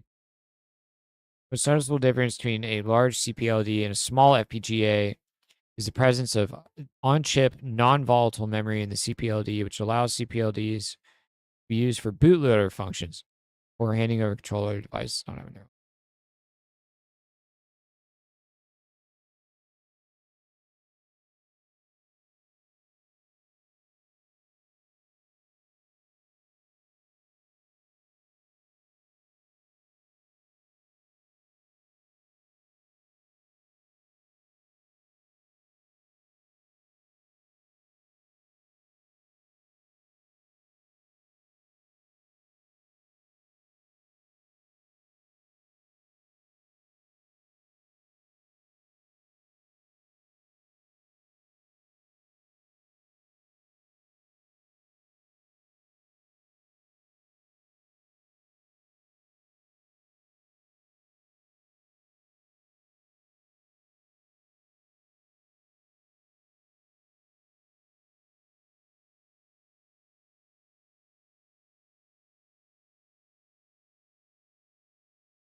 Ow, light mode? Yeah. Wikipedia.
Um, yeah, I know they're programmable hardware, but so their flexibility comes with a 50% speed penalty. So then why would you? I'm confused about, like, I thought FPGAs in general, I didn't know about CLPDs, but I thought FPGAs in general are what you're using when you're like prototyping stuff that you are then going to turn into, like you're saying, like a thing that's structurally built around a very specific configuration. Is that not true, or do you just program and then use the FPGA as the final end product at full speed? Try Chat Jimmy on complex code. Impressive. A bit hammered by the older model. Looks promising though. Yeah, it's only Llama 8B. It's kind of a crappy model. This other company, Etch, just announced that they're basically already doing the same thing, and they are shipping their first server racks this summer. So we built our first racks after a successful tape out. Early customer tests are achieving state-of-the-art throughput, latency, and power efficiency on inference workloads.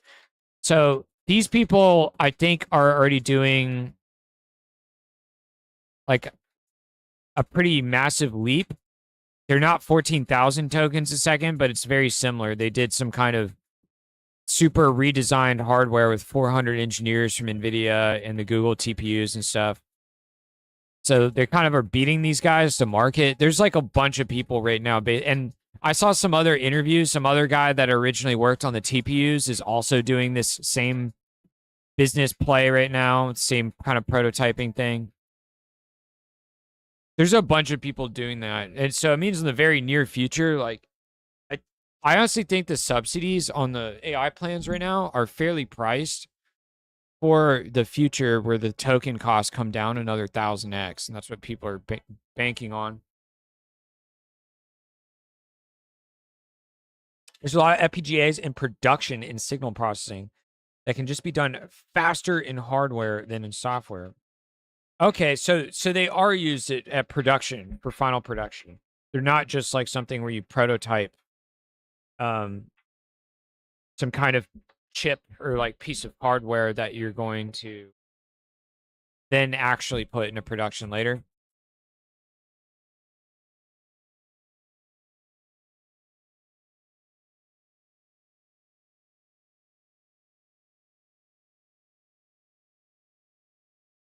Wait a minute.